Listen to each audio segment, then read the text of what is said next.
top of the chain.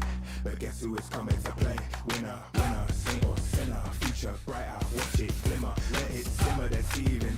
Hearing them gas belly breathing, easing up, breaking a sweat, wheezing and catching their breath. Haven't seen anything yet. Looking for more, never settle for less. Calling no foul, only look for the ref. Falling behind you, get left. Every mistake it will cost you. Dizzy, you're lost. Back to the line that you cross. Levels about to be crossed. No doubt it's about to go off. This ain't no test. Gotta be better than best. With love we still are possessed. Like a rocket, it's strapped to my chest and attack and attack. Call up the people and tell them I'm back. Hey, do it for the love of the game. Never for the fortune or fame. You better believe it. It's never gonna be the same. Now I got 'em calling my name.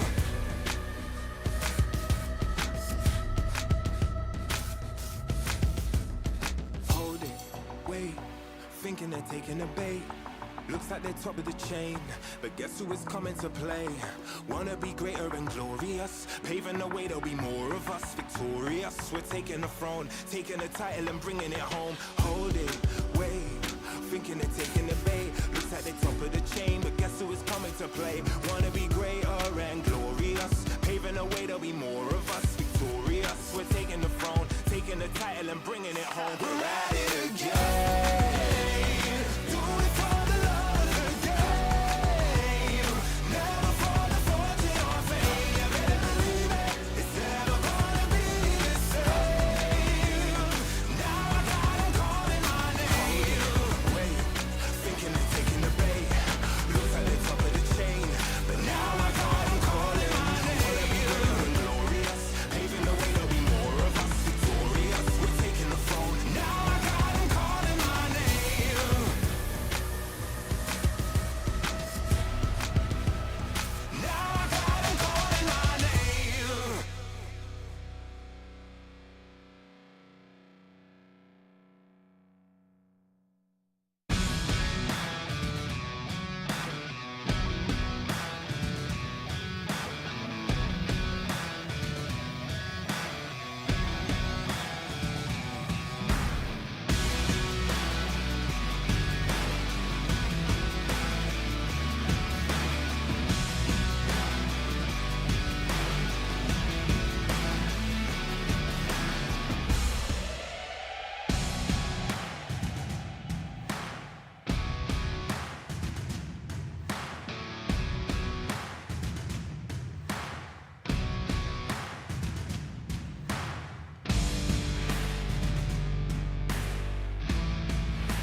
Always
on top, always on top, always on top, always on top, always on top, always on top, always on top, always on top, always on top, always on top, always on top, always on top, always on top. Watch out, I'm coming through. I feel that fire through you. Always on top, always on top.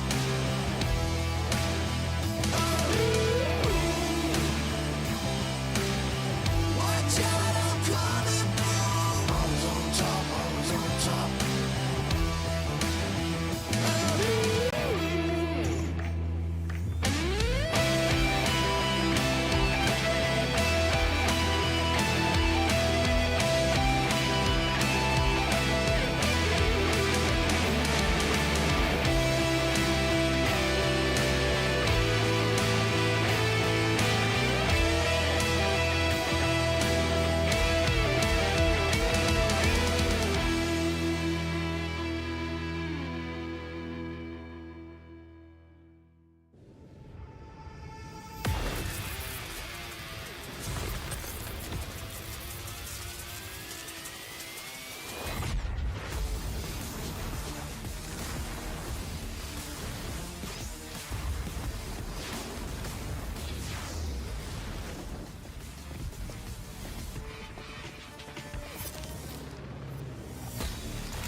Ready, set, go.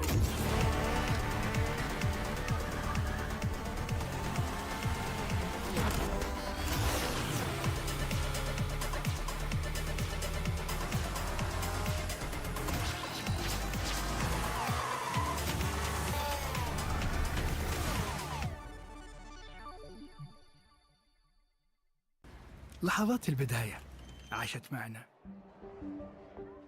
كنا نحسبها وقت للتسلية بس، نحسبها بس ذكريات. عبود أعطي أختك اليد يا ولد. ابتكرنا فيها ابتكارات، وإذا بغينا قلبناها خرافات. كنا نحسبها بس لمة وصحبة وسهرات، انتبه نوب ترى نوب. لكن كنا نشوف عالم ما حد يشوفه. ليته يشغل وقته بشيء يفيده.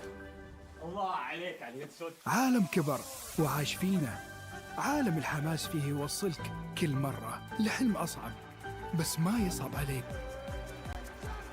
بارد معك وين ما تروح.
Hey, no. My name is Dolia. Call me Dolly. Why do I always get chased by cats when I come ashore? Hey,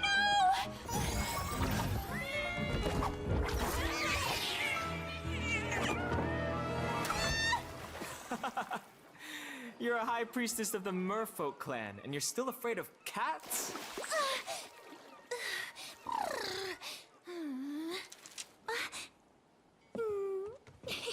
So, are you here to find the Song of the Merfolk, or just scavenging for scraps? What scraps? These are clues.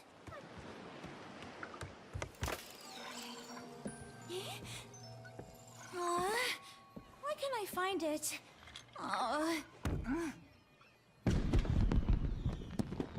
Who set off the fireworks? Be careful. Tonight has to be perfect.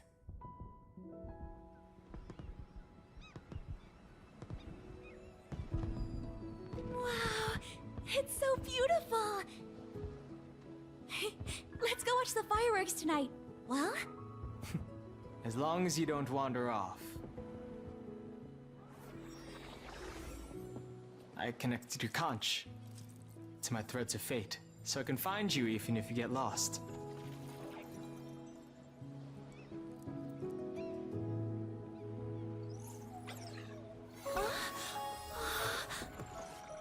Oh, that sound.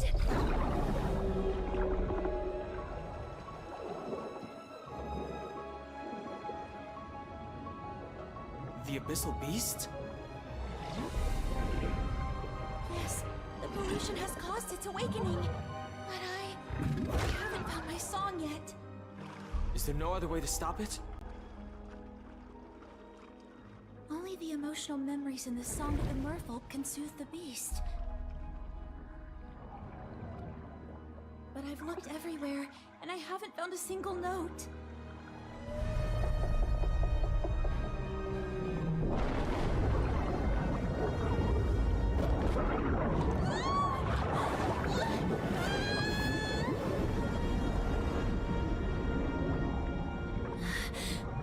What should we do? We're out of time. We've got a crisis on our hands. Let me help you this time. Threads of fate, guide me to the Song of the Merfolk! Hey, don't forget about the fireworks tonight. Look, it's blue!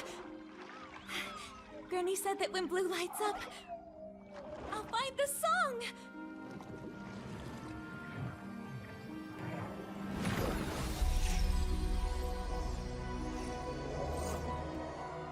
Hey, no, where are we? The threads of fate have taken us to another dimension of time and space. We might find the answers we seek.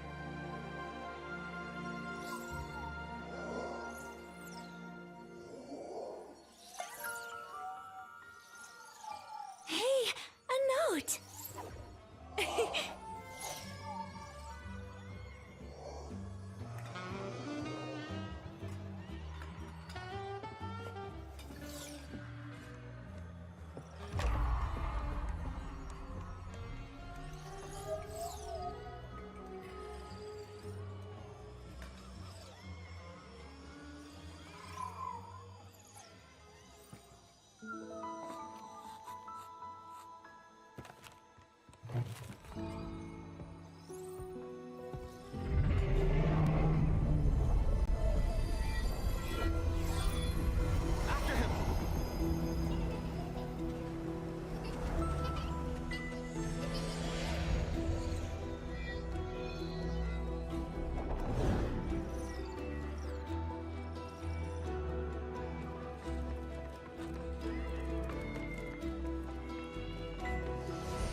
Did he spend his whole life writing this song?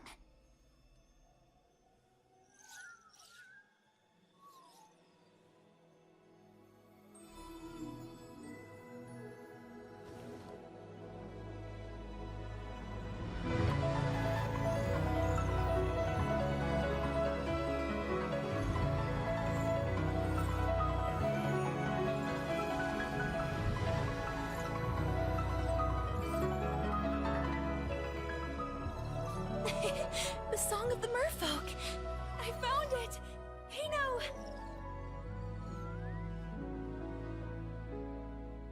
Yes. The Song of the Merfolk. After all these years, I finally remember now! What do you mean by remember? That note. The one I spent my whole life searching for. It's you. Dolia.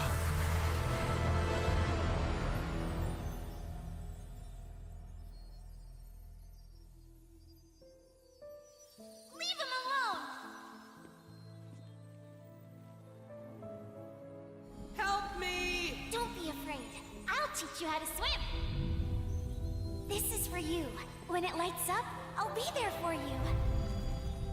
Help! You can't stop chasing me! Hey! Get away from her! La la la la. La la la la. For our people, it symbolizes being together forever. Let's go watch the fireworks tonight. I never thought that.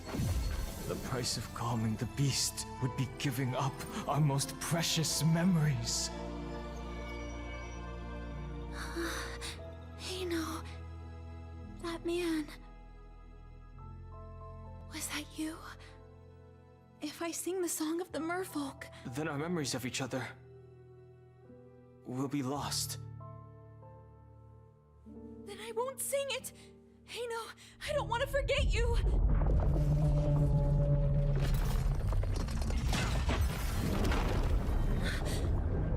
The beast! It's breaking out!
Fate says that we have to forget each other.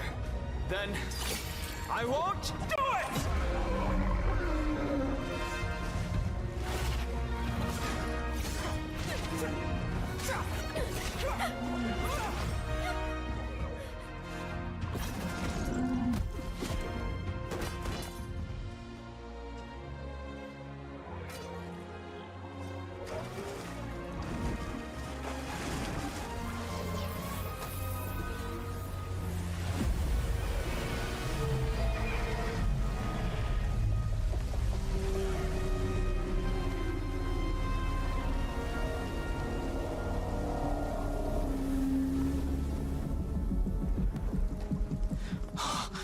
Again.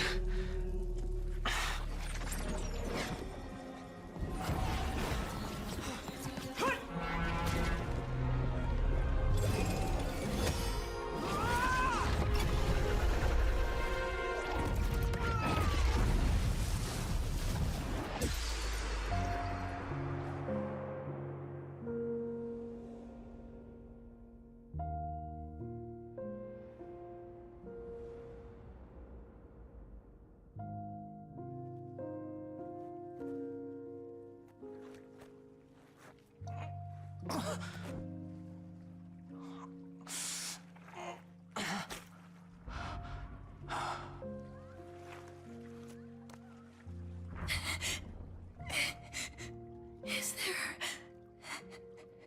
no other way? There just has to be another way.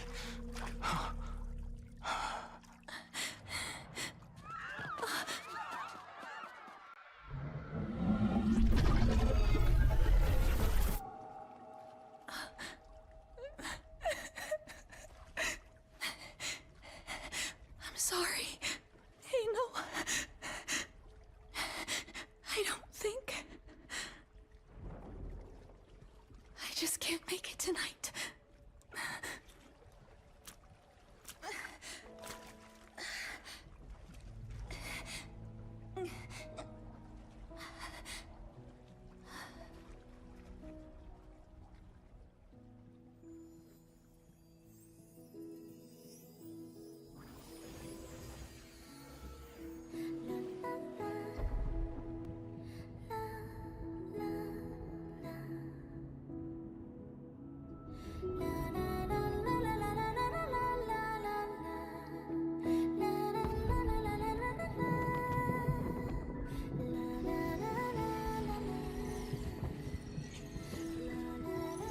The fireworks. They're so beautiful.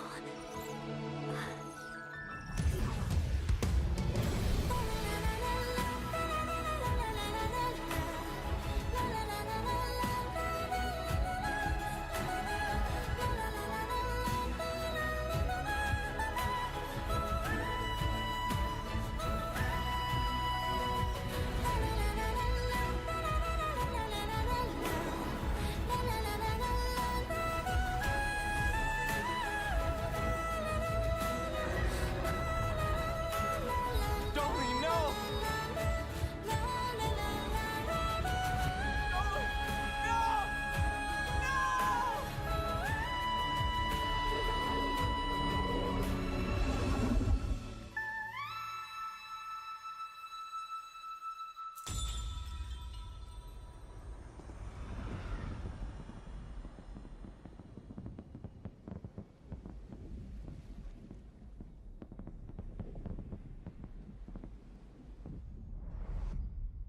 One year later.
Honor 200 series, the best portrait phone AI empowered.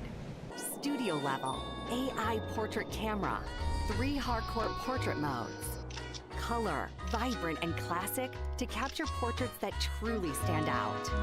AI empowered magic portal. Snapdragon 8S Gen 3 AI chipset. 5,200 milliampere per hours silicon carbon battery, 100 watt, Honor Supercharge. This is Honor 200 series. You ever wondered how a Hollywood movie is shot? On a Sony. You review it on a Sony. And how do you make that sound epic? You record it on a Sony. Lunch break on a Sony. So why wouldn't you watch it on a bravia. I son. Have you got what it takes to get to the top? It doesn't matter how high you climb. To reach the top, even the biggest champ needs a break. So you can recharge, dive back in, and dominate.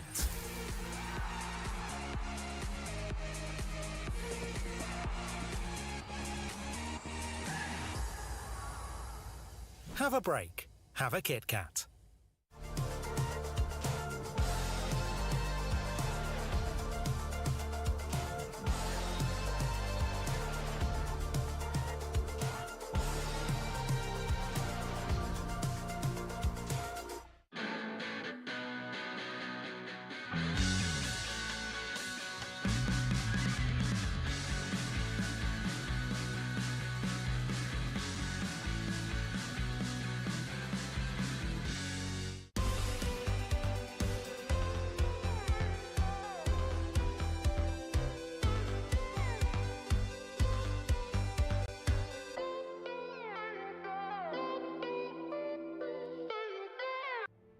The world descended into conflict during ancient times.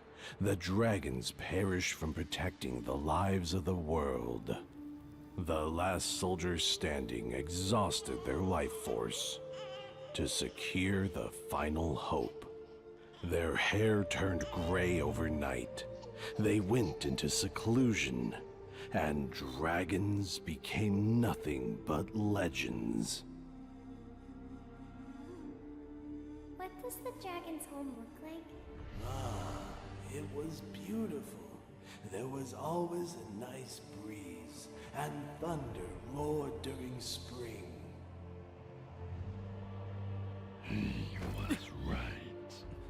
There still existed dragons.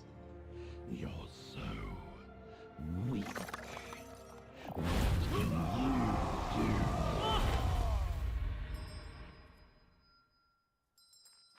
Grandpa, what's this? A horn. When you grow up, you'll know what it means. We don't like horned monsters. You are a monster. You're not welcome here.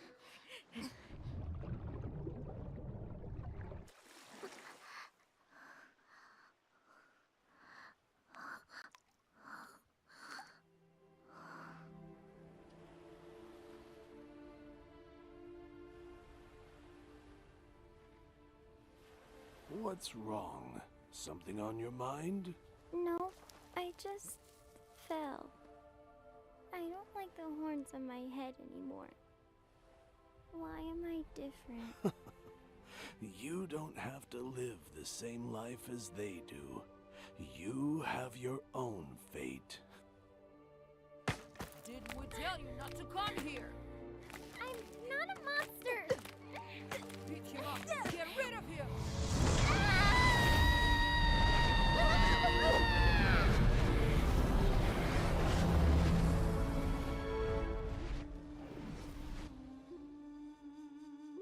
Why do you always play this song?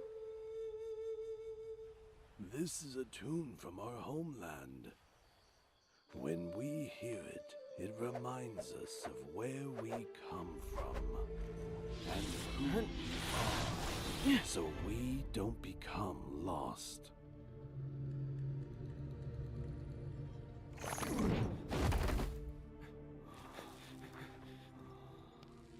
Grandpa. Grandpa. You must keep walking. The road ahead is long.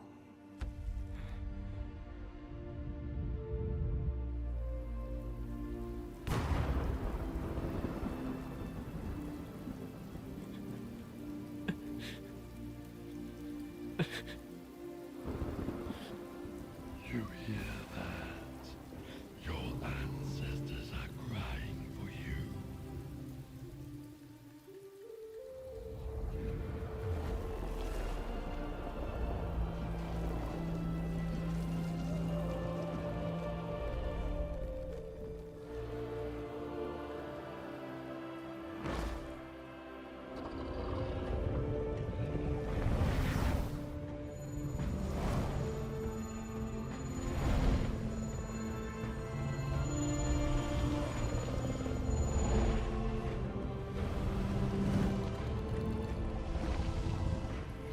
child.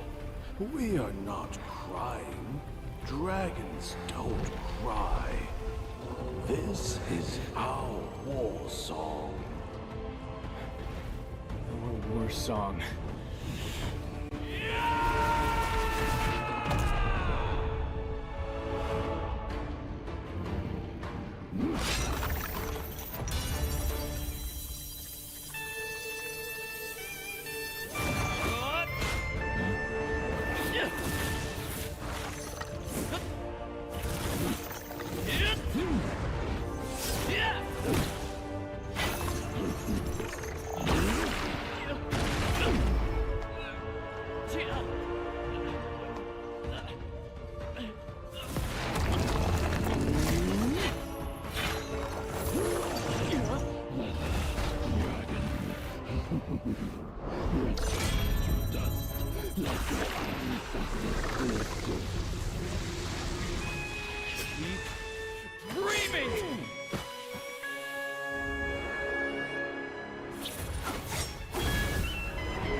And we are back here at the Honor of Kings Invitational Midseason 2024 here at the Esports World Cup live at the Amazon Arena Boulevard, Riyadh City, Saudi Arabia. I'm Kaysaya. With me is Zero, ready for you for day 2.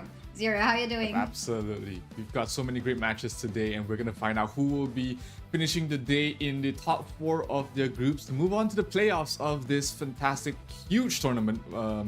And you know, there's just still so many things on the line for all these teams to play against. But in case you missed out the games yesterday, here's a short video to explain how this entire format works in the Esports World Cup.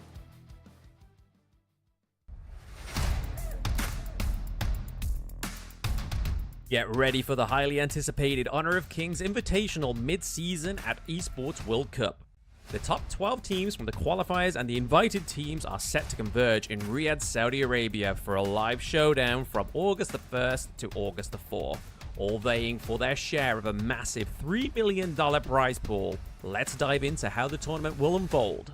The tournament kicks off with an intense group stage over the first 2 days, featuring 30 matches. The 12 teams will be split into 2 groups of 6, battling it out in a round-robin format with best-of-1 matches. Each group will compete in 15 matches to determine the top 4 teams advancing through to the knockouts. The excitement intensifies as we head into the knockouts over the next 2 days, starting with the quarterfinals. The top 8 teams from the group stages will compete in a best-of-3 single elimination format. The winner of each of these matches advances to the semi-finals the following day to face their opponents in a best-of-5. The semi-final winners will then face off in the finals, where the ultimate victor will be crowned champion, claiming the trophy and eternal glory. Additionally, the champion will have the opportunity to smash 3 of their rival keys and add them to their trophy. Mark your calendars for August the 1st and don't miss out a moment of action as your favorite teams go head-to-head in a live competition on stage.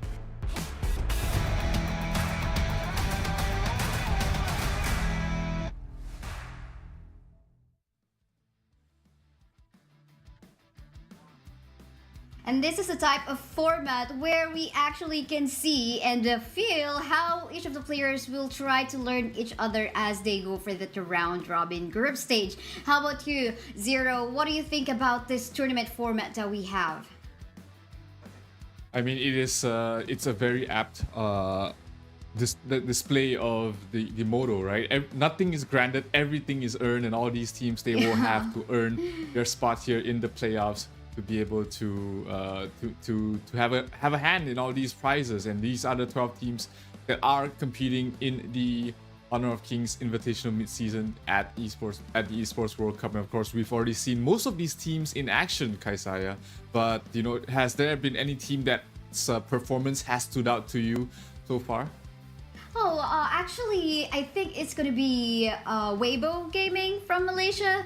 Like, they currently have a 3-0 score right now, and I think many of the players and community members did not actually expect that. But let's head on to our prize pool. This is a total of 3 million prize pool that we have at stake, and wow, what a whopping $1 million for the champion. And I do believe that there's also gonna be $50,000 for the finals MVP, but we have yet to finish our day 2 event here for the group stages, and some of the teams will actually be going home, Zero. Yep, absolutely. It is the unfortunately the nature of the beast. But let's take a look at, you know, how the teams did yesterday and some of the highlights from those matches. Ladies and gentlemen, kings and queens, welcome to Honor of Kings.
Really amazing highlights that we've seen in there. Lots of exchanges of kills, you know, comebacks here and there, but I would say like most of the fights that we've seen from yesterday are like quick matches. Like I think we did not see like that of like going on to 20-minute mark, but actually we have more to show you guys on this video, on this upcoming video.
Really top 5 worthy plays of the day from day 1, and I'm pretty sure we'll be able to get more highlights from day 2 as we round off our group stages. But yeah, we're about to give you guys the full schedule for today, but we just finished the results from the matchup between Boom Esports and Team Falcons, which resulted to Boom Esports actually getting the 1-0 score against Falcons. That's definitely going to impact things a lot, but let's take a look at the schedule of the matches that will be happening here in Stream B. That's with me and Kaisaya, and of course on Stream A as well. They have already started their matches, but on Stream B today we'll be going through the matches of Team Secret versus VKS. Yes, Team Secret versus VKS, and then we have LGD versus VKS followed that up as well, and then LGD with the last game against Impunity. They are almost locked in. They are basically qualified already for the playoffs, but you know right now they're playing for seeding. Team Secret against Vitality will be up next, and then you know All Gamers Global against Loops, and then All Gamers Global against Team Falcons, and then we are gonna end the day with Impunity versus Vitality, and that is going to be a very spicy match. Actually, all of these matches will be very spicy indeed. Definitely going to be a spicy one. We've got the match of the day, Impunity versus Team Vitality. Gonna be the last series for this evening. Well, for Impunity's side, they have finished 3 games already with a 1-2 score, and they need to actually go for that 2 wins to actually secure the chances for the top 4. But Vitality, you know, they need to get the 2 or at least 2 to 3 matches for them to have a strong chance to get into the top 4. You mentioned about the seeding a while ago, but I guess we'll talk about that later. Would you like to run us through about this newest and upcoming Heavenly Blade lane skin, Zero? Yeah, this is already released right now. So guys, this is an absolutely beautiful skin that's available to be purchased at a very special price. So make sure you would want to get your hands on this. Instead of the full price of 888 tokens, it's now being sold at 710 tokens. That is the Elaine, the Heavenblade Elaine skin, and we've seen it in action yesterday. You know, the effects are absolutely beautiful. The Death by Sunset is you know that it's something that you want to get. Yeah, definitely. I actually don't have that one yet. Do you have that already? Not yet. Not yet. Be picking up today. Yeah, we'll catch up on that one. But yeah, the upcoming match is going to be Team Secret versus Vivo Kidstar. Team Secret already played 2 matches from yesterday, and VKS 2 matches as well. Both of them has a 1-0 score, and both of them also needs to secure at least 2 to 3 matches for them to have a strong chance in securing the top 4. And let's go back to the seeding that you have mentioned a while ago. Although we have some teams who have already secured top 4, like that of LGD, specifically for this group, seeding is very important because the top seed will be able to select who are going to be their opponent for the group stage, for the knockout stage. Absolutely. And you know, Team Secret, they are not in the best of spots at the moment. They are kind of in the middle of the pack. So you know, Shisan, Azar, Xuan, TNX, Sun, and Yuhan, they all want to try and find the win. They try and get themselves as high up as possible so that, you know, they can avoid the stronger opponents on the other side of the groups. I mean, they are in Group A, so they'll be facing up against an opponent from Group B, and you know that you don't want to face up against the likes of the KPL Dream Team in the first round. So, you know, these Malaysian boys, they have something to prove. They have something to fight for, and their opponents as well, Vivo Keystars, this is not the spot that they were thinking they would be at in this point of the groups. Yeah, that's so true. And actually from Team Secret as well, we have yet to see Azar play with the team. I mean, play in an actual match because they've been keeping him at the back. So I wonder if there's going to be some surprises in the lineup. But let's take a look at the lineup of Vivo Kidsstars. Up next is going to be Supinao. We have Weisizer, One, Niyap, Danny, and Mayna. They showed us some great plays from a while ago, but apparently they have yet to play 3 more matches in order to, you know, get the sweet spot on the top 4. Just 2 to 3 wins would be something that you know, that will actually allow them to get into that spot. Yeah, they are facing up against a tough opponent in this match, which is Team Secret. The last time these 2 teams met, Team Secret defeated them 3-0 during the Season 2 Invitational. And 2 of those games were pretty one-sided as well. So, you know, Vivo Keystars, hopefully they've been able to learn from that matchup. But, you know, the audience has put their thoughts in. This is the STC Play vote. You can vote for your favorite teams in stcplay.gg. It was 36% to Team Secret and 64% to Vivo Keystars, which is surprising since that the last time they met, like I said, 3-0 for Team Secret. Yeah, that's so true. But then again, maybe let's talk about like the tiebreaker possibility on this particular group A. Oh yeah. So again, on this particular stream, we are like swapping between each of the group. Right now, we are about to witness Team Secret versus Vivo Keystars. So I think for the tiebreaker possibility, since we've got a lot of 1-0s in here between TS, Vitality, and VKS, I think these are like kind of like also the teams that we have to look forward to, because if they end up like you know, on a 2-3 or 3-2 records, we might see also like that scenario of a tiebreaker possibility. But what do you think are the odds between these 3 teams right now? Who has the higher chance in actually getting the top 4 spot? Well, I think Team Secret has probably is the one in the best spot right now.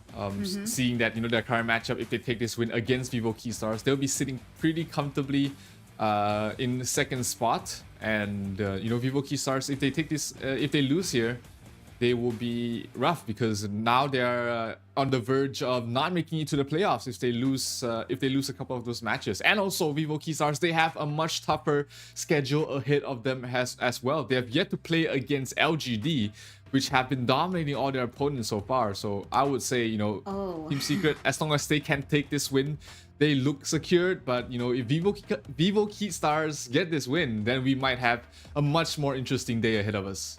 Wow. We'll feature that. Yes, actually, the third tier is going to be VKS again. But let's head forward to our draft. Again, this is a best of one round robin series.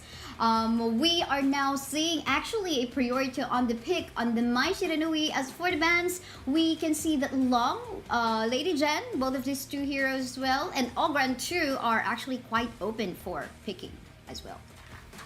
Those are available for them to go for, but you know, it's the Long has had mixed results yesterday, the Ogren as well. We've seen teams both do very well with them and also kind of falter a little bit, so it's going to be interesting to see how these how they will go with the bans and picks. It will be the Long for the side of VKS in the hands of Sasser later on, so it's going to it's a newer hero for him, I would say. It's not something that he's had a lot of experience playing, but hey, you know, these players, they can play anything you can give their hands on. Maybe, you know, this is like some kind of a secret. Maybe it changed in one night. We'll have to find out. But yeah, pick of place and at the same time engage. Definitely that's and access to the back line. We so far can see that on the first 3 picks of Team Secret already, with an addition of Musashi and the lane. Meanwhile, in terms of engage, I think we have to look on that one on VKS. Yes, there is a Lady Jen, but this is not something, of course, like the type of hero that would dive. Definitely she can set up something, but I think they have to add something like a layer that could actually at least give some protection to Long or the Lady Jen. But yeah, we're not done with the draft, but we can see the bans on the U1 as well as on the Ladies already. What do you think about this bans? Are they targeting particular heroes already, or particular players? They have to look in the jungles right now, which is Danny's next upcoming pick here. So Team Secret will be banning out the Yuhuan, which pairs up very nicely with the Delia. VKS needs to take out a support as well as a marksman, and they do take out the Lady Sunda as well as the Marco Polo. So in terms of the marksman pool, you're pretty much left with the substandard marksman out there. I mean, you've got the Huang Zhong, you've got the Direnjie if you want to go for that, and those aren't like top tier right now, but those are the only options that are available to them. Yeah, because we can see 3 bans on the farm laners already, and of course Long is there too. Well, we've seen some Direnji plays from yesterday. I wonder if this is something that they will resort into. I mean, Consort Yu, we have not seen her. That's gonna be an interesting pick if ever they would want to go through. But then again, it's most likely like that of a pick of play style if they're gonna be having that on the side of Team Secret. But we've seen that the pick of play style work from yesterday's matches on several different teams. So I think again for that one, it's just going to be all about the execution. But we were looking for a frontliner on the side of VKS, someone who can flank, someone who can actually dive on a particular target. They have secured in here the Dharma. Do you like where VKS is going so far in here with their lineup? It does help them with the solo pickoffs, but also it means that, you know, that team fight is going to be a lot weaker. They're going to have to rely on Danny to be the initiator on whatever jungle hero he picks. I think for Danny, he'll probably go for something like a Jing or a Luna that's left in a pool for them if VKS wants a bit more magic damage. But those 2 heroes do not help out in the frontlining department. So, you know, Team Secret, they're going to have a much easier time reaching the backlines.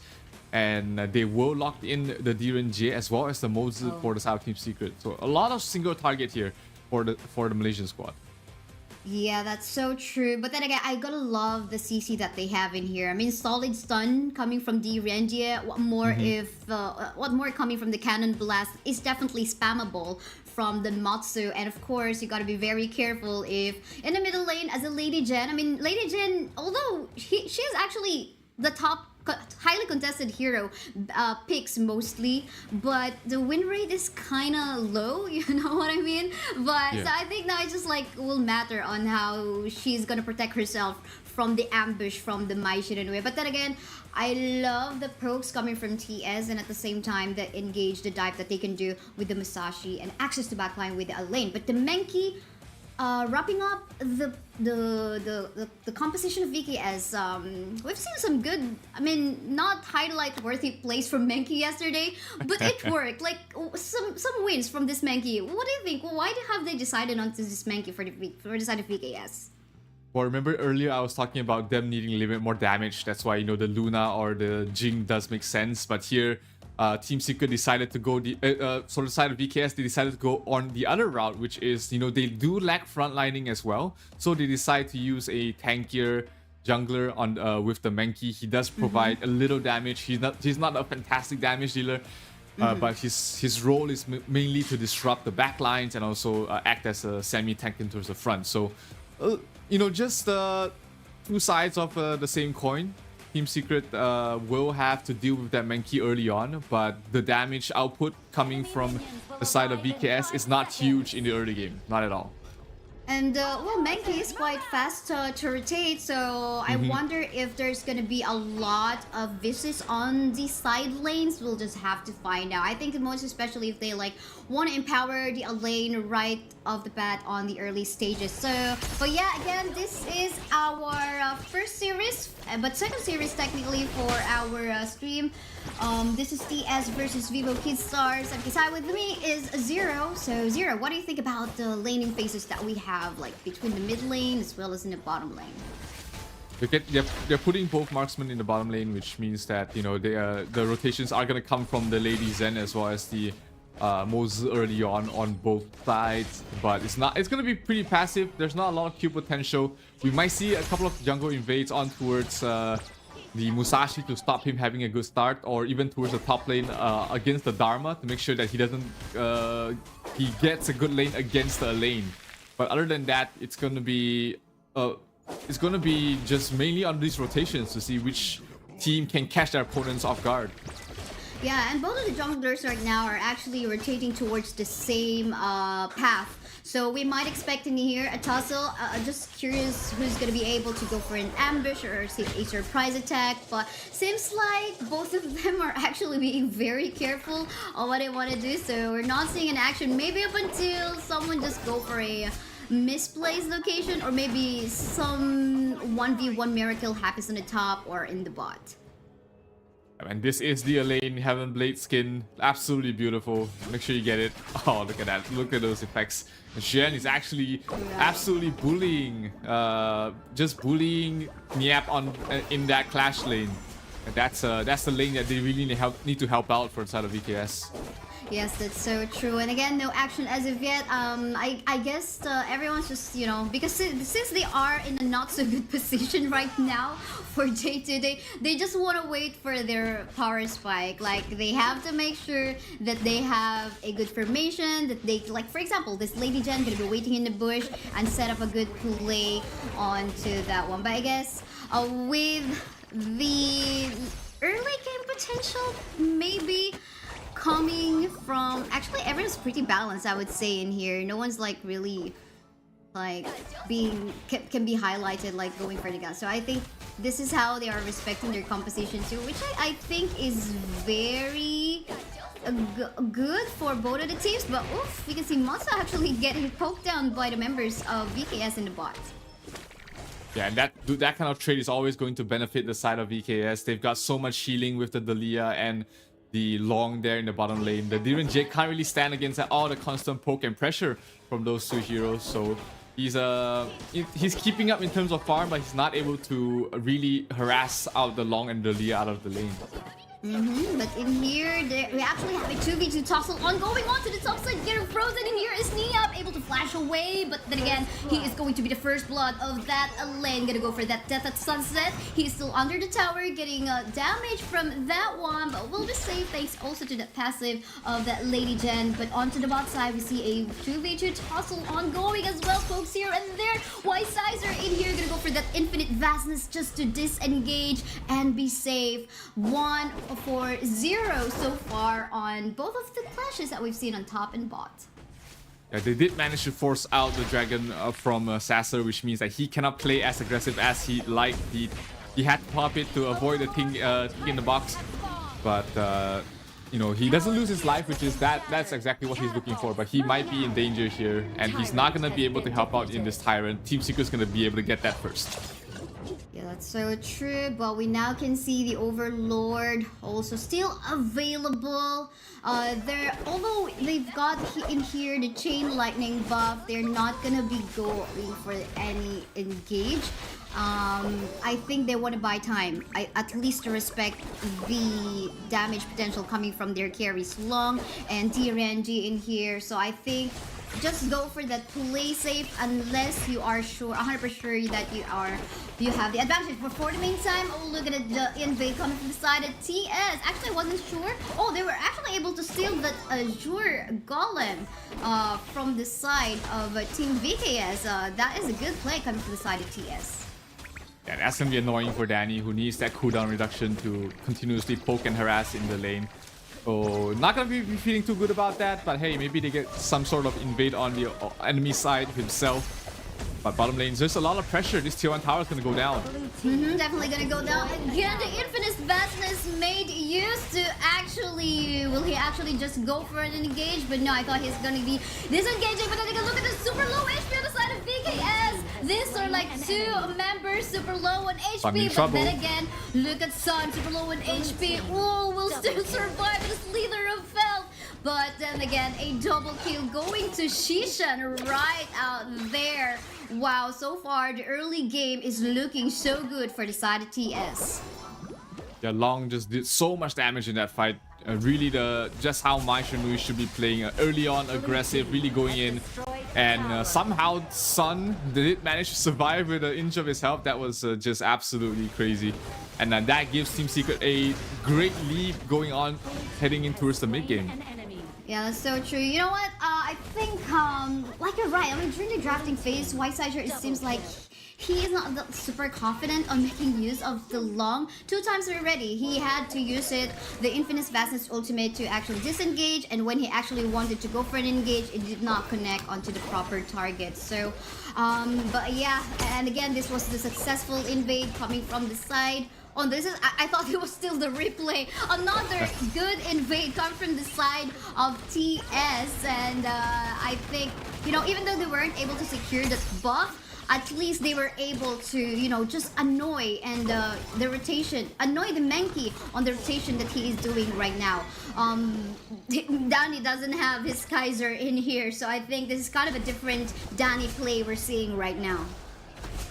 3,000 net worth being taken here in the lead for the side of Team Secret, and they will get the Overlord as well. That's going to help them push out the lanes and also allow Team Secret to play very aggressive. They want this mid-tier 1 tower. 4 heroes from the side of VKS trying to stall them out. It forces Danny to pop his ultimate as well to back away from that. So that's going to be the Mankey without his ultimate for the next upcoming fight, and they are not going to be in a good spot. But here, back lines. Lane. Yes, being accessed already in the back line. Lane doing a good job in creating that space. The rest of the members of Team Secret are actually going for the tower take. But here we can see they're not even the Suman still taking a lot of damage. He will fall down, but then again, that created still a space for the rest of the members of Team Secret to go for the jungle invade and go for other objectives. Maybe rotate towards the mid and finally take that one out. But the question is, do they have enough minion waves in here? They do still have the Vanguard, but they gotta respect, of course, the rest of the members of Team VKS still on that part of the map, since they don't have Shu1 as well. Oh, look at this one! What a play coming from the Mai, but unfortunately, she will also be shut down by Shihan in their 1-for-1 trade on that one. But we're not yet even done with the team fights in here, because the rest of the members of Team Secret are still going for the fight. But Whitesider just going for the free hit, dealing a lot of damage in here. Double kill, but more fights. They're not even done in here. More kills coming from Shuan in here. Death and Sunset is gonna kill off Niap in the process. I think they need to back away. They need to give us a breathing room in here in the caster's desk. Yeah, I think VKS is very happy about that, how that engage happened. They got 3 kills, all of them being given to Sasser pretty much. So that's going to allow your Long to reach his critical mass very soon. That is a little bit of a uncommon mistake here coming from the side of Team Secret. Sure, they don't lose too much of a net worth lead, but that you do not want to funnel gold on towards the long. You want to slow him down as much as possible, but this long is starting to reach epic proportions. Right. I mean, that double kill that he's got a while ago, that was wild. I mean, even the damage that he dealt, even the assists that he got her back. But look at this one. Oh my goodness, Danny just got deleted right at the back of the map. And look at this one, Shishan too. They are so mad in here. I think in here, VKS is just having a hard time with the pokes coming in from the composition of TS. Yeah, just the stun initiation coming from Yuhan, and then a follow-up from Xuan, absolutely tearing them a new one. 2 quick kills, that's Danny and Niep. That's both your frontliners dying against this combo, and it's starting to reach a very scary point there. If they're able to melt through their tanks so easily, your backlines are going to be constantly in danger. Right, and they do have an access to the backline. It could be Shuwan. We've seen him frequently do that, actually just diving onto the backline, even to the cost of his life. And we can see this replay wherein Danny, right off the bat, it seems like you mentioned it, I mean, Menki is not really like that of a tank type, right? He is not really a tanky type. He needs to find a way to actually find that space, go for that pokes, setups, but an assistance is very much needed onto Danny's Menki in here. But yeah, that was about it so far. We can now see a massive lead on the side of Team Secret. Yeah, it is 7,000 net worth lead right now for the Malaysian squad, and they will be getting this shadow Overlord for themselves. That's gonna allow them push up towards the high ground. All tier 2s have already fallen from the side of VKS, so they need to take a good fight right now to be able to defend their base. Long in some trouble. That's Xuan falling.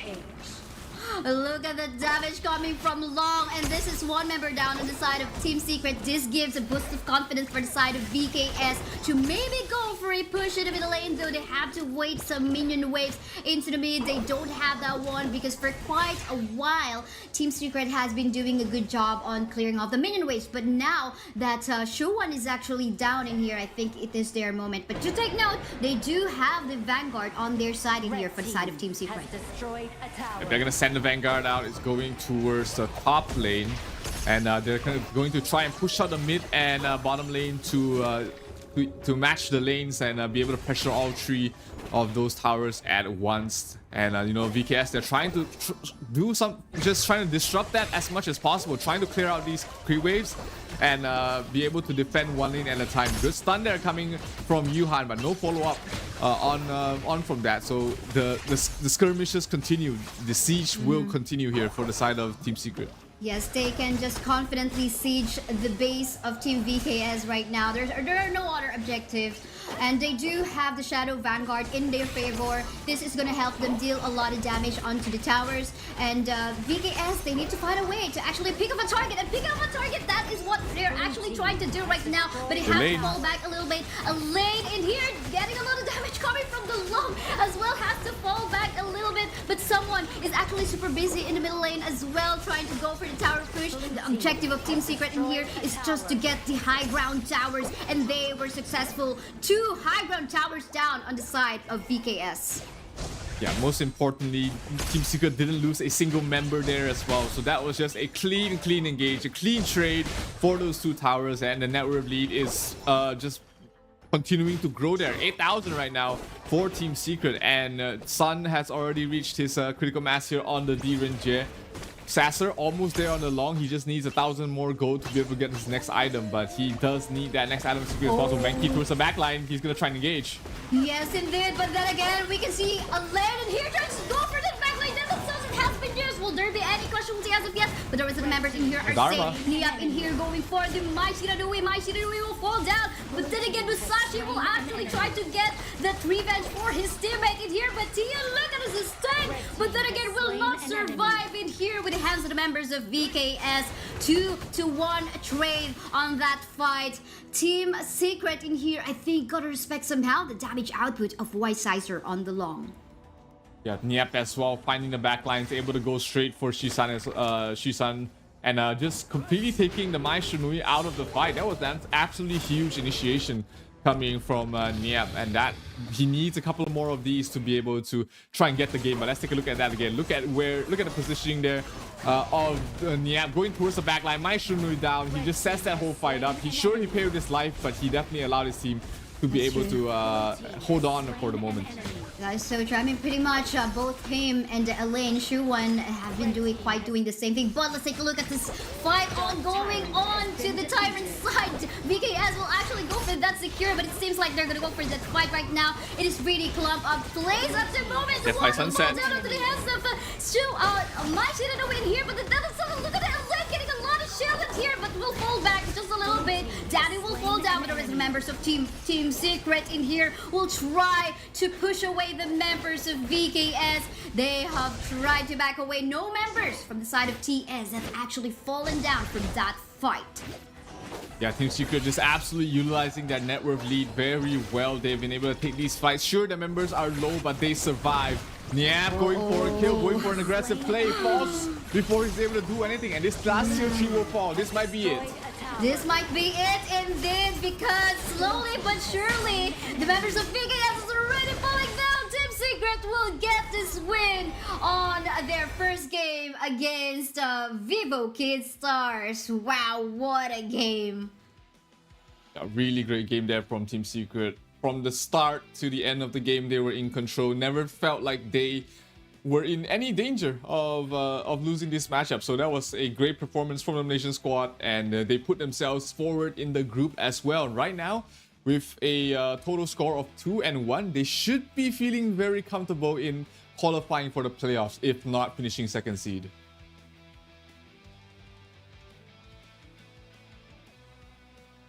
Yeah, Team Secret, great performance there. Vivo Key Stars 1 and 2 right now.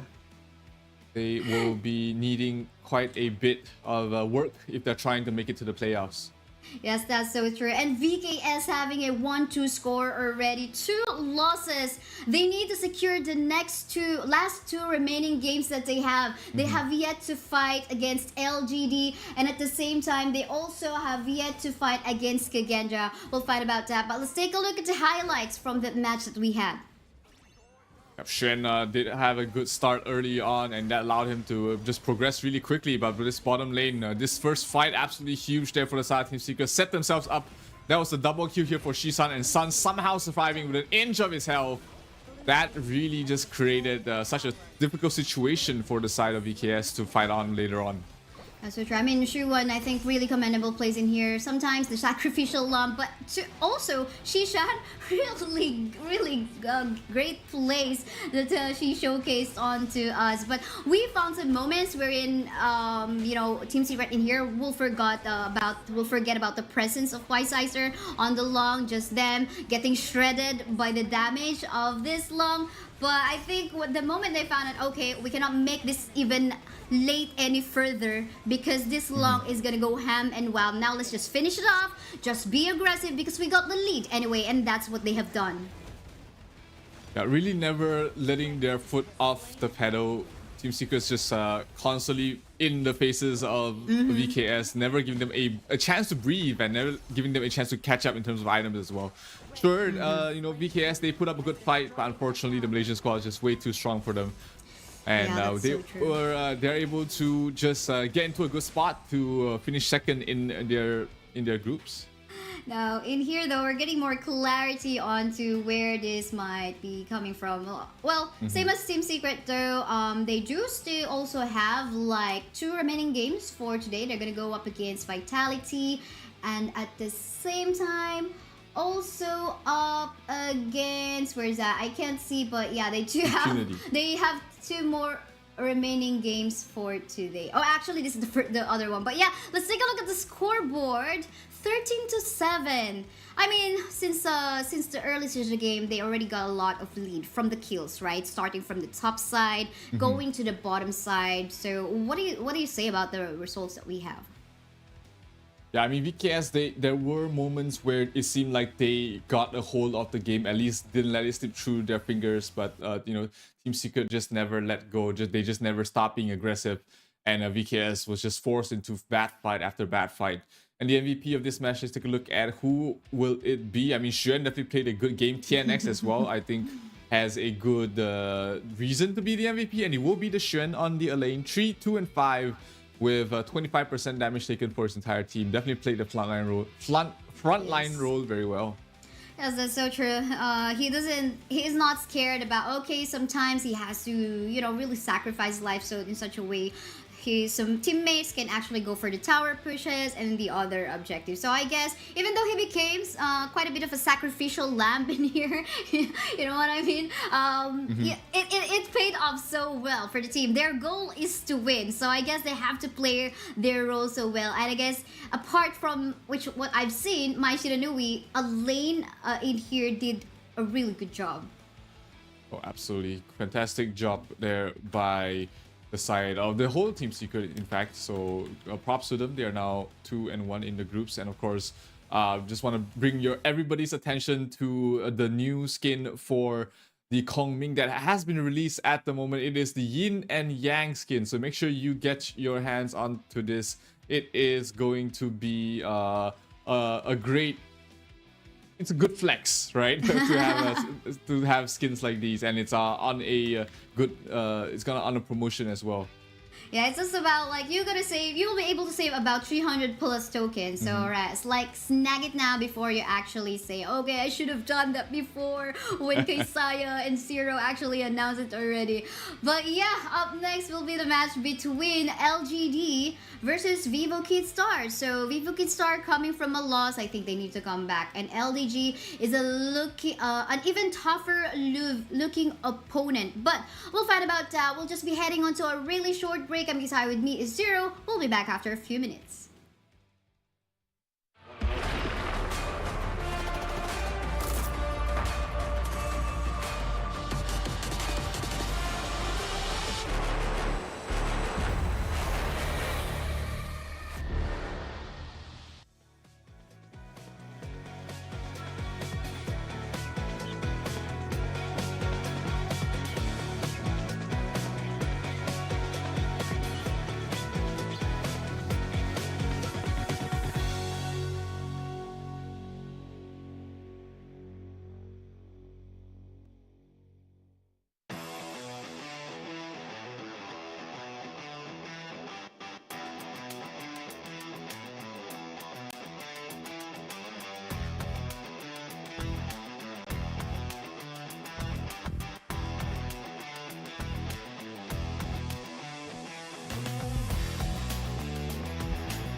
The one who would control fate must be heartless. Raise the axe of God to smite all. Only then bless the people of Yimeng.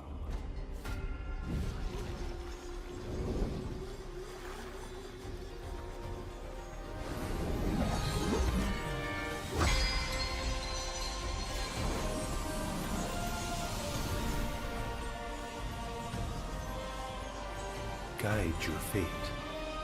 The cycle of rebirth.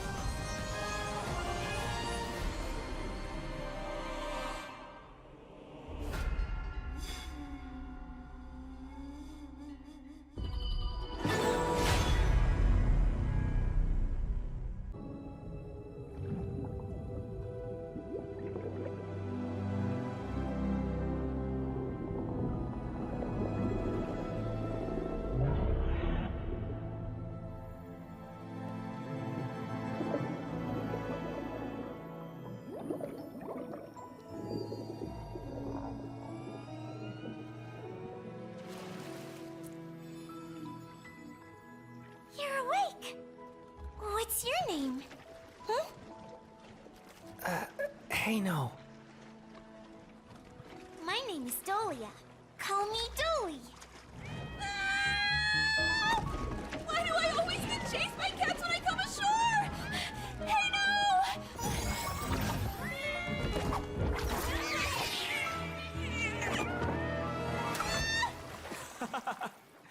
You're a high priestess of the Merfolk clan, and you're still afraid of cats?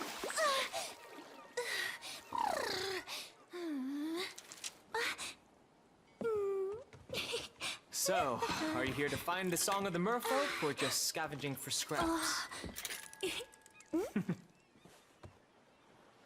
What scraps? These are clues.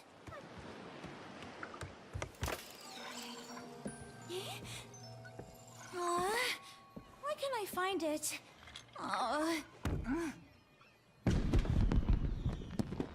Who set off the fireworks? Be careful. Tonight has to be perfect.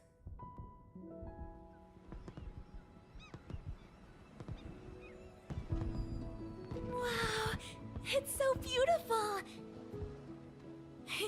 Let's go watch the fireworks tonight. Well?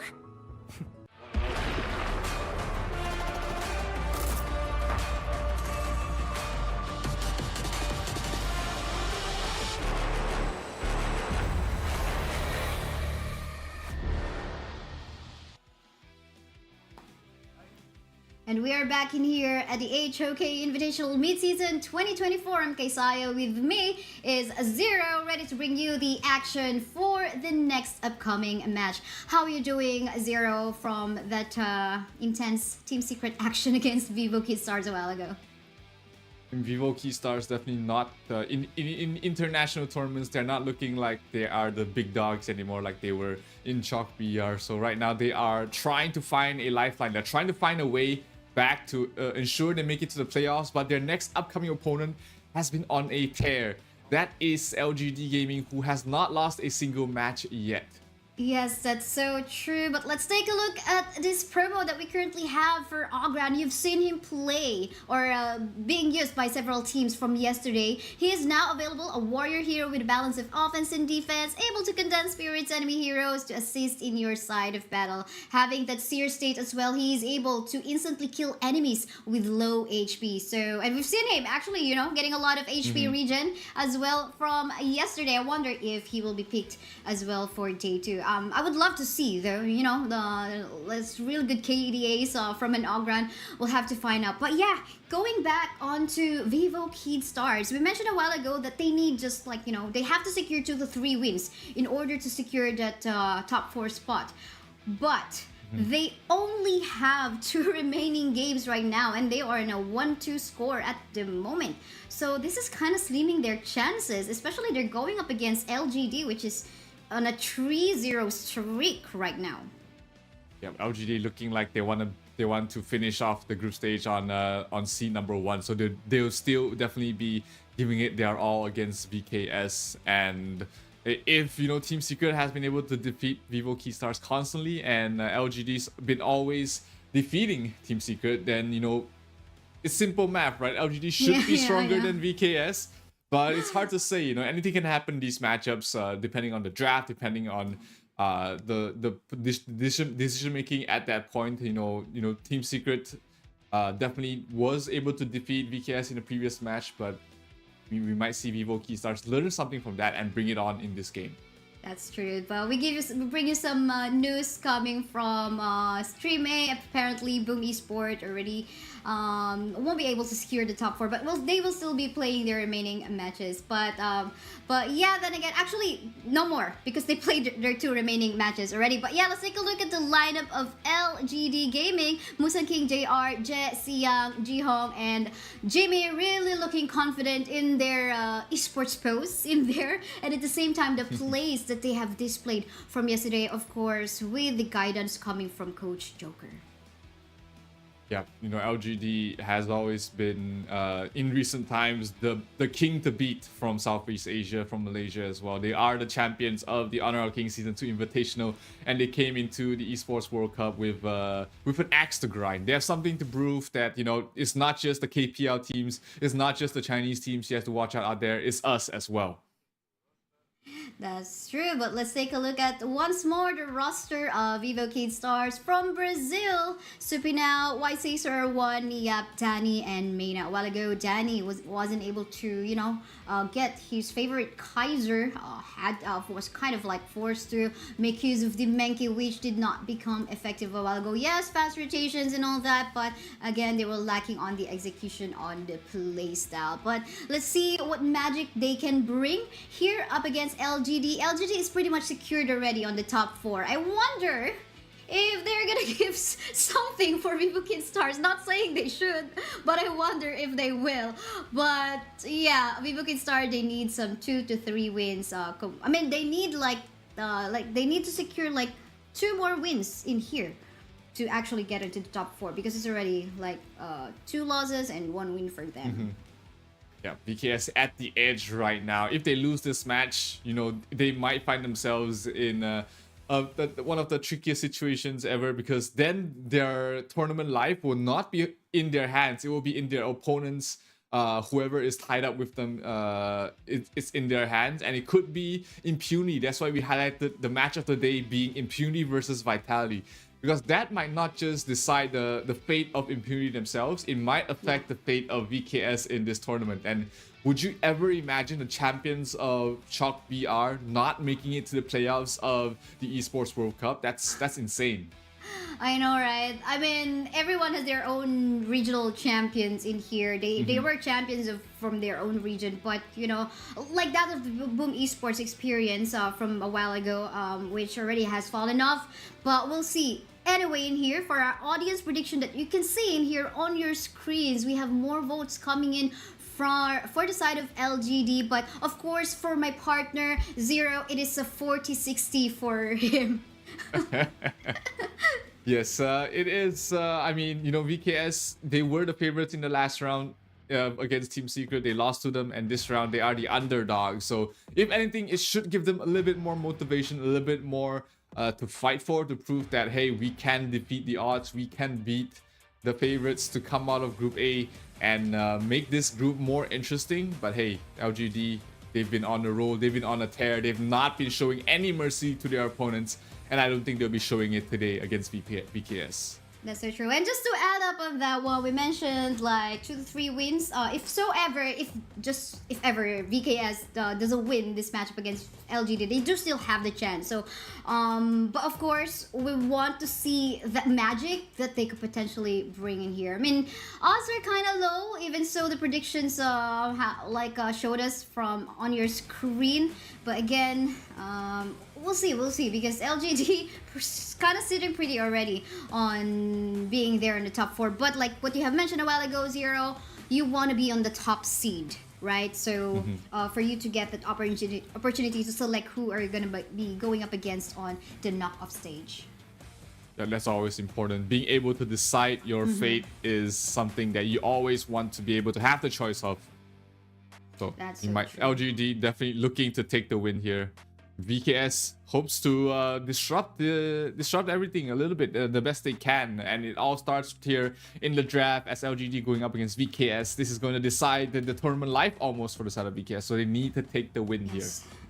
That's so true. Now we see a prio ban in here on the Daciao as we get started off with bans and picks. Arlie, which is of course one of the highly contested picks as well from yesterday, is gonna get removed. And wow, Lady Jen, correct me if I'm wrong, I think I always would see her in the picks but not much in the bans. But yeah, gotta be respected here by VKS.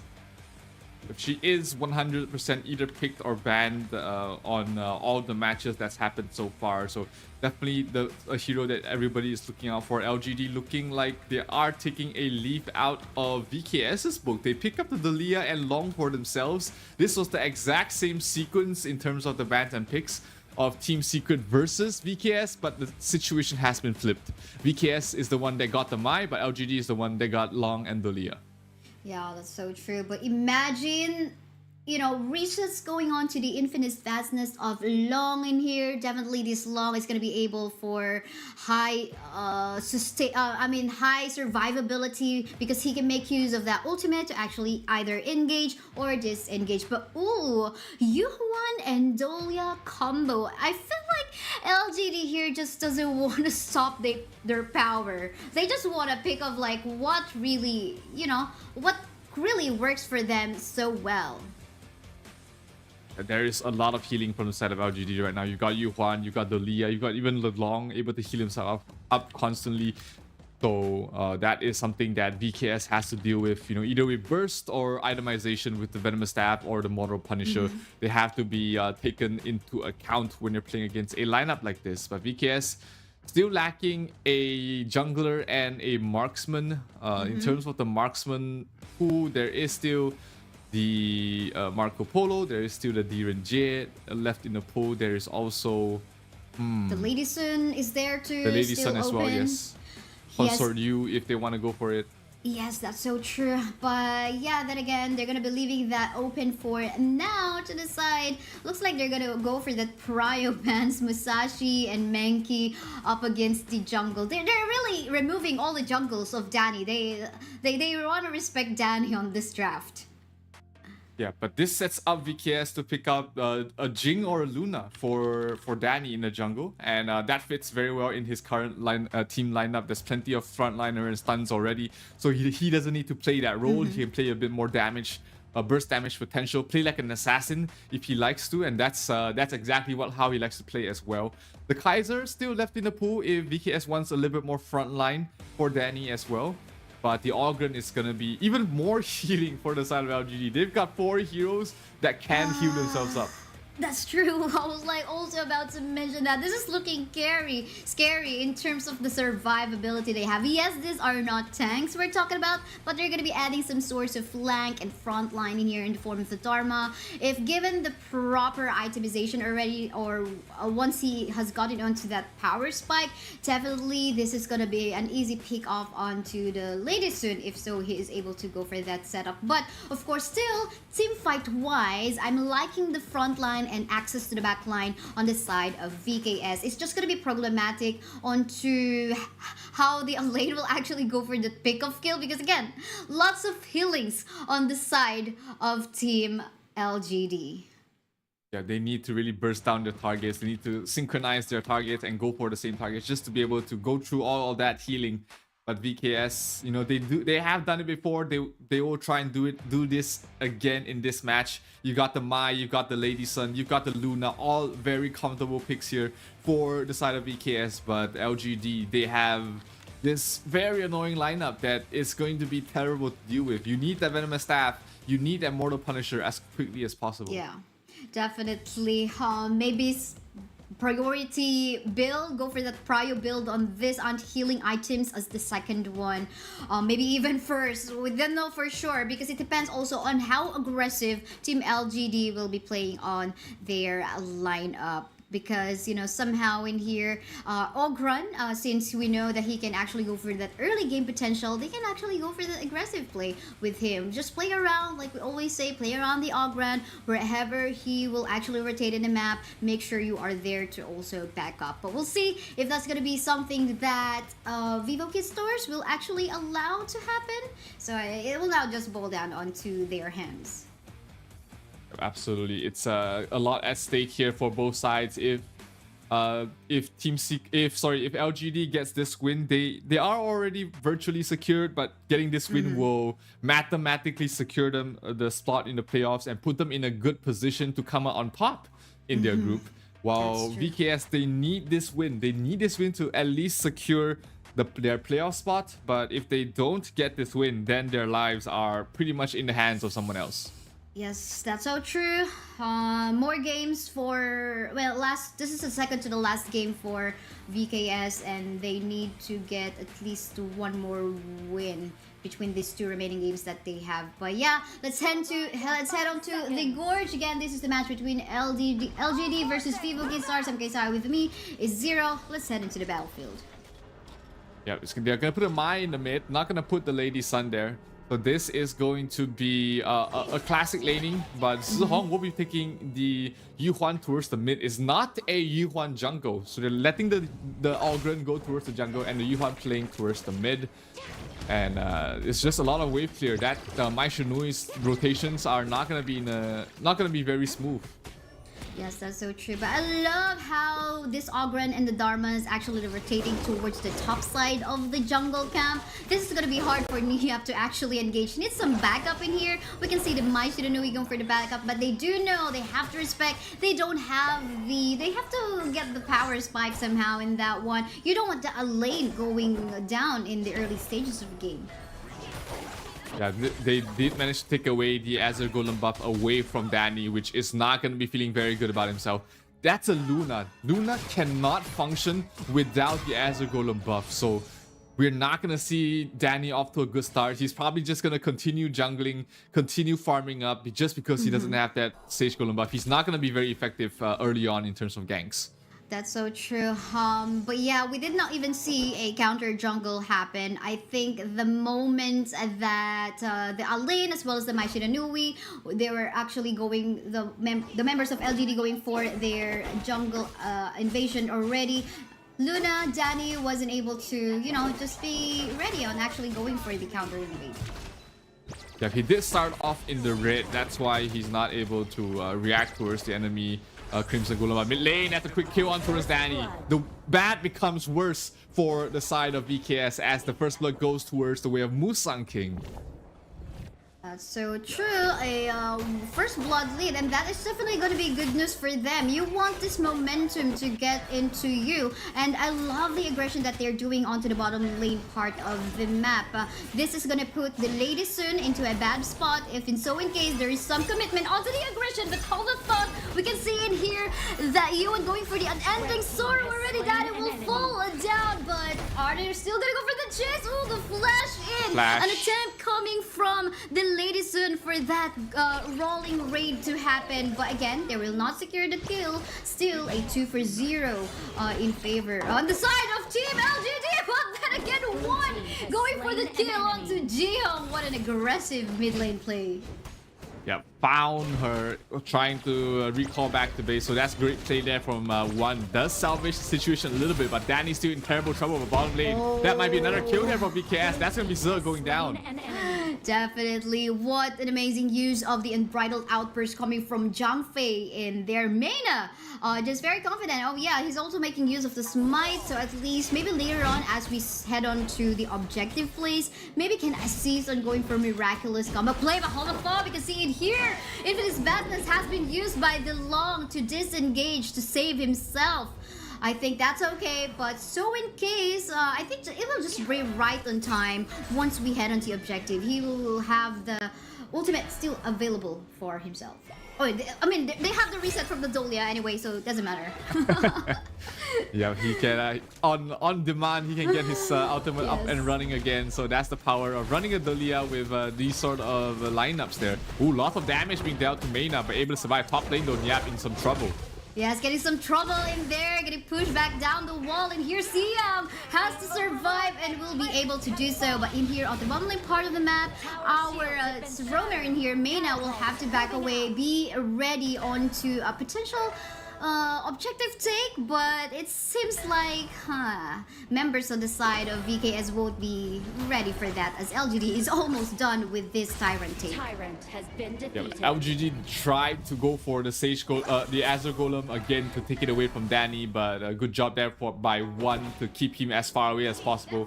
One doing a lot of damage to Siang, forcing him to recall back to base as well. So that's gonna be the tier 1 for tier 1 trade in the top and bottom lane.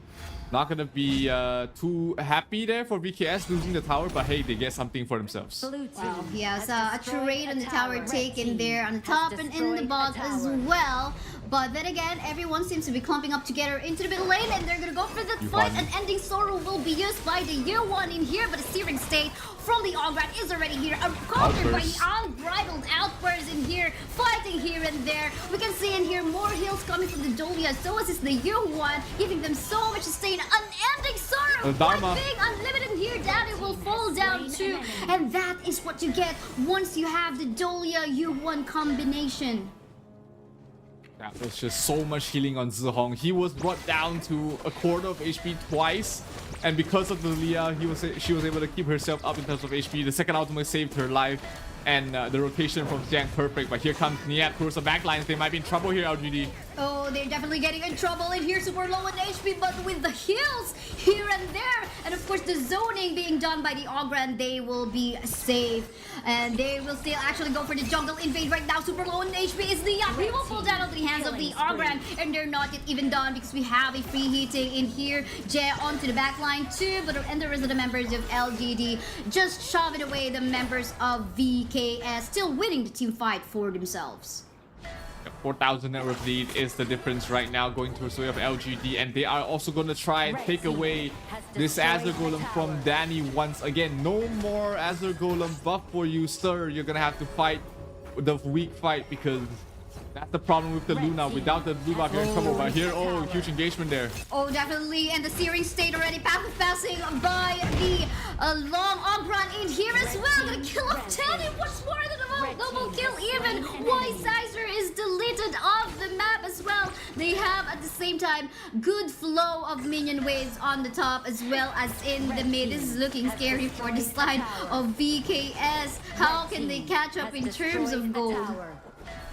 7,000 right now in 6 minutes, almost 7 minutes, so it's almost 1,000 gold a second. The difference separating both these two teams, and this tier 3 tower is not long for this world. The Leah drops the healing, trying to keep everyone set up. Oh, the Elaine going in here, going in, but he is gonna be shredded by the rest of the members of LGD. And here's so much damage coming from JR, and of course the path of passing coming from Musang King in here is just way too much to handle for themselves. And again, loss of healing here and there. I wonder what the itemization on the side of VKS looks like right now, because they definitely need to counter all the heals. But oh, look at that, a really nice setup play in there, but it seems like one member in here will fall down once more. Danny in here gonna get deleted, but Long is actually gonna go for the Infinite Fatness just to shove away the members of VKS. Desert Suntest have been used, but will that actually be useful or ready to save off your crystal? Quite a bit, yes, but the rest of the members of LGD will still be able to somehow take down the tower onto the top. But Siang in here gonna get bursted down by the Lady soon. But what is Mai Shiranui is doing? Seems like he wants to make some amazing play in here. He's trying to go for a flank or some vision onto the top side. Yeah, they don't know where he is, so he might be the crucial turning point for the side of VKS if they're able to take a good fight. This fight though might not go so well here for VKS. They have to back off. But I love the confidence coming from One in there, our Mai Shiranui in the game. At least they were able to shove away the members of LGD. But this is the LGD that we know. I mean, pretty much, you know, the kind of a team that really wants to end the game as fast as possible. Yes. Absolutely. You give them an inch, they'll try and take your crystal just because you gave them an inch. And with this Tyrant, they're going to be able to take the next fight much easier. They would have liked the Overlord to be able to push down bottom, but hey, maybe this the buff will be enough there. to end this thing here for the side of LGD. That's so true. It's gonna be annoying, that mournful tempo coming from the U1, but the path of passing is already in here. More ending Sora, killing of Mena in the process, and the rest of the members of Team LGD are already trying to go for that obliteration onto the crystal of the members of Team VKS, and they're just gonna be waiting for some minion waves to flow onto the bottom lane part of the map. We still have Lady Soon up and available in here, but we can see trying to access onto the back line. Niyap will still die in the process by the hands of Musa and King, and the rest of the members in here followed by Daddy, gonna be killed off by the rest of the members of LGD. Musan King on a double kill, and I think anytime soon, oh, something is happening onto the back line, but then again, they have to focus on the crystal if they want this, and there you go, LGD will get this win up against the VKS. They get this win, and they secure a spot in the playoffs for themselves here. LGD looking absolutely scary, looking absolutely undefeatable in their groups, and my oh my, they are, you know, just showing to the world what they can do, and VKS is in a lot of trouble right now, Kaizaya. Oh, definitely. They have just one last chance later on their last match in this round robin group stage up against Kagendra later on. So that's gonna be their last chance. But again, getting bitten off by LGD is no surprise. We know that LGD is a really strong team. Let's take a look at the highlights from that match that we saw. Absolutely. It was just LGD true and true. Sure, there was some moments of brilliance here from VKS. This was the one fight that they were able to bring down Zer quickly. But after that, it was just the LGD show. Constant fights going all the way in favor of LGD. And Danny was just completely a non-factor in this in all of these fights. Yes, definitely. Here you can see the searing path of passing rather coming from Ogran is being used most of the time to actually create the space for the long to actually free hit onto the back line, and at the same time Yuan as well as the Doya being used as a source of sustain. Many times they try to go for the target onto the Yuan, but of course he has the unending sorrow, so how can you actually kill that? Of course the reset too, so it's like an unlimited, almost undying Yuan in the process that could just like give that additional heals for his teammates. But again, I would say it actually started off with the invade on the jungle camp of Team VKS, wherein Danny wasn't able to answer LGD on maybe like kind of a way on to like go for a counter jungle. No, nothing like that happened. So I guess that's the reason why LGD really got the momentum head on to the early stage. Yeah, Danny absolutely could not do anything in this game at all. You know, no fault of him. It was just the entire team of LGD and of course the MVP Musang King here. Absolutely insane Ogren play. 7-0-2, not dying a single time, and he's just been able to soak up so much damage for the rest of his team to be able to finish off the game. Yeah, that's true. I mean, an amazing play. We were actually requesting some, okay, maybe an Ogren play again with a good KDA, and Musang King gave that to us. Wow, thank you so much. I'm gonna ask Coach Joker to send a message over to you. But yeah, then again, I think this is also just LGD playing onto their power. They want that power as well to actually have a say on who they are going to be matching up against with on the knockout stage. Again, they're almost secure in here. They are secured in here already on the top 4, but they want that top 1 seed. They want to be able to pick their opponents, which is going to be a massive advantage because you also make sure that you do not get picked by the first seed of the other group. And, you know, we've been seeing a lot of the Heaven Blade lanes popping up in these matches. Unfortunately, they've not been very successful in terms of getting wins. But hey, it's still a very aesthetically pleasing skin that you should have in your arsenal. That's right. I mean, the access to the backline, we saw a while ago on the match on Team Secret versus Vivo Stars.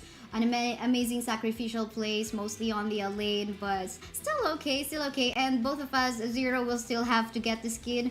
We need to catch up. We are promoting, and I think it will be a more powerful promotion if we both have the skin as well. So, yeah, Absolutely. Up next will be LGD again versus Impunity this time. Impunity is quite in a bad spot, having 2 losses and 1 win. And in order for them to have a chance for top 4, they need to win both their 2 remaining matches for today. So what the question is, what are their chances up against LGD? So that's gonna be looking scary because once they lose this, you know, the chances are really low. But yeah, we'll just have to find out later on. Once again, I'm Kaisaya. With me, Izera will be back after a really short break.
Honor 200 series, the best portrait phone AI empowered. Studio level, AI portrait camera, 3 hardcore portrait modes. Color, vibrant and classic to capture portraits that truly stand out. AI empowered magic portal. Snapdragon 8S Gen 3 AI chipset. 5,200 milliampere per hours silicon carbon battery, 100 watt, Honor Supercharge. This is Honor 200 series.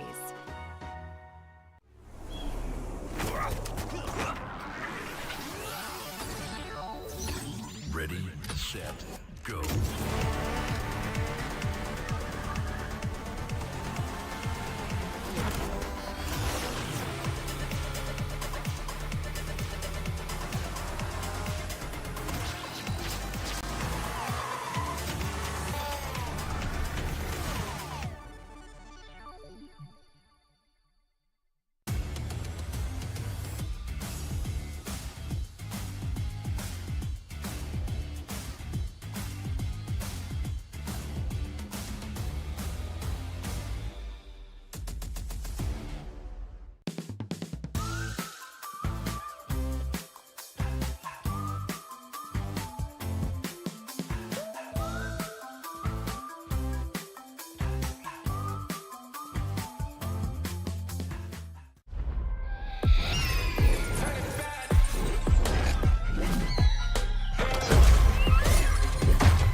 It's a hard showtime.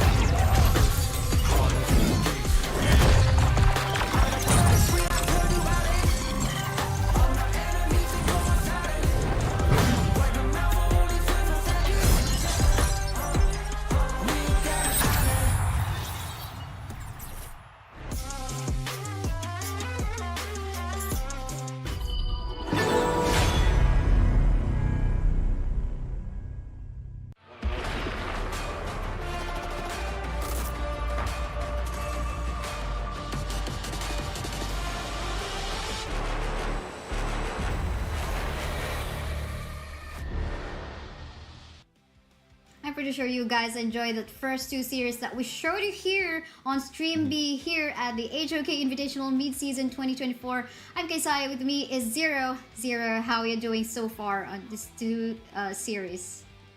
Doing absolutely great. You know, we've seen VKS really struggle right now, and they are starting to feel like they might not make it to the playoffs. But hey, you know, if you have any thoughts about these games and the upcoming games, do leave us, let us know what you think in all our social media. You know, make sure you follow all our official Honor of Kings Global Esports social media on YouTube, Facebook, TikTok, Twitch, Twitter, as well as Instagram, and of course, you know, write down your thoughts and hashtag HOKXEWC 2024. And if you get your post noticed, you might have a chance to win permanent skins. And of course, you get all the latest information about the Honor of Kings Esports in these channels as well.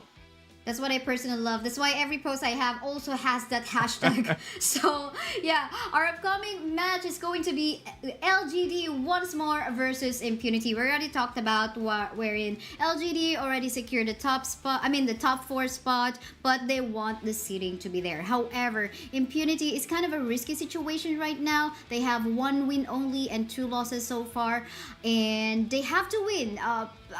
Potentially these 2 remaining matches. If they only win 1, their fate will definitely now depend on the results of the other teams. But yeah, let's see. This is going to be an exciting one. Is actually Impunity is also one of our featured teams for this stream up against Vitality, because that will definitely tell us what will happen for their group. But you, what are your thoughts, Zero?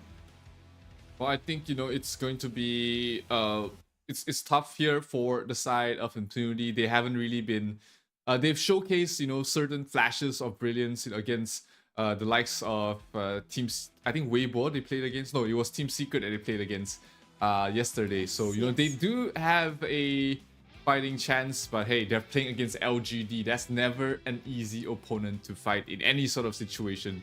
And as things are starting to look hard, LGD has always been able to step up. It's Musang King, we've seen him the MVP of the last match on the Ogren, JR, fantastic on the long, Ze Xiang, Zihong, and Jimmy, who has not seen any playing time yet. But hey, these all 6 players are all beasts. Definitely a beast. I mean, it shows on the numbers of their wins so far. Already 4 wins, and they want that one last win, it seems, to get that ability to go for that decision, a power of decision, who they're gonna go up against within the knockout stage. So I think this is definitely something that they will have to look forward to. But then again, I also have some trust on Impunity. They're actually one of the strongest team as well. They have been in the Honor of Kings Kings scene for quite a while too. And let's take a look at them. They have Zero, X-Hero in here, Black, Shaolin, Megumi, and Ashing for sure. They've got the experience, and I think, with one night of rest, they probably have the momentum once more to fight back. If they had a long day yesterday, having to play 3 games, but hey, you come back fresh, you come back against LGD. If you're able to get a win here, suddenly, their outcome of the group doesn't look so bad. They stand a very good chance to move on to the playoffs. But if they lose here, then, their final game is against the likes of Vitality, and that might decide their fate in the tournament as well. Not just them, but also for the side of VKS. That's true, very much VKS. But we do have an interview to share with you guys with LGD. Come watch this one. The one who would control fate must be heartless. Raise the axe of God to smite all. Only then bless the people of Yimeng.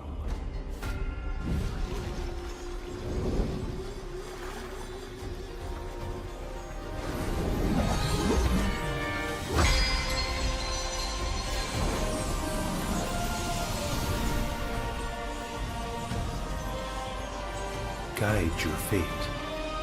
The cycle of rebirth.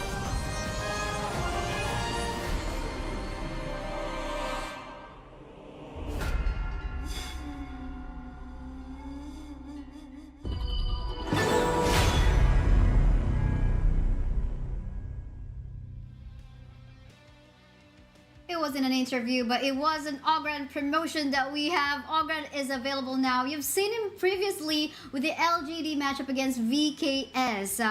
You've seen here having really good KDA. He's got this seer state where he can actually go for that state to kill all the targets with low HP. In addition to that, of course, his skill 1 can also activate that seer state. Really amazing new hero, actually the latest one that we have in the global server. So yeah, are you loving so far the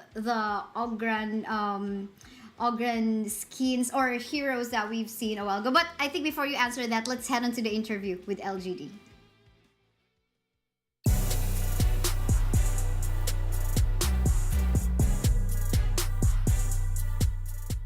感觉这里非常棒，这是我人生第一次来到这种国际赛事，就很兴奋，很开心。我家对抗路是香 ，He is the Clash Lane. Our mid lane is Jihong. Farm lane is Zhao. Support is Zhe.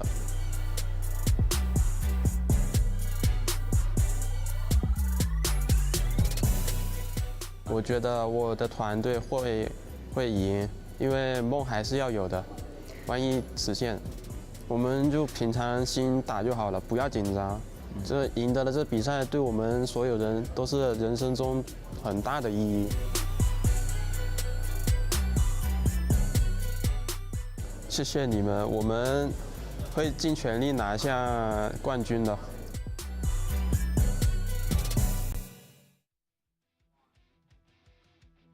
But But I love the interview on that one. Now, since they have showcased us some good Ogren plays, I'm gonna go back. I did not forget my question to you, Zero. So I'm gonna go back to you. Did you love all of the Ogren plays that we've seen so far in the first 2 days that we have? Oh, absolutely. He is. There's a reason why he's constantly just being banned out or picked out so far. He has a 80% win rate, almost, for the side of Ogren. But you know, if the Impunity has anything to say about it, let's see what they had to say about their tournament run in the EWC with this video. 我是感觉很开心，毕竟又出国了，出国游玩去了。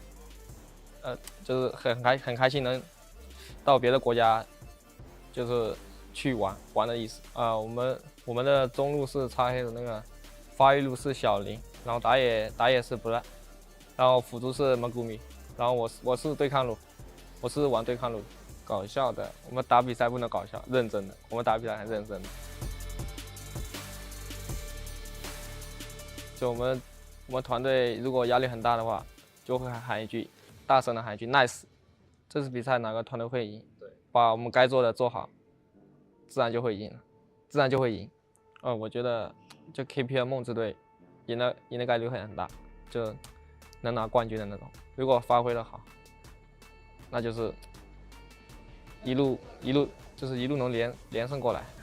对我们粉丝说，感谢你们一路以来的支持。 感谢你 ，Impunity 加油！ They are a fun team, but they are very serious in their games. I mean, I'm pretty sure that all of the teams are fun, but maybe Impunity in here are now fun from, you know, their rest from yesterday, taking a break, but even more serious to go up against Team LGD. Because again, they are quite in a shaky spot right now in their group. Yeah, but Impunity looks like, you know, a team that you can definitely be a fan of, you know, just the energy they're giving out. You know, they're here to have fun, they're here to play as well. So, you know, I hope that, you know, they find themselves out of this situation. It's tough, but hey, they are going to be able to at least try once again against LGD in this group stage match. We have the picks and bans already underway. They're long taken out there by LGD, while Impunity bans out the Musashi and the Ogren. That's so true. Sadly, we won't be able to see any Ogren. I mean, we've seen how effectively LGD have been using that Ogren, so I think that's a good respect on this draft, banning that up against LGD. But the Long will be out of the picture as well. Looking at the statistics that they had, Impunity had a Pariah on the Dune. I wonder if this is something that they're going to be picking up for themselves as well, but not going to be a priority as Arlie will be here to secure the late game.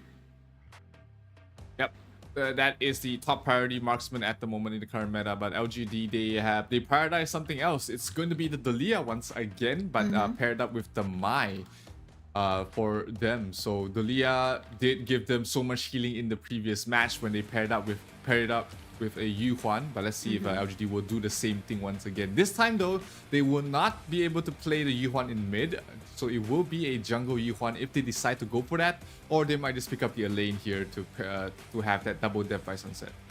Yes, that's true. Let's find out.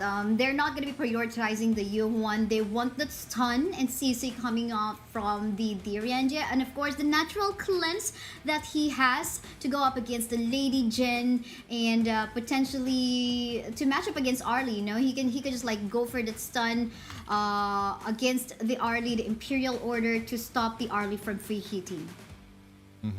But here, you know, Impunity spotting that LGD still needs their Clash laner, takes out the Elaine as well as the Mayin. So in terms of the Clash lanes as well, there's not many heroes left in the pool. Maybe a Byron.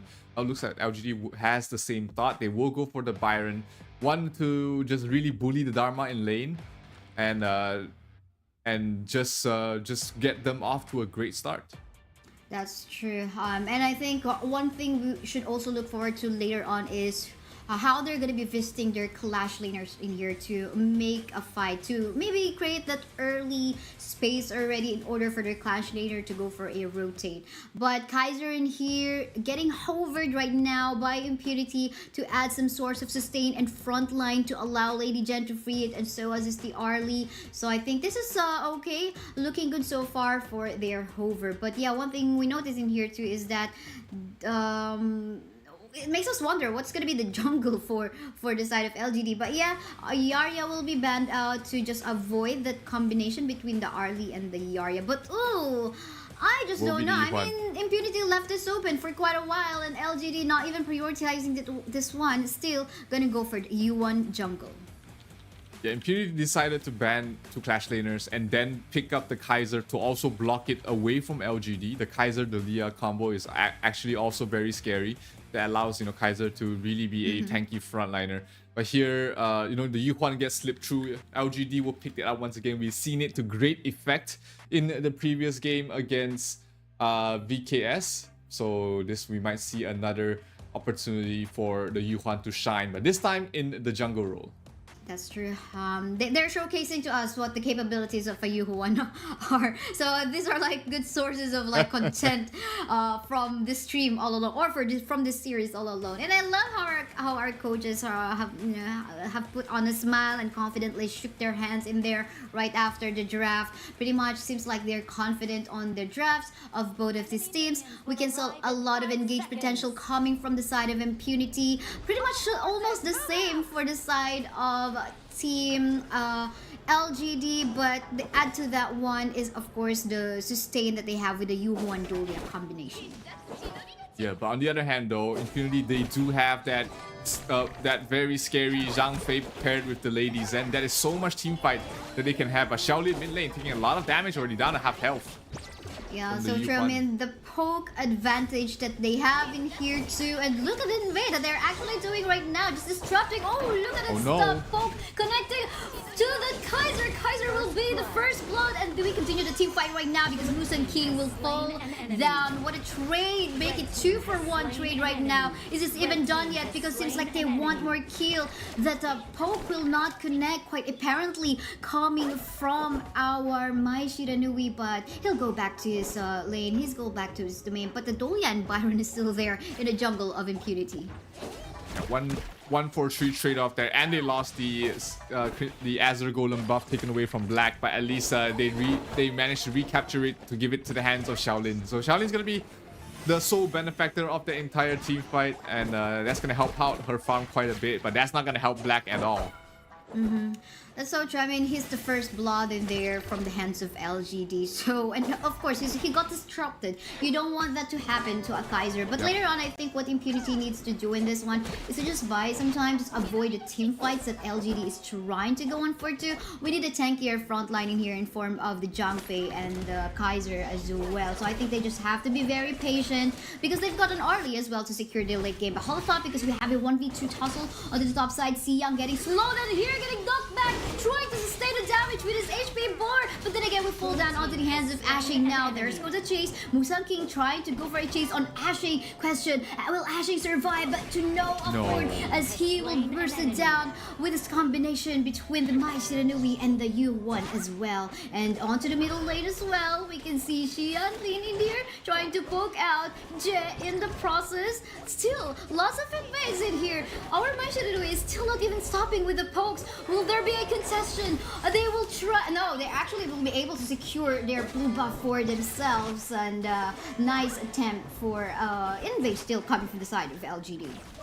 Yeah, but Gumi being able to take that away from the Yuhuan is huge because that means that she cannot abuse just having 2 Azure Golems. But the invades, like you said, they just keep going on. More and more camps taken away from Black. Not the best situation that he could hope for. Really losing out in a lot of farm, and he's gonna fall off very quickly if he's not able to get some kills or get some crucial team fights going on in his favor.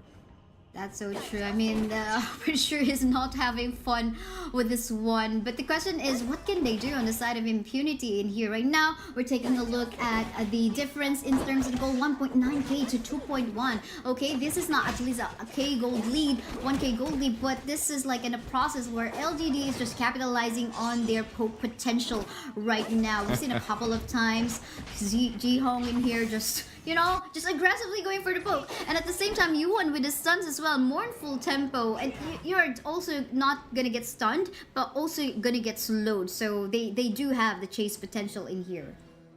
Yeah, but like you said, so much poke there from Ji-Hong, just throwing out Kachosins left, right, and center. Musang King rotating up towards the top, looking like they want to pressure the tier 1 tower. But with the Kaiser and the Dharma over there, he's not going to be able to continue on. But Musang King uses the teleport towards the mid, looking like she wants to start some action for herself as well. And it seems like there our LGD is going to position themselves onto the Tyrant, first Tyrant of the game. But I love the exchange that Impunity is actually doing that. But Siang actually has a vision. I wonder if they will try to go for the steal. Nope, we did not. I mean, the camera did not really see that. But Impunity will still be able to secure that for themselves. But we can see onto the middle lane here. Look at the aggression, the siege being done right now by LGD. Unbridled Outburst has been used just to shove away the members of LGD. But look at that, they're not even backing away. They're just confident because they do know that there's no backup damage right now. Coming from the Arlie doesn't even have the damage as of yet. But again, the siege is just way too much from the side of LGD right now. Yeah, they know that Black is basically a non-factor at the moment, so the Kaiser not having the damage is a huge factor in why they're being so aggressive. I hear they're trying to go for a fight. Yuhan dropping very low, forced to use the ultimate to back off. Definitely going to be making use of the unending sorrows to make himself untargetable. They will be able to secure the tower on the bottom side part of the map, allowing the D-Rendia to actually rotate into other lanes. They probably are going to go for that 1-3-1 rotation already, maybe 4-1. But yeah, this is so far looking good since this is a 2k gold that we're talking about in favor of LGD. Yeah, but they really want this mid tier 1 tower is LGD. You constantly see them put a lot of members there. Megumi in some trouble. Can he back off from this? Gonna go for the shield here and there, but look at the damage going from the members of LGD right now. We're gonna fall down onto the hands of Musang King. Way too much magic and damage. I mean, this is the moment. I mean, this is the timestamp, game timestamp, wherein you don't really will find yourself in a tanky mode. You know, we have to wait for the late game for the side of Impunity in here. And now it's just going to be up to them. But for the meantime, you can see members of LGD just going for the siege. And again, they're not stopping on the jungle invades. They're not giving Black any time to farm whatsoever. This tier 2 tower in the bottom is going to fall very quickly. And that is more and more real estate being taken away from the side of Impunity. Power trade-off though on top. Dharma was able to finish that off. So that gives them a little bit of gold. But that Crimson Golem is going towards the way of LGD once again. Again, taken away from Black. And Black is really suffering right now if you look at his itemization. Looks like there goes the creation of space just to take down tower in the middle lane right now. And Ending Sorrow has been used by the Yuan to save himself through any potential CC lock from the side of Impunity. And then, I mean, this is like really textbook play coming from LGD right now. We go for our objective and then we don't force team fights. If they want to try to engage, we just avoid. If we kill someone, let's go. But again, there is also a lack of pressure coming from the side of Impunity right now, not allowing Black to go for his jungle, you know, objectives, the jungle monsters, nothing like that. But for the meantime, you can see the Unbridled Outburst already has been used. Going to be able to target the Mai Shiranui, but then again, Mai Shiranui is very mobile. He will be able to go for that escape, but getting slowed down in here is the Kaiser right now. Again, the jungle invade. No space for Black to actually farm. It is just a tough situation right now for Black. He needs to try and find a fight with limited items there. But hey, he can rely on his teammates. You've got the Zhang Fei, you've got the ladies, and to become that true frontline for you, and then you take a fight after the fact. So let's see if Impunity is able to find that. Oh, Zhang Fei in some trouble, dropping low. Gotta get that shield though, but for the meantime, there is members of LGD in here already going onto the backline, super low in HP. Still see Young will be able to survive, but look at this one. Loss of sustain and ending sorrow has been used already. The rest of the members of Team LGD are already falling down. Musan King will be the first one to actually fall down, but the rest will still be safe thanks to the remaining heals coming from the Dolia as well. But it seems like this is somehow what Impunity is going to be looking forward to. Some try to pick off one member of LGD one by one, and then maybe we can come back. Yeah, but they have to play patient. They have to not crumble to this pressure that LGD is giving. Another Azure Golem taken away from the Impunity side, and if you look at Black, he's not having a great time whatsoever. Still, that was a good fight for them to be able to find an opening in towards this game, and if they get another good fight somehow or another, you know, we might just see them back in the driver's seat. Yeah, that's so true, where the Blazing Cape is already being built in here, but for the meantime, let's take a look at the team fight happening right now, and Bridal Outburst has been used right now, but one member in here is going so low on the side of LGD, but the Chase trying to go for the target. They just want to create that space. They're not going to fully commit onto the fight because they still want to respect Impunity. Meanwhile, we can see Ashing doing some miracle onto the top side. Let's take a look at that fight again. Two members from the side of Impunity almost falling there. The Invincible Warrior kept the Kaiser alive for so long. Look at that. Black was still alive after all of that. They managed to shut down Musan King. They did lose the Dharma, but hey, 1-for-1 trade in a losing situation, you would take that any time of the day. That's true, that's true. You would love that still. It's like light of hope for them. And the moment that they are even prolonging the fight, more chances for Megumi and Black to get even tankier, and even Ashing and for Shaolin to actually go for that free hit onto the back line. But of course, we gotta wait for Zero, X-Hero, or Megumi to go for that setup, or maybe even Ashing for the setup. They have a lot of sources for setup in here, but of course, they need to catch up in terms of itemization. Absolutely, the itemization is the key concern here for Black. He's not as tanky as he'd like to be, and he's facing against so much damage coming from the side of LGD, and Black is trying to run for his life here. Can he get out? Run while there is support. Dharma. Engage onto the side, and here coming from our members of Impunity, but seems like they're the one to fall down because X-Hero will fall down together with Ashing, but Shaolin in here will go for one kill. There is a chase right now. Oh, will get the last hit, but thanks to the backup and shielding coming from Megumi, but again, although he was able to protect his teammate, he will fall down. Arlie was safe, but then again, members of LGD, it seems like they're eyeing for a tower take onto the mid. They get that tower, they get their first tier trees, and that opens up the high ground for the side of LGD. They are looking like they want to end this game as quickly as possible. That will be assisted there with the Tyrant buff and maybe the Overlord as well after this. So LGD firmly in the driver's seat at the moment, 6,000 net worth. But Black is starting to catch up. He's still far behind in terms of the net worth, behind Musan King, but we can see him starting to be able to soak out more and more damage. Definitely getting there. Again, in terms of anti-healing items, again, the only source right now we can see is the Blazing Cape. There is no Venomous Staff or Mortal Punisher being seen right now on the itemization of Impunity, and that would just allow, you know, the healings coming from Musan King and Jir right now to become even still effective somehow.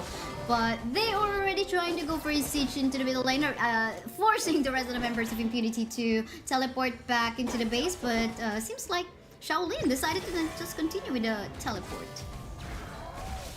Yep, this Tyrant is, this Overlord is going to be crucial, but the Primal Bonds are still available there. The debuff is still on the side of LGD, so they are taking some time, taking a bit more damage than they like. Impunity though, not trying to contest whatsoever. They're more than happy to just continuing farming up on their heroes, try and catch up that way. That's true, that's true. They want to play it safe, at least, you know, just avoid the risk, even riskier situation when they get wiped out, and then gonna have their crystal fall down. But yeah, members of Impunity forced to back away, but we can see in here Ashing still trying to go for that side lane push, but actually on the top side tower as well will fall down. A lot of super minions will come through anytime soon on their base. Yep, they lost the tier 3 without any contest. Ooh, lots of damage towards Musang King. I thought he might have needed to use his ultimate there. If a single crit did land, he was pretty much dead there and then. But knowing Musang King, he's always going to be able to try and play at his limits. To try and play with the lowest HP possible before popping his ultimate to heal everybody up. Yeah, this is not like, okay, spam, just make use of the skills and spam here and there. These are what we call calculated moves. But talking about calculated moves, will there be any calculated moves in here? We can see the Zhangfei onto the back line though. All of the high ground towers already has fallen down. We can see the aggression coming from the Dolia as well. Minion waves are coming in. What are the odds in here? We need a setup coming from our... back lines. Oh, look at that! Shoulder will fall down. However, surprisingly though, Jeb will fall down too. The rest of the members of Team Impunity already falling down. Megumi is all the one remaining. Will still be able to survive, but it seems like Team LGD will want to focus fire onto the base, winning this match up against Impunity. Congratulations. That was just dominance from the side of LGD from the word go. Never giving the jungle ever to the side of Black. And you know, Black, he just had a terrible start. We did see the use of the Kaiser towards the later stages of the game. He became very tanky, became very unkillable and very sticky to all these heroes. And that was a good position that Black wanted to be in. But unfortunately, the early game was just too bad for the Kaiser to really do anything. And Impunity right now, 1 and 3 in terms of score, they are not in a good spot in the group stage. Definitely not. They already have one they have 1 win and 3 losses already. They still have a chance later on if they win the next match that they have. But for LGD, they already finished all their matches. 5 wins and they are securing the top 1 spot. They get to decide later on who they will be matching up against with in the knockout stage. But let's take a look at the amazing highlights from this game. Yeah, this fight, I thought, you know, this was Impunity's way back into the fight. Dharma as well as Megumi was able to do so much damage to Zihong and JR, but unfortunately nobody to clean them up. And they just lost too many members from there. If they got that fight, we might see a different outcome or at least a longer game. But because they lost that fight so in such a terrible fashion, it was just too much to deal with. And LGD just too hard to beat. 5-0 in these groups, and they are number 1. They are top in Group A. Yes, it's like, you know, the rest of the teams in Group A are like, okay, what's gonna be our position? But for LGD, it's like, sure. They already know. It's like, they already know. Meanwhile, for Group B, we have like 2 teams, okay, KPL and Weibo. But yeah, let's take a look at the match results from a while ago. Anything highlight worthy that you can point out in here, Zero? I mean, X0 definitely did a lot of damage for his team, but unfortunately, just never be able to close out the game in terms of those fights. He wasn't able to get those kills, and once again, the MVP going towards the way of LGD's Musang King on the Yuhuan again.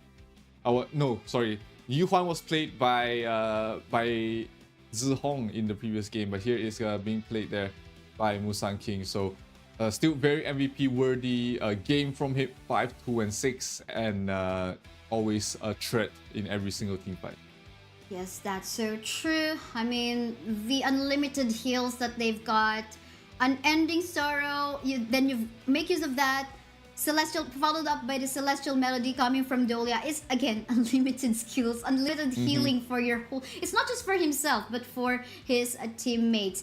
But yeah, up next is going to be the match between Team Secret versus Team Vitality. Something to look forward to, because again, these are the 2 teams as well in a shaky position in our group. But then again, everyone, guys, don't forget to make use of the hashtag HoK X EWC 2024 for you to get a chance on winning some permanent skins. Any of your thoughts, analysis, we'd love to hear that being posted in social media, whether it be Twitter or X, Threads. I don't know if you're actually there too, wherever, Facebook too.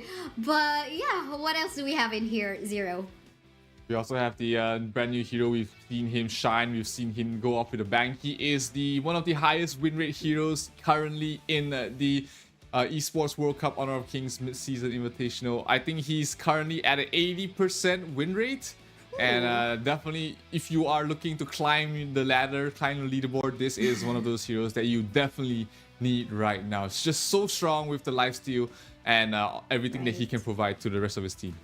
That's so true. That's so true. The space creation, even I would say. But yeah, make sure to get the Ogren skin, Ogren hero already. So everyone, we are done with the first half of our stream of our day 2 of the group stages. I'm so excited for the second half because this is where we will almost find out like what is gonna be the final results. But yeah, let's head on to a short break for the meantime. Once again, I'm Isaiah. With me is Zero. We'll be back after a few minutes break.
We are halfway through the Esports World Cup Honor of Kings Midseason Invitational, but we still have so many yet to be decided in Group A. Welcome back, everybody. This is Zero and Kaisaya, and we will be witnessing a very important match between Team Secret and Vitality. Now, this match is not very important for Team Secret. They've already mathematically qualified for the top 4 for the playoffs, but Vitality, they're at the knife's edge. If they lose this game, the entire Group A bottom side will be shaken. Definitely gonna be shaken. I mean, we're talking about VKS, Impunity, and Kagendra also trying to find their spot, their way onto the top 4. And again, it's gonna be going to be pretty shaky as we head on as we head on to proceed onto this series. As we see, Team Secret looking good so far with their match up against Vivo Kid Stars from a while ago, showing off some power on what they can do on this day 2. Yeah, so let's take a look at the groups for both sides. Group B already pretty much almost set in stone. The KPL Dream Team, Weibo and Loops already mathematically qualified, while the final spot still between Falcons and All Gamers Global. Both these teams still have to fight it out to find out who will take the last slot. While for Group A, if you look at the bottom side, from the 3rd to 6th rank, it is just so tight across all these teams that every single win and every single loss from these bottom teams, it could decide the fate of the bracket. And yes, as you can see as well, just finished from a while ago, in our Stream A, KPL Dream Team just took down Weibo Gaming, giving Weibo Gaming their first loss in their group. So yeah, this is also like giving us like the proof of dominance on the side of KPL. That's well understandable why they also have a lot of fans, and as to why they are actually, the top in the predictions right now. But yeah, let's take a look at the roster that we have for the side of Team Secret. We have Shisan, Azar, Shuan, Tian X, Son, and Hugh Huan. Definitely, I think they are very eager. I saw the post of their coach from yesterday, and it seems like they are really wanting to get maybe no longer the top seed on this group, but maybe they would want to be in a better place for the seeding still as well. Absolutely. I mean, just avoiding being 3rd and 4th is also very important, because then you can't be picked by the opposite group's first seed, right? So that gives you an option. That puts you in a much better place to be. But hey, let's listen and take a look at what Team Secret has to say for their preparation in this tournament.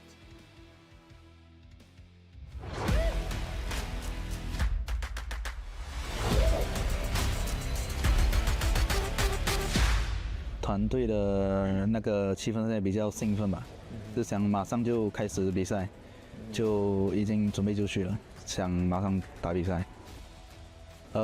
总决赛的时候吧，先拿2分，然后被对面追了3分，就挺伤害到自己的，不过已经调整好了，这次不会再输。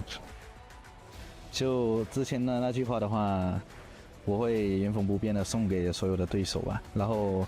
如果你觉得不服，你想战胜我们，你可以试试看，我会让你知道什么叫绝望。对的。我觉得冠军的候选人的话，不是我们 Team Secret， 就是 KPL Dream Team 吧，毕竟他们是来自中国的很强的选手，可能会有点棘手。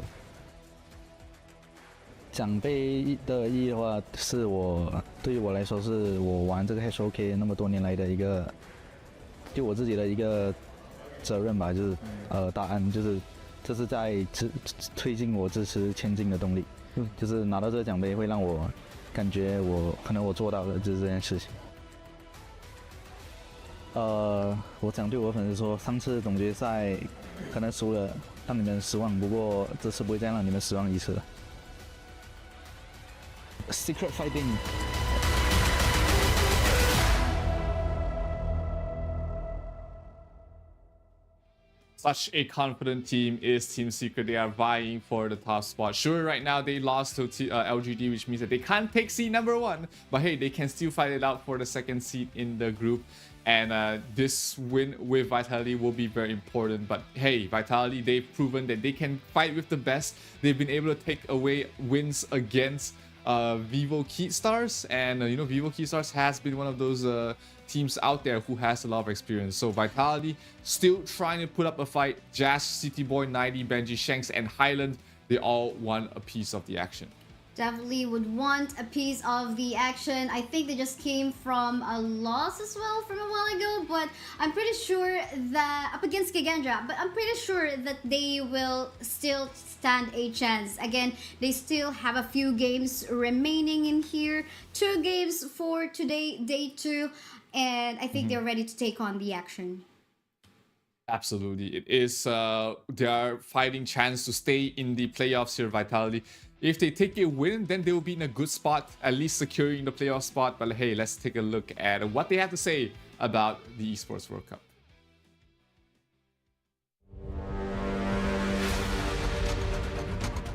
For the Esports World Cup, I feel very excited and I want to play against the other international teams. I'm not nervous during competition. Just the first second when I come on stage, but after when I'm in game, I'm not nervous anymore. I just think about the win. I'm the support of the Vitality team, and Shanks is the ADC, City Boy is the support, 90 is the top laner, and Highland is the mid laner. And I think the team is very funny because we have different personality, but at the same time they are professional when we have to be professional. We speak a lot of language in the team, but the main language is Chinese. I learned some words to understand in game, but I still need to learn more Chinese. I think the winner will be the KPL Dream Team because they all are very strong and have a lot of experience. And all the team are motivated and work hard to hold the trophy. I love you guys. Jayo!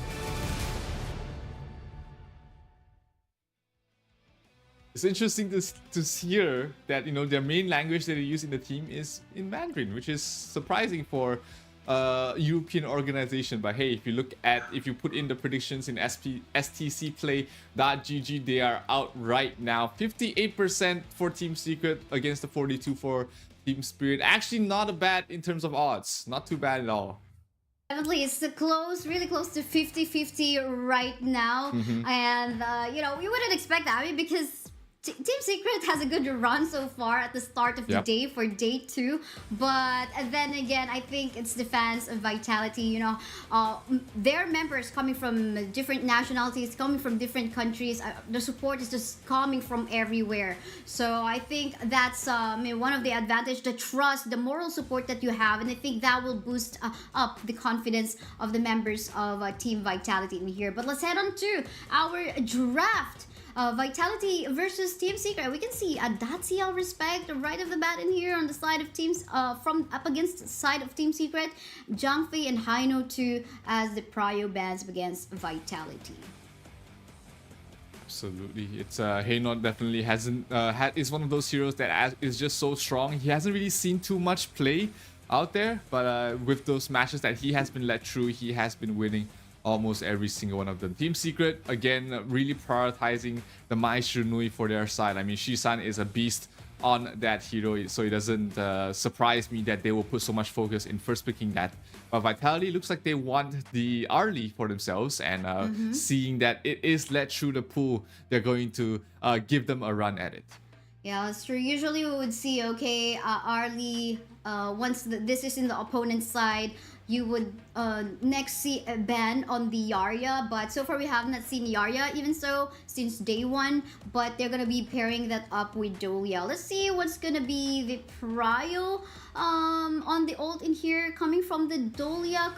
I don't think the Arlie it will be, because you know the ult of the Arlie is like Mei were to actually knock back the enemy just to save herself, but we're looking forward to what will be the next 2 picks of Vitality in here to get the Celestial Melody from the Dolia. But in terms of engage and the pickoffs, looking good so far for the side of Mai Shiranui. They also have the late game secure with the Lady Sun. Will take a while in comparison to the Arlie, But yeah, I mean, looking good so far for both of these teams. Yep, lots of single target damage and focus here from the side of Team Secret, hoping to lock down and burst down the Arlie before she's able to really wreak havoc in the fights. But Vitality already picked up the Elaine, so that's at least one of the pairings that you can reuse with the Dalia. And the secondary Death by Sunset is always very strong. But you like to have more options. You want something else that you can play along with Dalia. Let's see what Yao Yao, the coach for Vitality, has in plans for their jungler as well as their mid lane. Would this be a Yuhuan once again? That is still left in the pool. Also very strong in the jungle to pair up with the Dalia and the Elaine. That's true. Makes me wonder if they're going to be eyeing on that one. We'll see. We'll see. That's still definitely a possibility, but getting cancelled in here already as well is the Kaiser as well as the Princess Frost, Mayin, the Ming too. Ming, you definitely wouldn't want that to be partnered with the Ladyston, of course. Absolutely not. We saw that from yesterday, or I think the first match with KPL Dream. Having that against Falcon, if I remember it correctly, it was just like super aggressive and looking scary. But yeah, let's take a look at the final picks. Do you have anything in mind in here that they could be prioritizing? Should it be the Yuhuan next for Vitality? I think Yuhuan makes the most sense for Vitality. It could be something else, but they decide to go for the Ata in the jungle, which is interesting to say the least. He's not a very widely picked jungle hero. He usually flexes more towards the clash lane, but he can still be playing the jungle. He's had mixed results so far, but it does allow Vitality to play very aggressive. Ada doesn't need a lot of farm to start wreaking havoc in those fights. That's so true. We'll have to find out, but that definitely adds up a layer of CC for the side of Vitality, or maybe block of those potential engage coming from either the the Musashi or the Maestro Nui. We'll have to find out. I'm still curious as to what will be the last pick of Vitality in here, if they're going to be securing the U1, since it's still open for the mid. But yeah, Byron and Tyan in here will be locked by Team Secret, completing their lineup. So much healings, of course, from the Tyan. There will be some mini stuns. Pretty annoying in the laning stage, I would say. But yeah, let's see how they're gonna be working that one. But it's gonna be the Shangguan in here that is gonna be locked in by Vitality. And with that getting picked, we might be looking for some really good early games if they can secure that. Yep, the second ultimate for Shangguan is always just so scary. You thought it was over, you thought the barrage of damage coming from the final stroke was done. No, they have another round of it, and it's going to be something to look out for. Vitality has been playing with the Shangguan quite a bit, so they are absolutely no strangers to it. But hey, one final cry, one final hurrah for the Team Vitality. They know that they need to take this win to be able to secure their spot in the playoff. While for the side of Team Secret, they need this win to secure second seed. So a very important match for both squads. Let's see which team will be able to take this win in this matchup. Yeah, that's so true. Both of them have 2 remaining matches. This is both their second to the last match. A lot of things can happen. If Team Secret wins, of course, giving them more firm position in the top, second to fourth spot. But if Team Vitality lose in this one, they may still have a chance, but it will still depend on the results of the other remaining matches that we have. We head on to our Gorge. Into the Heroes Gorge again, where Caster of Kaisai with me is Zero. I'm gonna bring you the action on this next match. Absolutely, Vitality is putting the Shangguan towards the mid, not playing it in the clash farm lane as we are more used to seeing. But top lane, 90 taking a lot of damage from Xuan and 10x already. They absolutely do not want this Elaine to have a good game whatsoever, and a lot of damage taken by Highland. He has to watch out, but Shisan is the one dropping down very low, almost being brought down there by the Lilia. So a lot of damage being traded across both sides. Yeah, usually it's actually my Shinigami who would see bursting, dealing a lot of burst damage or doing those amazing early pokes in the mid. But yeah, he's the one actually being taken off into in a slither of health on that first minute game time.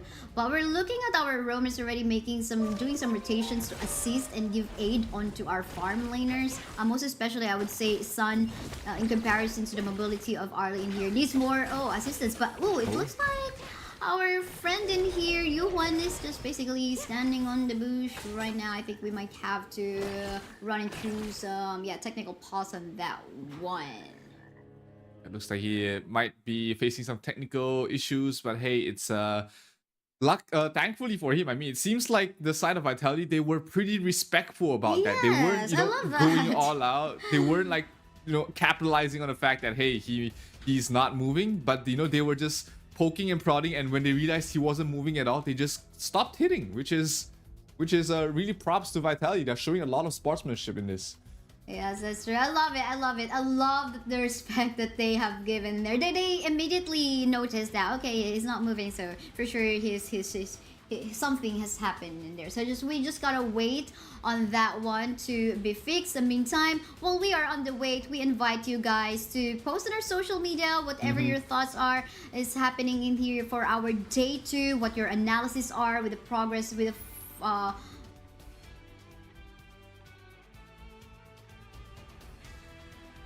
yesterday there were 7. Today we've gone through three matches in stream B, and this is the 4th match on this stream. And every single match has been very exciting with different weights, different sort of changes for the group. So it's been a great run so far for all these teams. Of course, in LGD already securing their spot as the top seed. You've also got on the other side the KPL Dream Team. As predicted, will be taking the top seed in Group B, but a lot of these teams are still fighting it out to find out if they're making it to the playoffs or what sort of seed they'll be finishing on as well. So once this game is over, once Team Secret versus Vitality has a winner, we'll be able to find out who is if Team Secret is able to lock down the 2nd seed, or will another team, will the likes of Kagendra or Vitality be able to steal the 2nd seed away from Team Secret. It is still up in the air here for Group A. There's still so much to play for. So all these teams, everybody is still trying their best to stay alive. Everyone definitely has to try their best to stay alive because a lot of things can happen in Group A. Again, Group B is kind of a different story. They're like, they can actually cement their position in there quite easily. It's quite noticeable who has the chance, who can stand onto the top 4 or the bottom 2. With Vivo Esports actually already saying goodbye because they have finished all their matches already. Likewise for LGD, they have finished all their matches already in Group A and just sitting pretty already waiting for the knockout stage tomorrow to happen. But between these two teams, Team Vitality and Team Secret, again, Team Secret getting green in terms of the number of wins so far from yesterday and today. I wonder what they can do in here on day 2. But Team Vitality, this is their also second to the last match. They gotta prove themselves, just only having 1 win from yesterday, and they need to do more in this scenario right now. Yeah, it is a precarious position here for Vitality, but you still have to give credit for them. They did take a win against Vivo Stars, which does look like they are not in their championship form at the moment. And of course, Vitality yesterday, the other match was against LGD, which understandably a lot of teams would start to really suffer against it. And they also lost to Kagendran earlier on today, which is more of a surprising result, which you would usually think Vitality would stand a better chance against Kagendran. But hey, what's done is done. They just have to look up for the next match and the match that they are currently playing in to be to just keep that mentality in check and knowing that they still have a chance to make it to the playoffs. Yeah, that's so true. But yeah, now we just have to wait for what will actually happen. But again, I think I want to go down next onto what we have on the top picks and top bans. From yesterday, we have seen a lot of Lady Jen Lady Jen to actually, not really go for the engage, but to set up the place that can be followed up by the damage. But she's not sitting pretty in terms of like win rate, 42. I mean, my stats are quite outdated, but we can still stand true, like less than 50% win rate, about 42%. What is telling us with these stats for the Lady Jen? Is it more about like the hero itself right now, or it's about how the teams are actually using her in the compositions?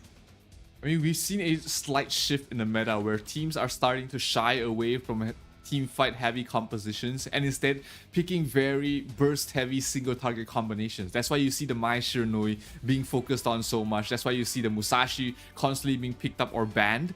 A lot of teams have shifted that focus into bursting their enemies' marksman instantly. So heroes like the Dharma, heroes like the Musashi has seen more play in the recent days. So this shift in a playstyle just makes Lady Zen less impactful. When your core damage dealer is being bursted down, it doesn't matter what sort of damage or the CCs that Lady Zen can bring out, because it's going to be a losing fight. Your team just lacks the damage after your Arlie or your Diren J or your whatever your marksman is just bursted down. Yeah, that's so true. But yeah, I mean, one thing we can actually compare with the Lady Jen though will be the Princess Frost. We did not quite see a lot of times, but we do know that, okay, if there's no, like, I mean, in the previous meta, right? Okay, Creation of Space, Princess Frost, and then some would actually label the Lady Jen as the, like, what do you call it? Like, the second... the lower class, like that of the Princess Frost, because what was that again? Sorry. We called her the poor man's Lady Zen. Yeah, something like that. Something like that. Yeah, because the princess you pick up the Princess Frost when Lady Zen is not available for you. And in season 1, instead it was the other way around. Princess Frost was the most meta pick ever in the mid lane, so Lady Zen would have was the poor man's Princess Frost. So it's interesting to see, as more players come into the game, as the meta shifts, how these top heroes do shift out, and we're seeing it again here in the mid-season invitational. Lady Zen, sure, is still being picked up quite a lot, but the win rates are telling about how she's fallen away from the meta, and it's becoming a very single target focus composition that gets more success right now. Yeah, that's true, but yeah, that's not what we're seeing right now. We got a lot of new heroes, Yao, Long. We do have, of course, the Ogren as well, which we're also quite seeing a lot of times in here. And I love the fact also, like, coming from patch update July 25th, Zhang Fei's being quite used a lot nowadays. Shangguan got buffed too, but we've seen her only quite a few times. But yeah, I think Zhuangzi at the same time as well is not gonna get picked up, even though Yao got picked. I mean, got buffed as well too. We're not seeing him at the same time too, since from yesterday. But can we talk about Yao? I mean, this is the brother, right, of Jing. Yes. Yeah, of Jing. And in comparison to Jing, well, for sure, Jing for me is even harder to play with. So highly mechanical. Yao, manageable. But why is Yao not actually getting picked in here right now in the current meta? Well, Yao is one of those heroes where it looks like he does a lot of things, but actually he's just in there to be a nuisance. He doesn't provide a lot of damage. He does provide a little bit of crowd control. He's annoying to deal with. But these teams, they're experienced. They know how to play against it. They've been playing against it in ladder. So that's why, when you have a hero that, despite how much farm you can get in terms of the farm, you are not as impactful as a lot of these jungle heroes, the Yu Huan, the Musashi, even heroes like the Heino, the even Menki, or the ever so popular Ogren. These heroes can do so much with farm or without farm, but the Yao just kind of does nothing even with farm. Oh, that's so... I see, that's why. But I guess we gotta wait for more updates for this Yao to happen to actually see him in action. But yeah, for the meantime, I think all our teams is... Somehow you saw the progression coming from Ogren yesterday. Ogren got picked in the first series that we've casted, I believe so. And he loses? Yeah. Yeah. Yes. But not a very good like KDA or like presence in the map, but as we go through along with the rest of the series from day 1 up until now day 2, like wow, the level of play that all of the teams are doing for this hero is just so impressive. Like partner it up with, you know, like some support heroes that can back him up with the damage and allow him to actually, you know, create the space for them. Then it now looks even more impressive. Absolutely, it's a stark difference from the earlier days of the group stage. Like you said, you know, early Ogren kind of meh, looks kind of like, hey, why is this hero even there? But you know, as the day progressed, as more and more teams were able to get their hands on that hero, he was sitting prettily at 71% win rate yesterday, and after you know, more games today, I think we've only seen him win today, which is going to boost his win rate quite a bit. That's why, you know, we, instead of seeing him being let through the ban pool, we've seen him ban more and more. Yeah, that's true. Getting banned more and more, respect more and more, and I think all of the audience currently watching and waiting right now as we fix or as we get ready again for TS versus Vitality. I'm pretty sure you guys learn a lot on how to actually play this Ogran hero and execute him so well, and you know what type of other heroes you can actually draft him with in a certain composition. So there's a lot to learn. Me too, I'm learning a lot, different strategies, and even when we saw that match versus LGD and was it Team Secret, we did see how they actually were able to manage the Daxiao and the Futsu composition from yesterday's match. So I think those are the kind of plays, like if you have the question, if you're a grinder in the ranked games, you know, you would question, okay, like how do we really manage this Futsu and Daxiao combination? Now it was displayed to us from yesterday by Team LGD.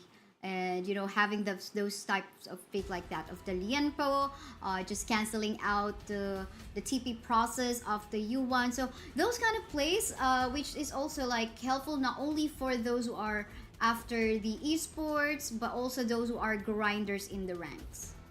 Yeah, you get to learn so much just watching these professional players play and hone their craft. You can also learn a lot about Honor of Kings in the HoK camp, where, you know, there's just so much information that will allow you to understand the game more, understand, you know, situations or why certain players pick these heroes or why certain players build their heroes this way. There's always things that you can improve to make yourself a better player in Honor of Kings. So make sure you head yourself over to the Honor of Kings, the HoK camp, where you can also earn more in-game rewards and while this whole entire event is going on. So plenty of reasons for you to be there.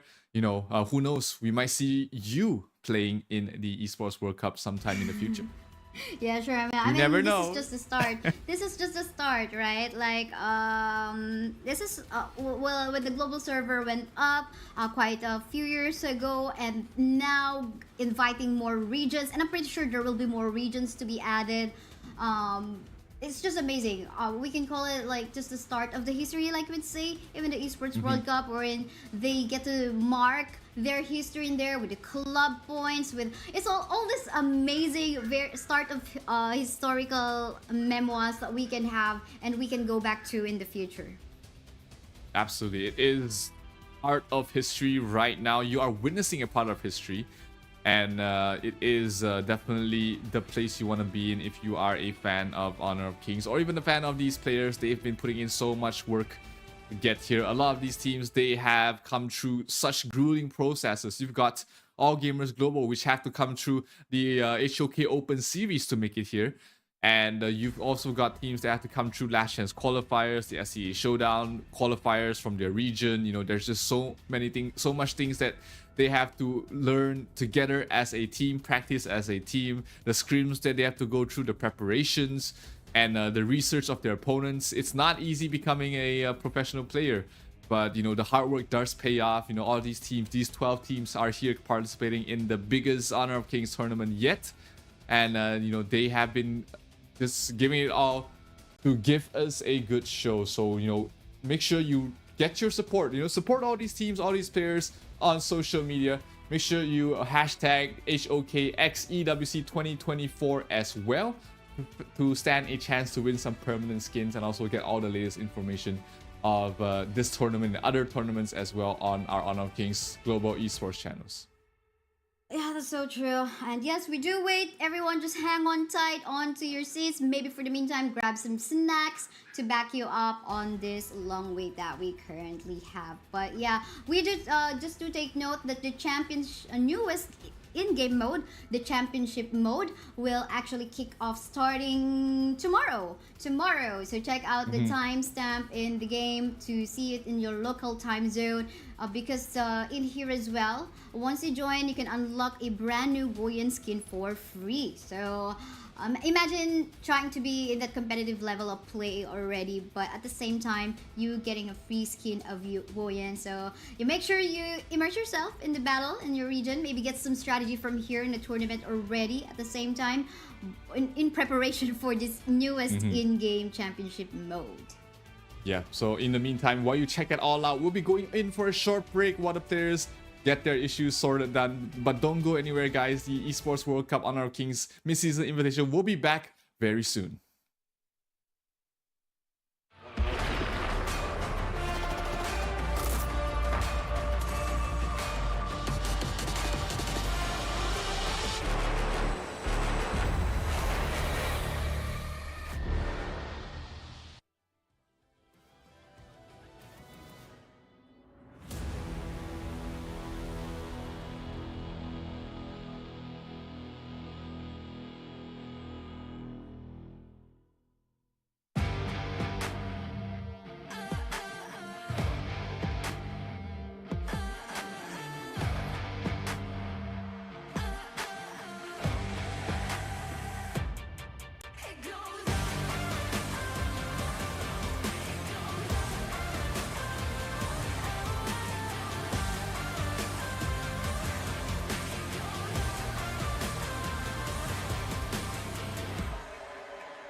It's the EWC and you want to play like a pro. Well, we've got a lesson for you. Axe on. You're fresh, ready to fight and grind those long hours. It's how it should be. Axe off. You're slow, unfocused, and lagging. Do you get it? Let's go again. To unleash your best game, you must freshen up first. Get your axe on. Spray, play, repeat. Axe and Esports World Cup.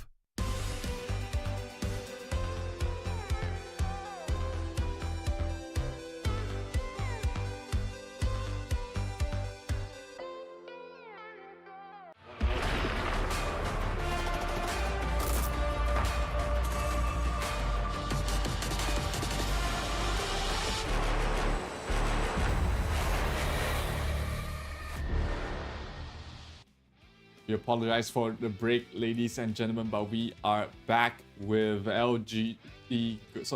with Team Secret going up against Vitality, and you know, the game is about to go back underway very soon. It's been a long wait, but hey, all these players, they are ready to go back into fighting shape.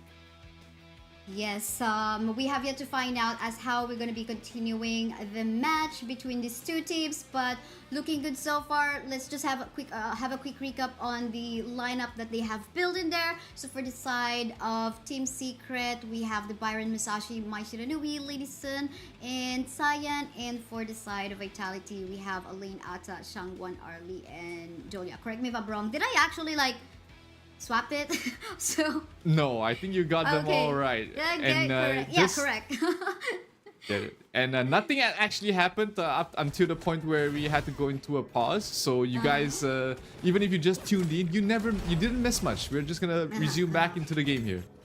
Yes. It's just that an almost kill onto Shi-san a while ago onto the Mai Shiranui, but still all safe, no casualties as of yet. As you can see, the scoreboard is pretty clean, but it seems like we're having a tussle onto the top side between the Byron as well as the Elaine. The Elaine is pretty much a late game hero, so that's the advantage of the Byron on the early stage. You want to get that ultimate up and running before you can actually, be of use for your teammate, mostly on accessing the backline.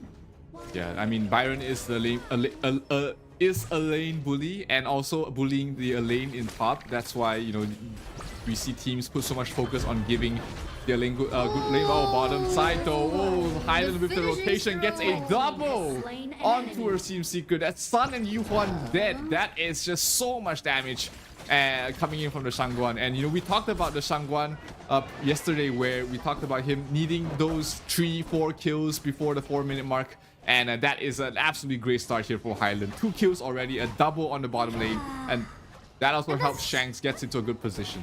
Yeah, and that's what we're looking for from a Shangguan. The early plays that you can do, take advantage of that. What more, the Lady Sun is actually a very late game hero. So that is a good idea coming from the side of Vitality.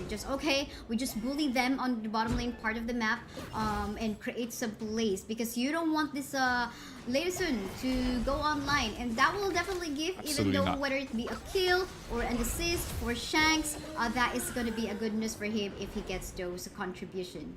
Look at this, another visit onto the bot lane. Yeah, I was just about to talk about that. She is already prepared for the next fight in the bottom lane. Basically, a replay once again. That was just so much damage there by the Shangguan, using the final stroke to get that 2 kills. And here, the bottom tier 1 tower, before the tower plating even goes down, before the shield even goes down, they're going to try and break it already. Almost finished off there. Around 20% HP left on that bottom tier 1 tower. And a Vitality off to a very hot start. Very hot start indeed. I mean, those kills onto the lane that you would want to protect and get more farm, already taken down by Vitality. But up next is going to be the objective taken here. There's a good position for Vitality. Again and again, yes, getting bullied onto the bottom lane part of the map is the latest soon. But a backup incoming from the Mai Shiranui. I wonder if they're going to go for a play, but instead, Team Secret will actually go for a decision onto taking onto the jungle camp of Vitality. Meanwhile, Vitality will be securing the first Tyrant of the game. Yeah, Team Secret, you know, knowing that they can't make it in time to back that out, does the next best thing, which is steal away some jungle camps, away from CT Boy, away from this Ada, who wants a good early game as well. Top lane, 90 might be in some trouble. He does have his Death by Sunday to get away from that, and I don't think they'll be continuing chasing under the tower any longer. But hey, Vitality taking a leaf out of Team Secret's book, will be the one invading their jungle. This Crimson Golem will be going down, and Musashi is rotating in, trying to get it in time. Who's gonna get the last hit? It looks like it will be CT Boy, the one to get it, but they do lose Benji. Oh, here comes the initiation towards the backline. They instantly burst down. Shanks, another hero down. Highland trying to do his best to survive, to fight back. Can he pop this out to a no? Looks like he does not have it in time, and Highland will fall as well. 3 quick kills going towards the way of Team Secret as they try and wrest control of the game back in their hands.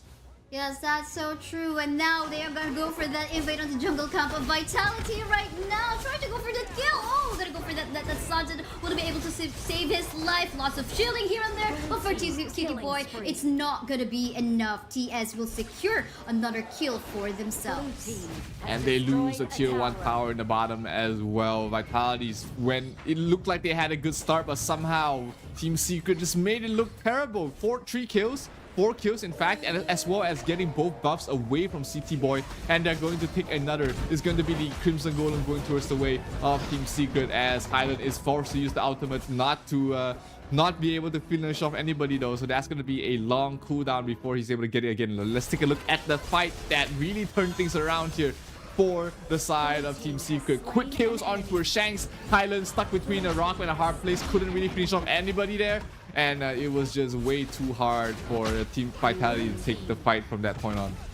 And it even continued onto the jungle camp of Vitality in here, wherein they, even though there's a lot of shielding coming from CT Boy as well as 19, it's not really not enough. But we continue onto the top side, where the Shangwon is actually going to go for that finishing stroke up against Shuwan. Maybe just wanting to capitalize on the counter play that they can do, because they haven't bullied by TS onto the bot lane. Now is their time to come back from the top side.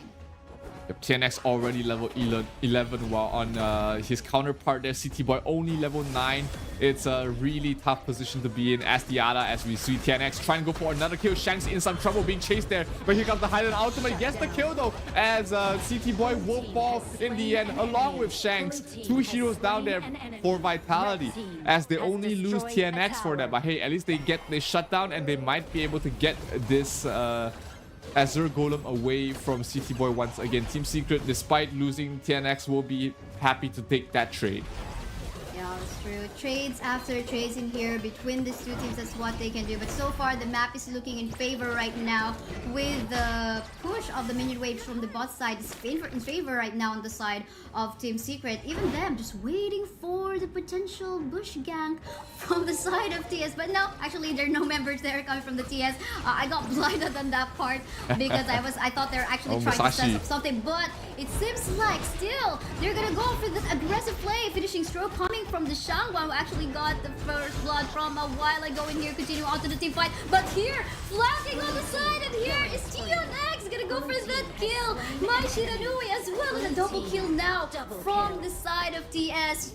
Oh my, this is looking like a disaster. It's just 2 members left for the side of Vitality. Blue team.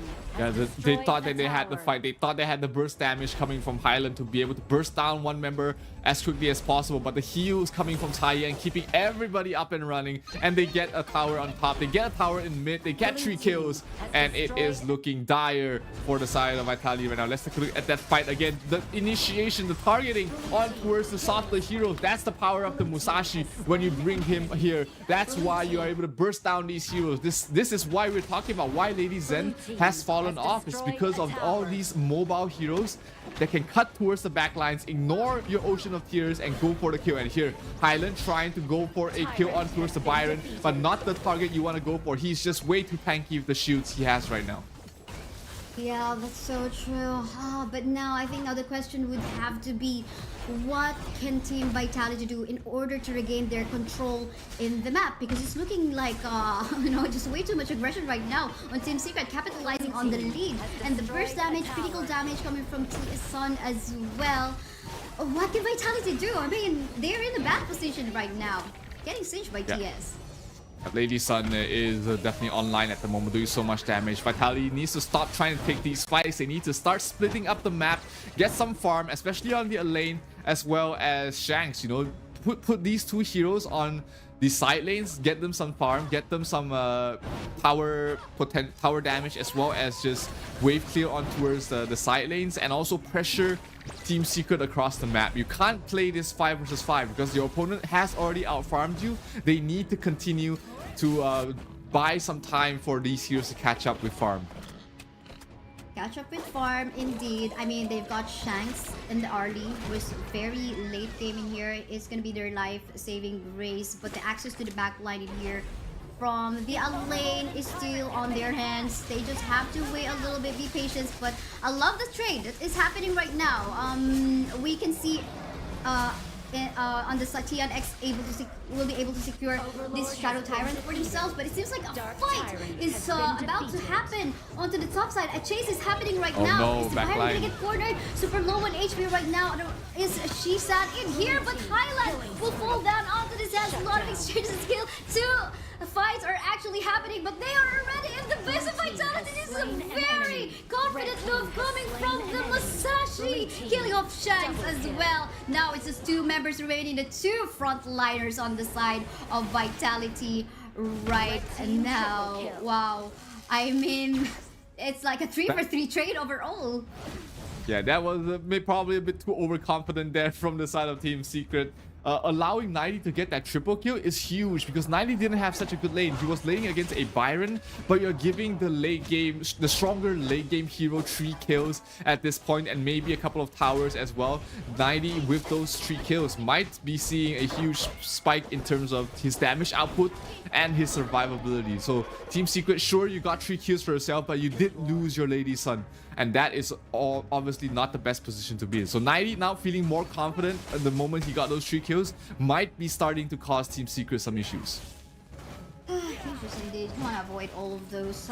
But now we're seeing an attempt coming from Vitality right now to set up something, but it seems like TS is just gonna be taking this time because we can see the Shadow Vanguard is onto the bot lane part of the map, gonna get cleared first by the Lady Sun as well as the Cyan. The Sunset has been used, just a precautionary measure, but then again, everyone's just falling back right now. But it seems like Musashi is just gonna go onto an engage, not gonna be able to target anyone from Vitality, thanks to the death at Sunset once more coming from 90. Yeah, that refresh Death at Sunset will allow him to get away out of that. So just a couple of ultimate cooldowns used on both sides. No real casualties up here. Will be interesting to see how the item progressions have taken place here for both sides, because, you know, it looked like Team Secret was about to run away with the game, but Vitality able to put up a good fight earlier on in the top side of the jungle.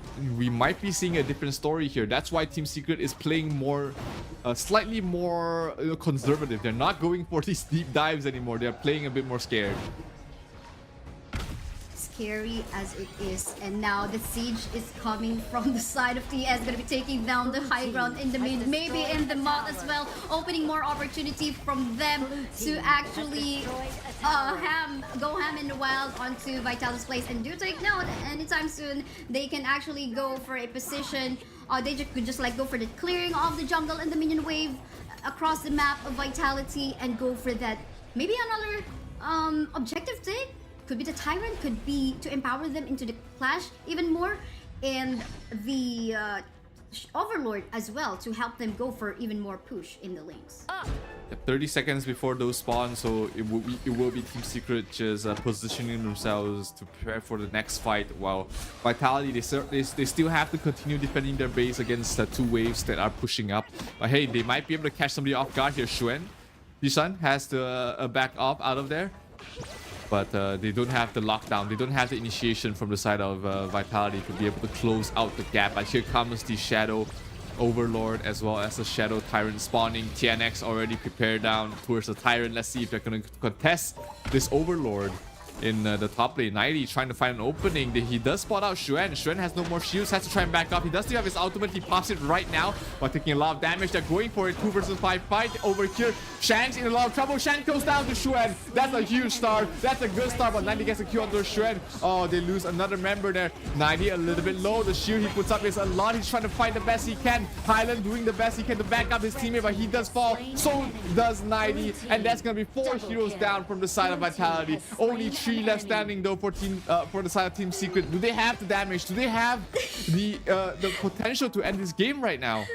I would like to believe so, because this is just the only one member. It's just the Dolia on the side of Vitality right now. They do have the minion waves into the bottom lane, and the death timers, the earliest one is gonna be 16 seconds, and the rest of the members of Team Secret are actually trying to end the game, and this is it. Team Secret is gonna go for that win up against Vitality, evening, like solidifying their position on the top 2 seed.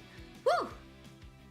That was a very impressive play there. It looked like the early game was going to be in a bit of a pickle there for Team Secret, but they took a good fight in their own side of the jungle. They managed to secure the game, and they are now sitting comfortably. Like you said, 2nd seed almost confirmed. They just have one more game to play, which is going to be against Kagendra, which will decide if they finish off 2nd seed or not.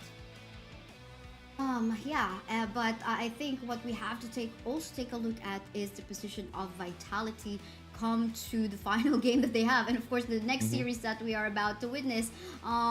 It's gonna this is the last, second to the last. After this Group A stream that we have between TS and Vitality, we're gonna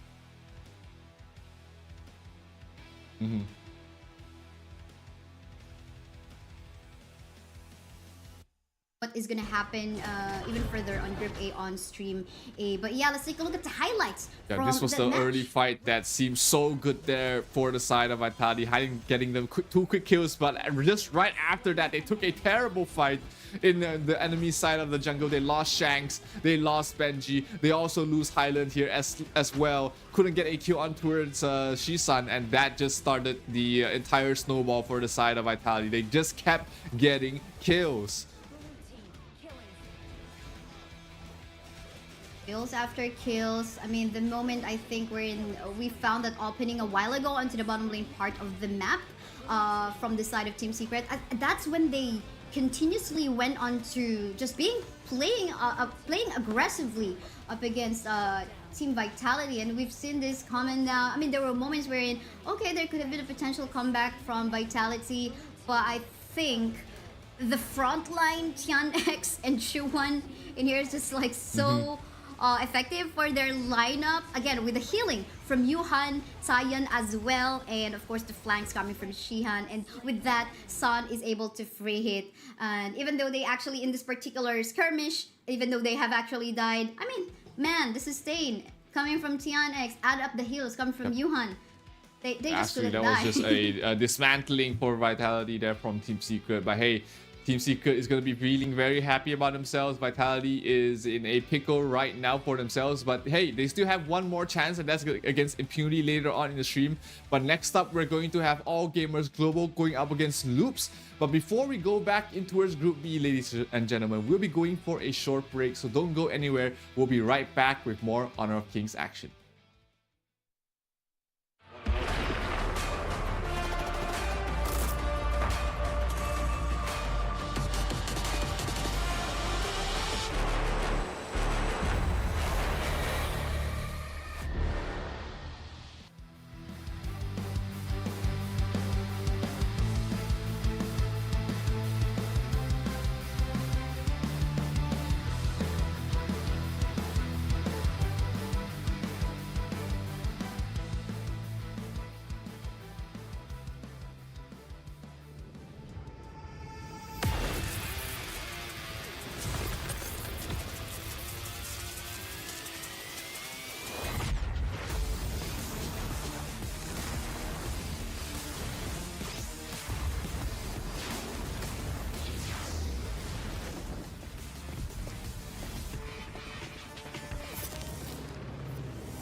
Go.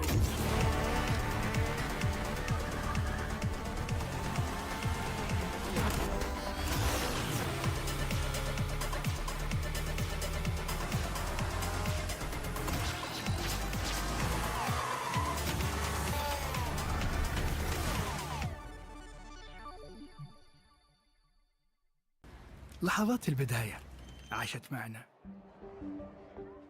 كنا نحسبها وقت للتسلية بس. نحسبها بس ذكريات. عبود أعطي أختك اليد يا ولد. ابتكرنا فيها ابتكارات، وإذا بغينا قلبناها خرافات. كنا نحسبها بس لمة وصحبة وسهرات. انتبه نوب ترى نوب. لكن كنا نشوف عالم ما حد يشوفه. ليت يشغل وقته بشيء يفيده. الله عليك على اليد صوت. عالم كبر وعاش فينا. عالم الحماس فيه يوصلك كل مرة لحلم أصعب، بس ما يصعب عليك. بارد معك وين ما تروح.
The one who would control fate must be heartless.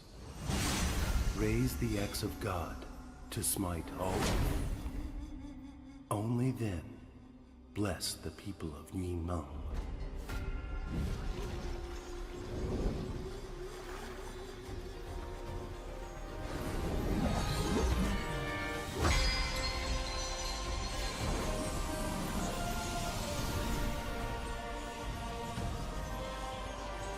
Guide your fate. The cycle of rebirth.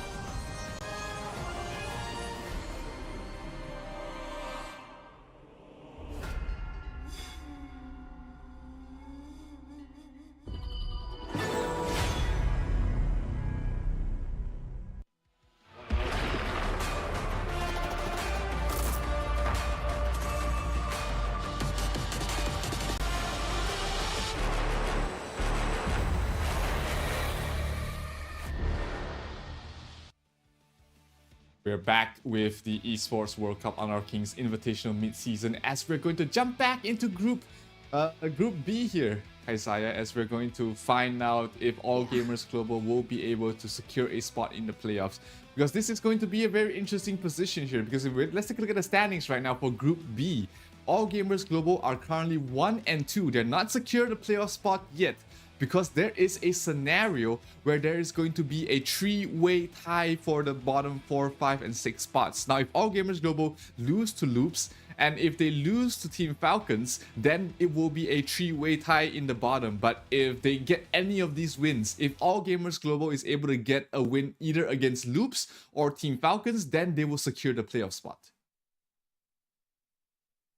Yes, that's so true. And we can only rely on to what will happen in here on the results between AG, Global, and Loop. So again, both of these teams already have gone through a lot.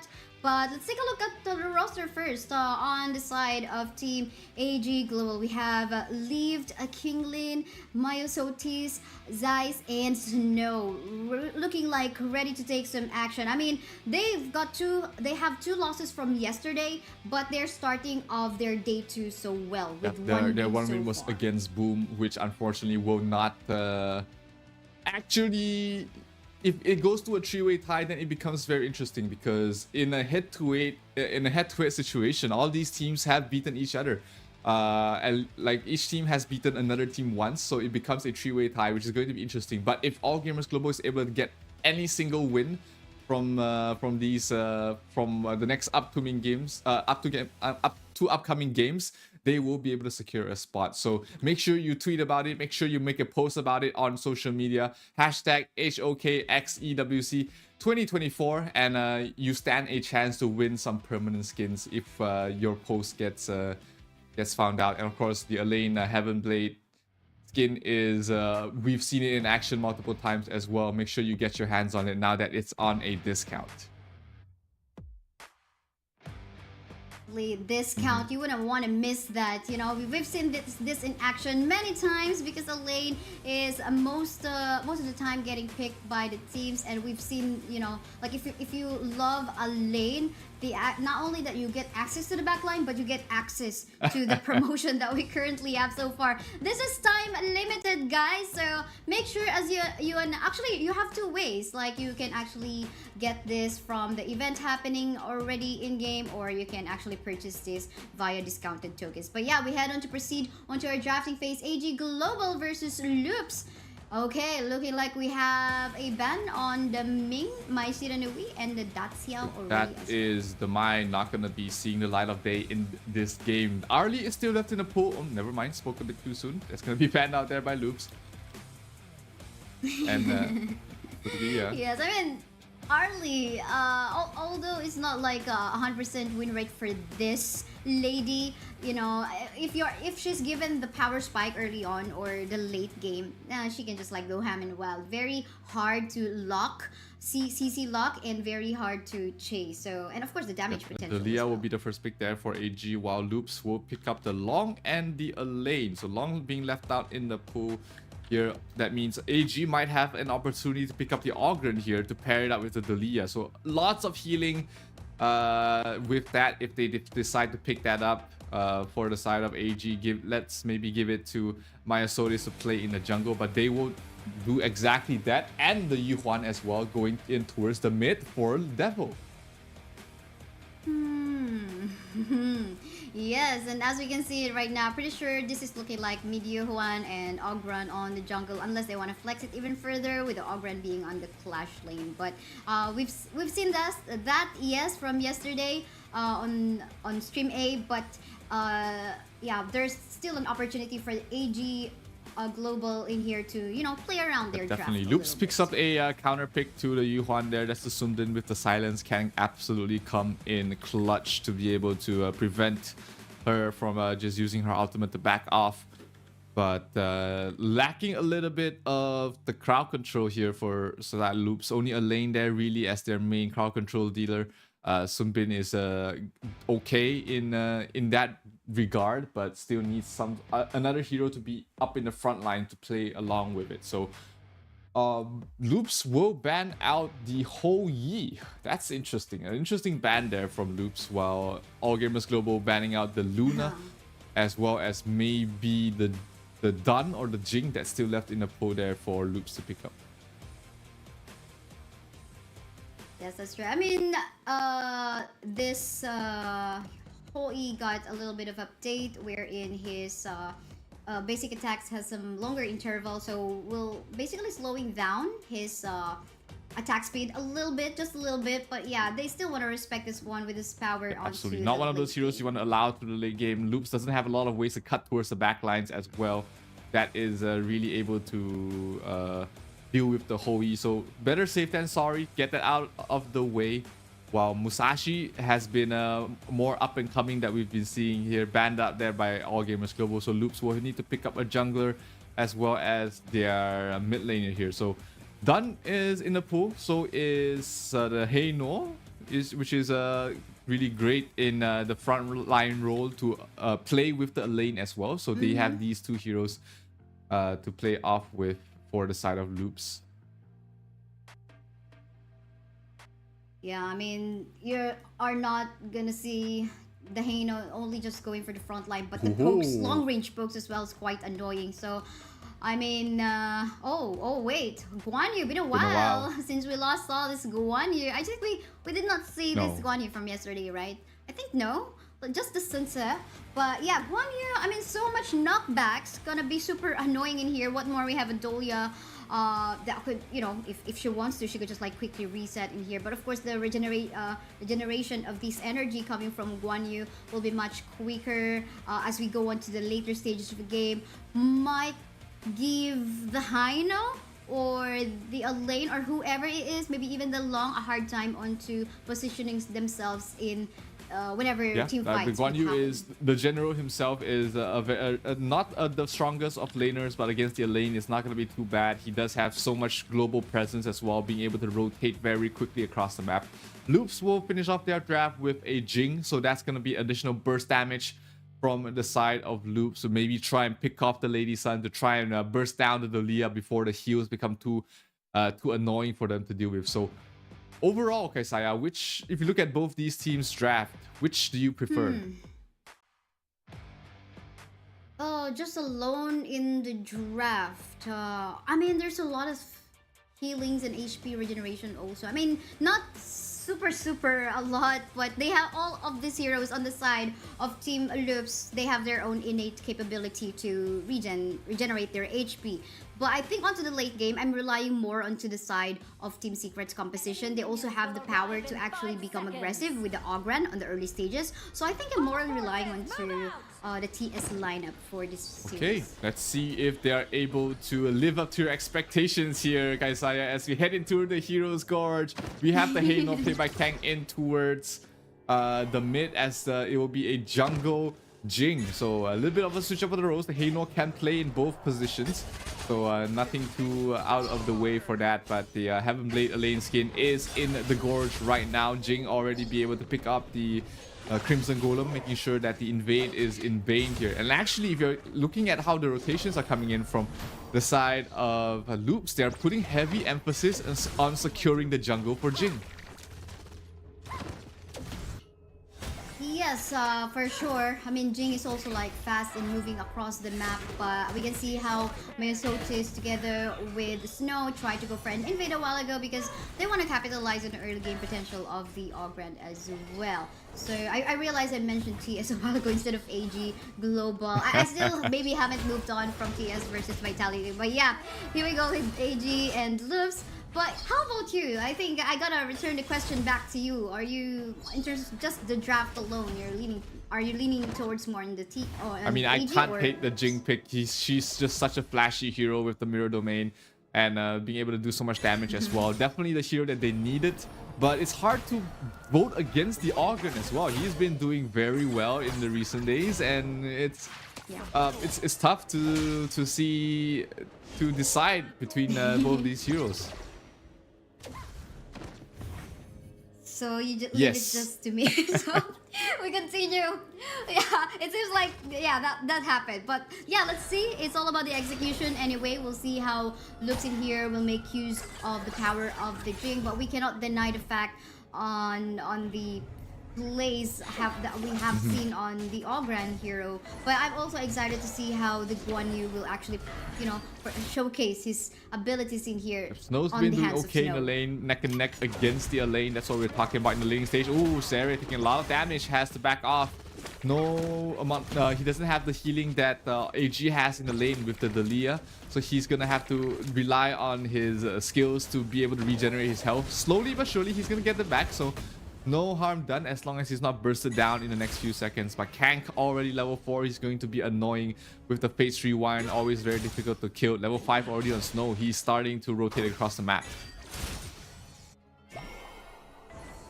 Yes, that's true. And rotating toward, I mean, that's gonna be an easy rotate for me. He's got his scores, so it's an easy one for him. Likewise, of course, Lived on the U1 is gonna be an easy way for him to rotate across the map. Just gonna be making use of the Mournful Tempo to give him the tempo to rotate on the map. But talking about tempo, we can see Tempest already super low on HP, getting chased by the regular members of AG, HK, Guan Yu, and Yuhuan, but to no afford. No casualties as of yet within this 3-minute game time. But seems like the fight is ongoing onto the middle lane. Are they going to be fully committing onto this one? Jing already on the mirror domain right now. Will they actually finally get a kill in here, but going so low, he instead will become the first blood onto the hands of Team AGHK. Sotis will secure the kill, but meanwhile, onto the bottom lane, we can see Zeiss going so low, who almost to death in there. Fortunately for her, she was able to actually roll back to safety with, of course, some HP. That was really close on towards the bottom side. Like I said, Zeiss barely surviving right there, but the Dolia able to heal him back up, so no harm done there. And we get to see Sotis in action with the Ogren. And as well, Snow did so much damage in the last fight on this Guan Yu. And it's interesting to see also that we rarely see a Clash lane matchup where both of the Clash laners do go sprint. So both the Elaine and the Guan Yu both have sprint to try and move across the map to try and amplify the damage a bit more. So it's a little bit interesting to see that. Bottom lane, Sotis towards the front line. 4 heroes from the side of AG. The silence does come in, but Yuhuan pops the ultimate before it lands, so he's able to provide the healing to his team.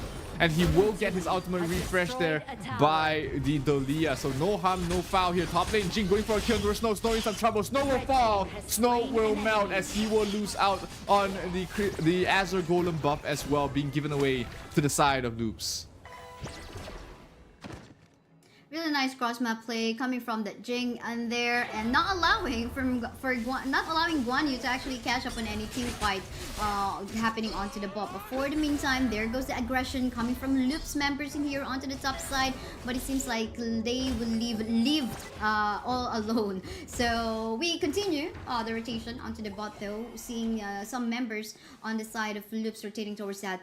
Their tower on the bot is just a slither of HP, and this could be taken down anytime with a rolling raid coming from might be in some trouble, taking a lot of damage. The silence does come in, but he manages to drop the pool in time and able to heal up from that. So very close call there for Qinglin to be able to survive. But hey, AG wants a fight. They want the tower as well. They move Devil towards the bottom side. Guan Yu is just trying to cut off any sort of backup that can come in, but looks like Loops will give up the tower and they will give a 1,000 net worth lead going towards the way of All Gamers Global. But hey, top lane, Tempest able to push out and play that macro game for himself.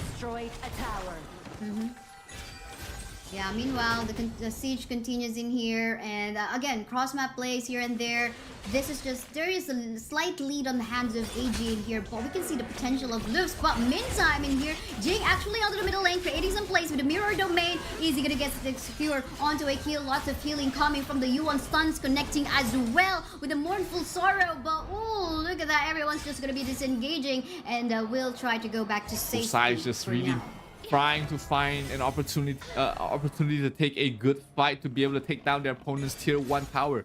Both sides taking down very low there earlier on, but no casualties on either team. So the AG with the superior healing is going to continue to try and poke and prod to try and find opening there.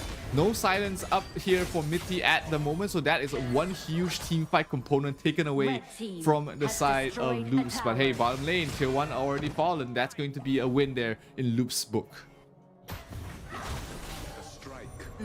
Definitely though. Meantime, we can see this chase coming off from Sotis. He's gonna let them go. He needs, of course, some backup in there.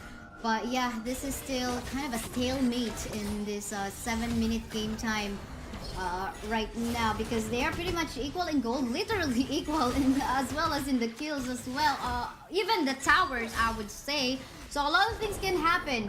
But I think in order for them to capitalize on a potential lead, they could actually try to go for a pick-off on their main carries. Could be Shere or could be Zeiss, and then like I said, very even game. Both teams still trying to find an opening to break open this this stalemate here. Guan Yu rotating down towards the bottom side. Snow is going to try and stop ABH from pushing out the lane as aggressive as he is. Devil taking a lot of damage there from Zeri, but Zeri not able to finish him off. Not want to use his Infinite Vastness for that. Oh, a lane towards the top lane, trying to go for a kill. Tempest might be turned around. Qinglin in some trouble. Here comes Mitty. The silence does come in. Dolia in some trouble, but will be able to back off. No follow-up, no stuns. Definitely not as of yet. They are actually not in a good position, but again, if looking solely on the rotation, it seems like both of them wants to make sure that their other end of the map is actually pushed. But meantime, a stage is ongoing already coming from the side of AGHK. But seems like one of the members here from Loops would want to create a play on the sides. I love how Long actually pushed the top, but that's the same thing that the sides actually have done in the bot. So again, still on a stalemate. Nothing is happening as of yet. But we could anytime soon be able to see a potential, you know, a power spike on one particular team. But ooh, I love the invade onto the jungle once more, coming from the side of AGHK. Will they continue to commit onto the team fight? Nope, they will not. But they will create some space for Zeiss to free hit on the both teams are just so close. Like you said, oh, the silence misses, but the backline, we see 90. Tempest is already there trying to take a fight. He still has his death on Sunset. He can back up, but oh, they do lose Mitty on towards the backline. But here comes the Guan Yu. Huge damage. Tempest gets burst down. Two heroes already down here for the side of Loops, and it looks like they might lose this tier 1 mid tower, as the Leah will be able to heal everybody up, and everybody from Loops right now is just so low they can't take a fight right now. Blue team has destroyed a tower. Yeah, so true. I mean, now we're starting to see some spike on the going on to the side on AG Global, and that happened right after they gave the space for Zeiss to take the tower down the bot. So a lot of space created.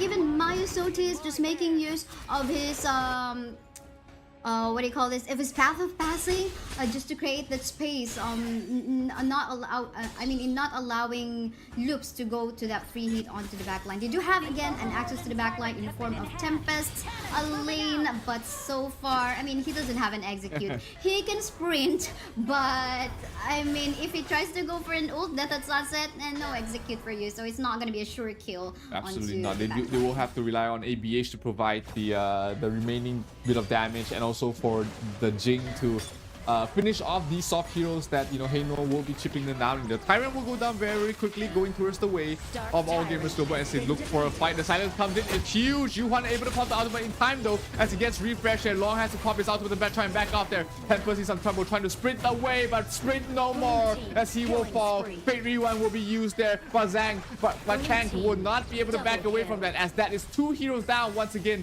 for the side of Loops. All Gamers Global, they want to secure a spot in the playoffs, and it looks like they are in the driver's seat at the moment. 3,000 network going their way.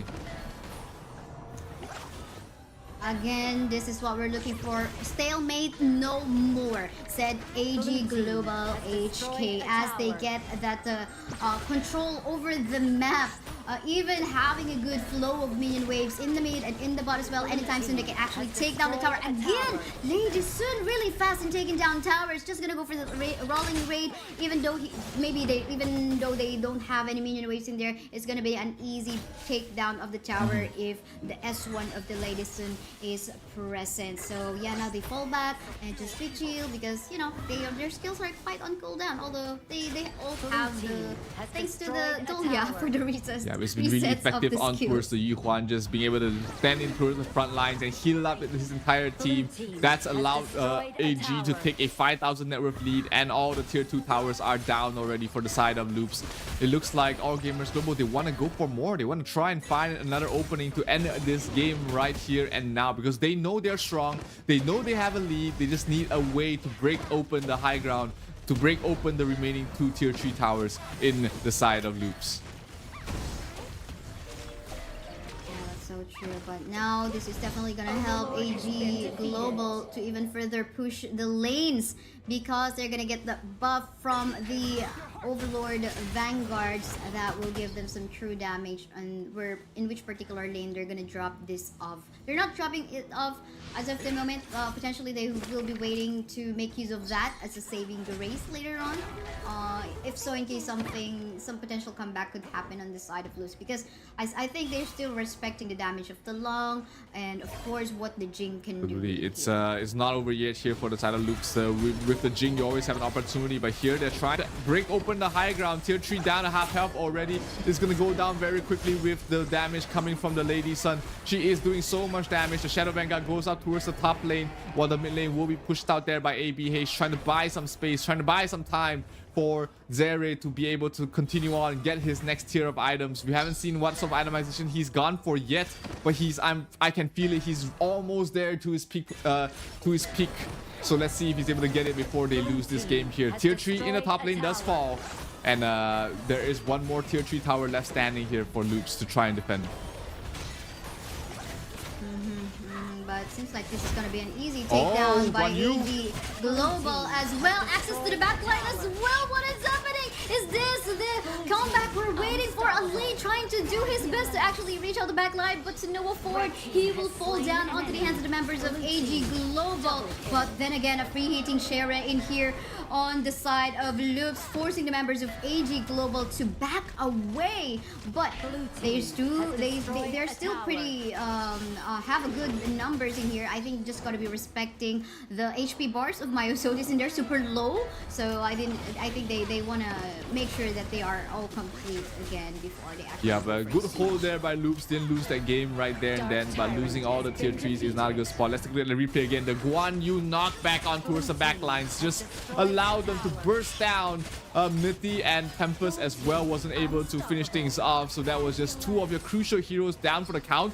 That was all your team fight for the side of Loops, and without them, you're not able to take those fights later on. So 7,000 narrative lead for the side of All Gamers Global right now. They're looking in a good spot to secure their playoff spot.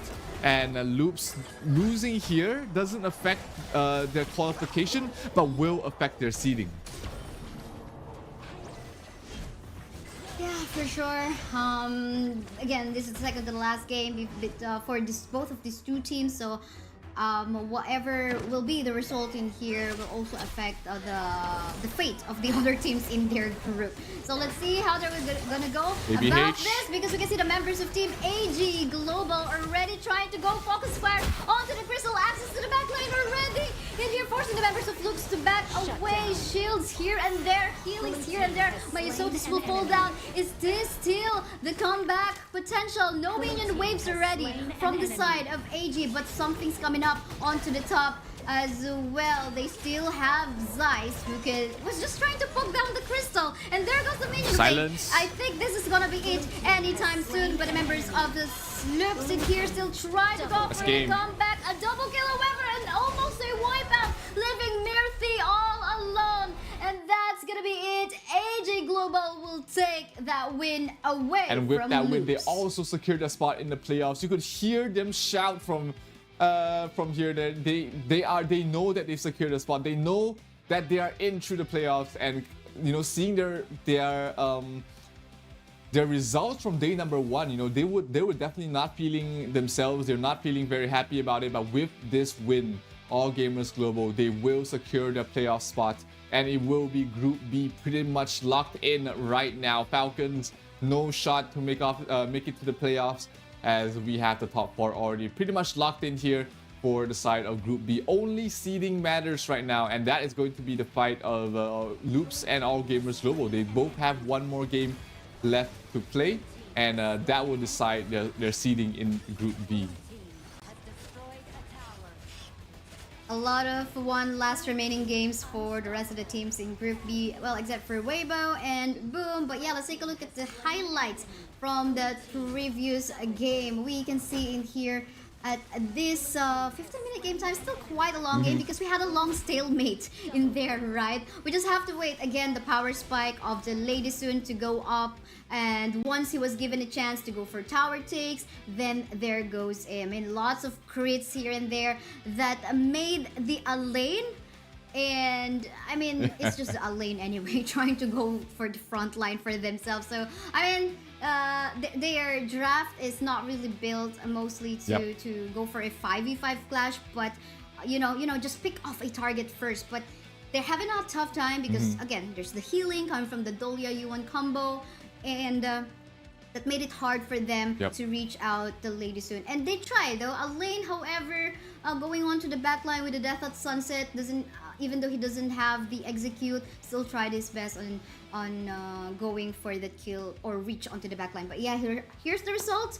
What do you say about this? It took a while for both teams to try and get out that stalemate, but it was just one final fight, one good engagement coming from, I believe it was Snow cutting towards the back line, just allowed them to be able to take the win from there.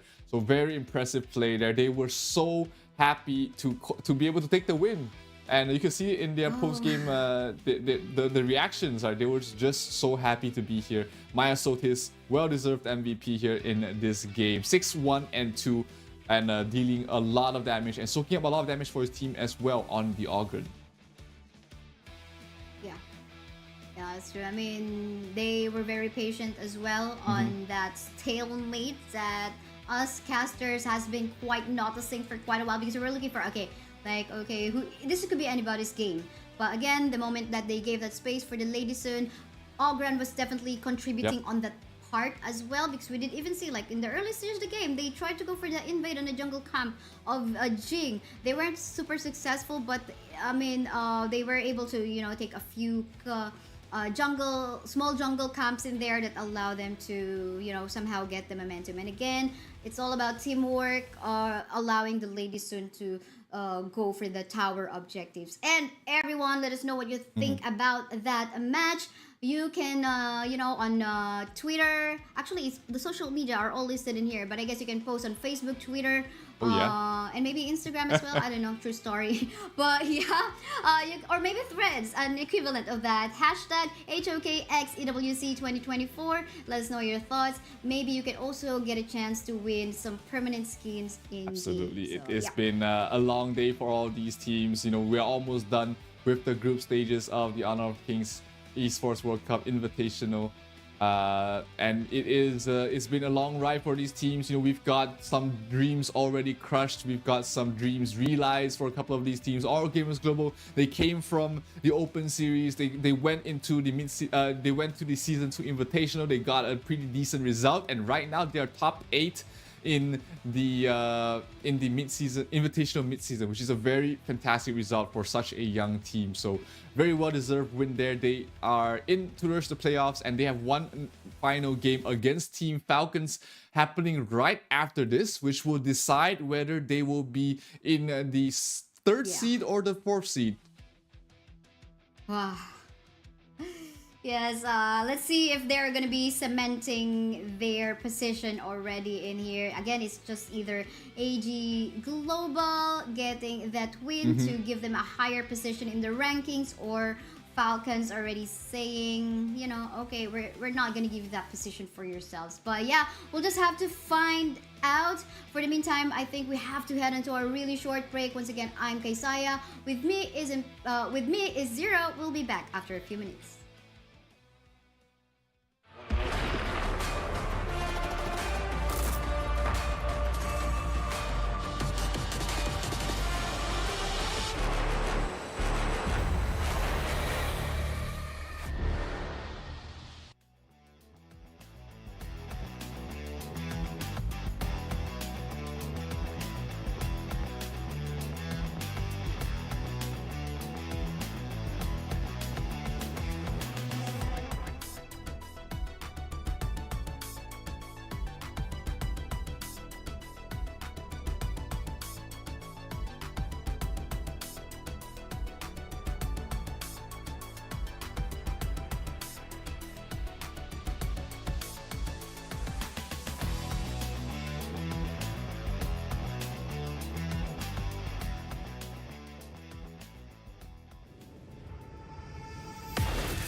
Honor 200 series, the best portrait phone, AI empowered.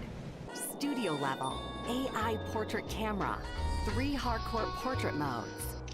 color, vibrant and classic to capture portraits that truly stand out. AI-empowered Magic Portal. Snapdragon 8S Gen 3 AI chipset. 5,200 milliampere per hour silicon carbon battery. 100 watt. Honor Supercharge. This is Honor 200 series. You ever wondered how a Hollywood movie is shot? On a Sony. You review it on a Sony. And how do you make that sound epic? You record it on a Sony. Lunch break on a Sony. So why wouldn't you watch it on a Bravia by Sony? Have you got what it takes to get to the top? It doesn't matter how high you climb. To reach the top, even the biggest champ needs a break. So you can recharge, dive back in, and dominate.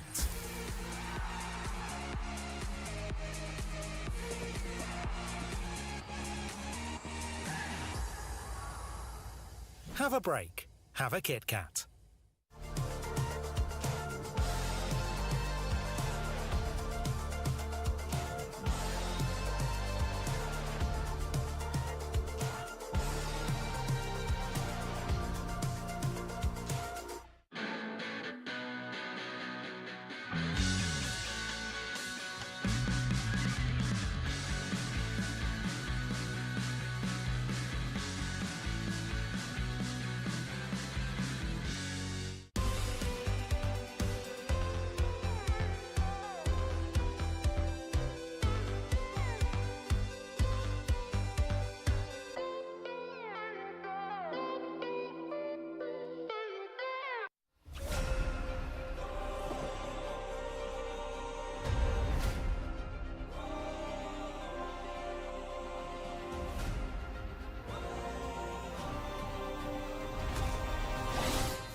This is the penultimate game in this stream, ladies and gentlemen. Welcome back to the Honor of Kings Invitational Midseason 2024, where we will be having All Gamers Global going up against Team Falcons from Group B. Now, All Gamers Global, we just recently saw them secure their spot in the playoffs. Now, this match against Team Falcon will decide whether they will be taking the 3rd or 4th seed. Yes, but we were talking off stream a while ago. Maybe it doesn't matter in here because the first seed will decide anyway on who are they going to be matching up against with. But yeah, everyone, we invite you to share your predictions on the upcoming remaining matches that we still have. Just head into stcplay.gg and share us what you think. So you can vote for your favorite team or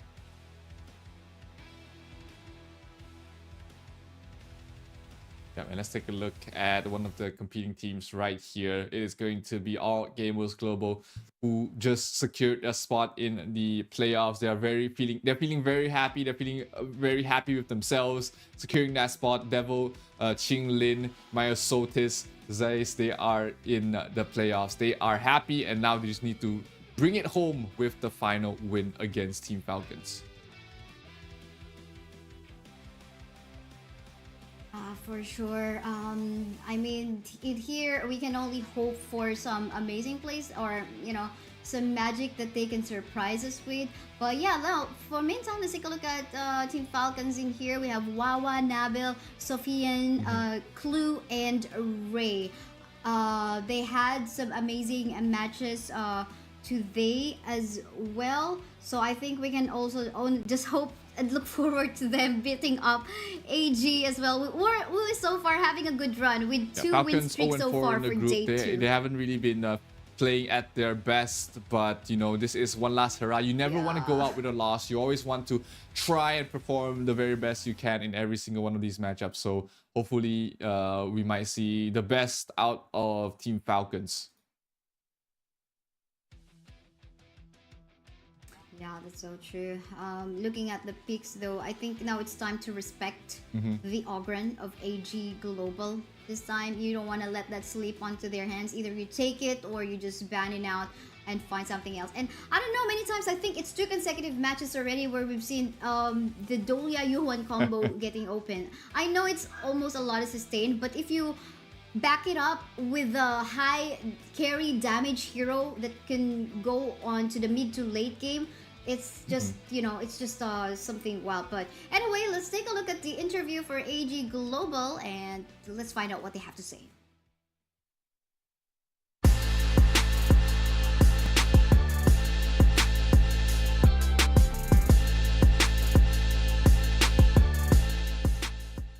This is the biggest stage and competition that I've ever been to, and this is grand in scale and has lots of strong opponents. I think there is no stage fright, but excitement and desire to win.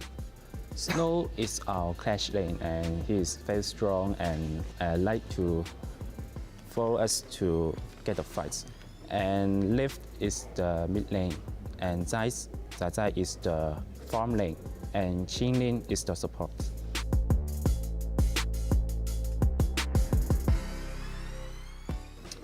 Actually, I'm very nervous during all of the competition games, and I will remain silent and I will keep silence in my heart. I will not listen to anything. I want to stay calm and I can be good in the game. Our goal is to lift the trophy.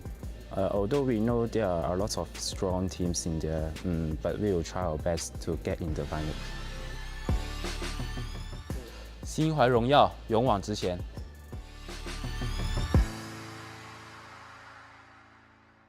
They are almost there. They are actually already there in the playoffs, but they still have a long road ahead of them in the Esports World Cup Honor of Kings Invitational mid-season. Their opponents, Falcons, is pretty much out there already. They have no more chance, but hey, they still have one last hurrah to go. Let's see what they have to say about this tournament run so far.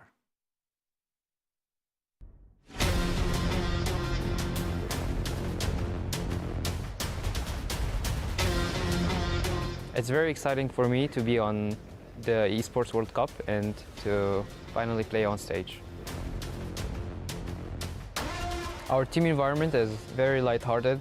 We like to make some noise and have some fun. We're always laughing. The players are Clue as our support players.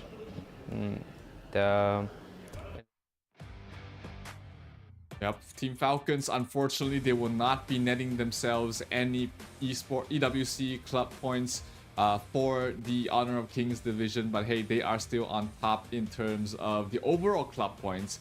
But we are going to head into the draft for this game. All Gamers Global against Team Falcons. AG needs this win to secure the 3rd seed. But hey, it's really for bragging rights at this point. Yes, definitely. But yeah, let's take a look at the draft already. Okay, we were talking about, okay, will still there be a U1 Dolia combination? Batting out the Dolia, alright, of the bat will definitely cancel that possibility out. So, gotta be respected in here as well. Will be the Mai Shiranui and the Long, which we're seeing, okay, good pick-offs coming from the Mai, and the Long onto the late game is just so annoying. But yeah, the Arlie secure with the late game, give him the early power spike, still as amazing as she Arlie can be is as well. here for a reason. She's always first picked or banned for a reason. It's just because she's just so strong. But that leaves the Da Qiao left in the pool for AG to pick up along with the Menki. So that is going to be a very potent combination coming from the side of All Gamers Global. Very fast, very elusive, as well as very survivable on all these heroes. Falcons, though, they do have the Musashi, who has been slowly rising up the ranks in terms of his usage as well as efficiency. That's so true. I mean, surprise attacks is something we might be expecting here from the side of AG Global. But of course, clash potential, Falcon does have it with the Musashi, Zhangfei, and Lady Jen. All these three heroes all together looking scary. If you are just like mispositioned and getting cornered between these three, I don't know where you're gonna go. Maybe unless you have a teleport like that of the Daciao, if it's present anyway, and you are not getting and if you don't die within 4 seconds before you get teleported back to the base, then you're good to go. But yeah, I think Daciao in here will AJ in here will have to rely on the safety nets. The global that they presence have, is always huge as well. Of course, when you're trying to rotate around, you can leave the early to farm off on one of the side lanes. You know that she's not going to be easily ganked with the Maple Dance and the Parasol to be able to escape from any sticky situation. So All Gamers Global, they do ban out the Lady Sun, which only leaves not many marksmen left in the pool. Maybe the Diren J would be the best fit here for the side of Falcons. Maybe we finally see a Huang Zhong being picked up there. Always a good pairing with the Zhang Fei and the Lady Zen. But let's see. It might be a bit too of a late game marksman for them to pick up.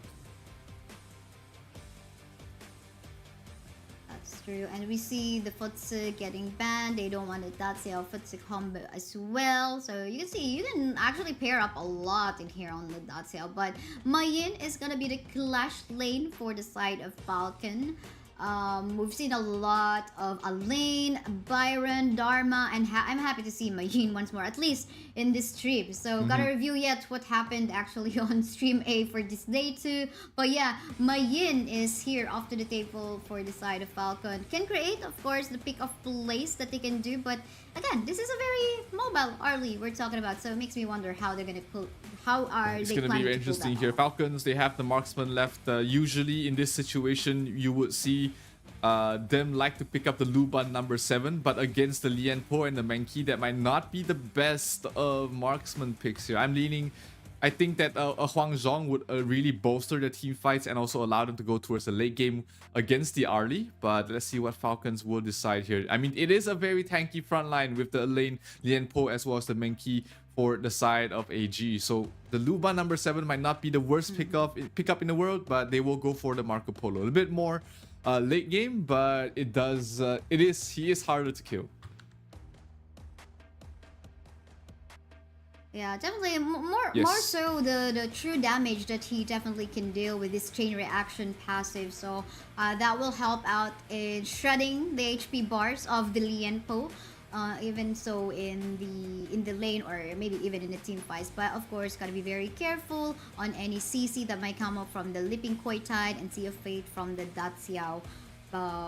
We'll have to check what spell he actually took in there, because he could even go for the Purify or the Stun, depending on the situation. Since maybe there's actually less CC, more so mostly just soft CC on the side of Team AG in here, and the source of hard CC will just be coming from Lianpo. I say hard because, I mean, these are successive skills that he can deal with to actually knock up some targets. But yeah, let's see Marco Polo. I'm interested to see. Yeah, if the disruption allows him to set up solo kills on his own, but the Purify just allows him to play a lot more safer. There's not a lot of stuns, if I remember correctly, on the side of AG.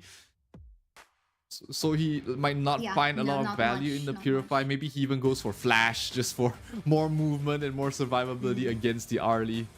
But let's see what he decides to go for as we will head in towards the Heroes Gorge very, very soon. Looks like just some quick checks before we head into the game, making sure that everything is in tip-top shape here. Falcons definitely do not want to go out of the Esports World Cup with a loss, and of course AG is trying to get the better seeding.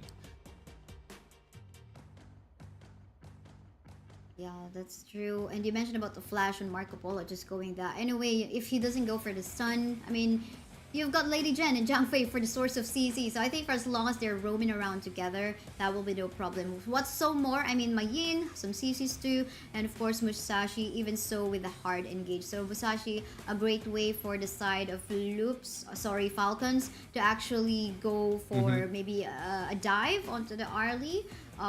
So yeah, we'll have to find out even though they were going to be how they will be able to execute that, because again, it seems like there's a lot of protection for the Arlie. Alain, Menki, Daxiao, Lianpo. If they're all together in a good formation, then this is a well protected Arlie. It's like a absolutely, and you know, Arlie is one of those heroes that will make it back to you if you just give her a good start, give her a good lane, give her a good mid game. She's gonna absolutely carry you for the rest of the game. But you know, the Marco Polo is in a very similar situation. He can just do so much damage, the true damage and the percentage based damage just based off his itemization and his kit, that he can just melt the Menki.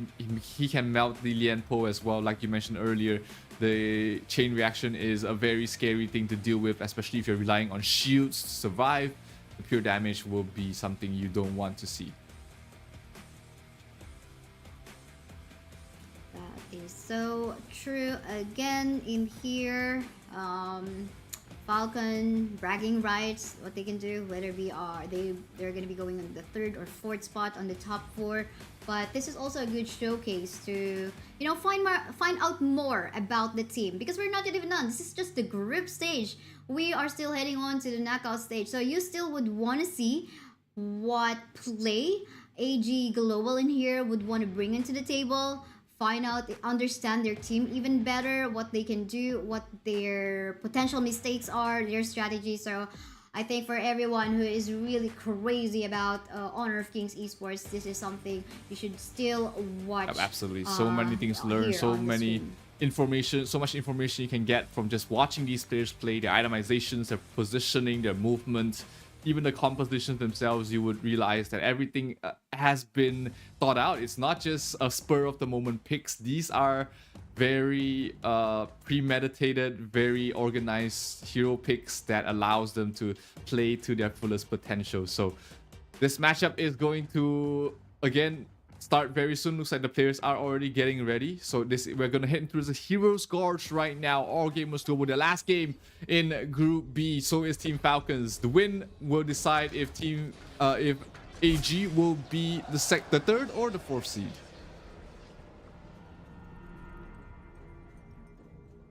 It will definitely now just be on their hands. They will be the one to decide. So let's see how composed they will be. But seems like there is a potential gank in here onto the top side. The list that they did not expect. There goes the Menki as well to back up the Alain onto the top. For sure, they're just gonna be poking each other out in here. No casualties in there. But 4 members of AG are actually on the top side part of the map right now. Away this Azure Golem away from the Musashi, not let Ray have a good start. They will not be able to secure it. It will be going towards the hands of Clue, which is not the situation they were hoping for. But hey, at least they don't give it away to someone else. And Ray will be able to get the steal on towards the enemy's Crimson Golem. So that is an absolute win here for the side of Falcons. Off to a good start.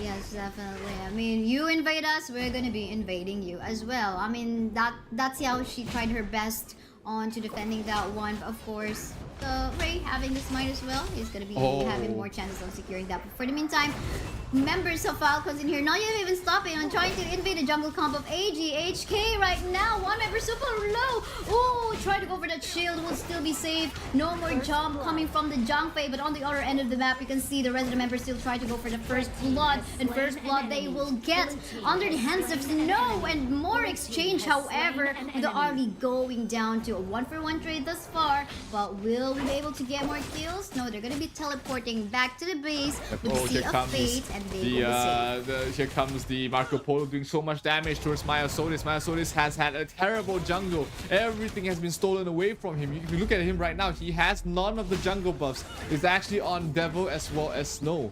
It's not the best start there for Menki. Menki always needs a decent farming stage to be able to be efficient in the front line.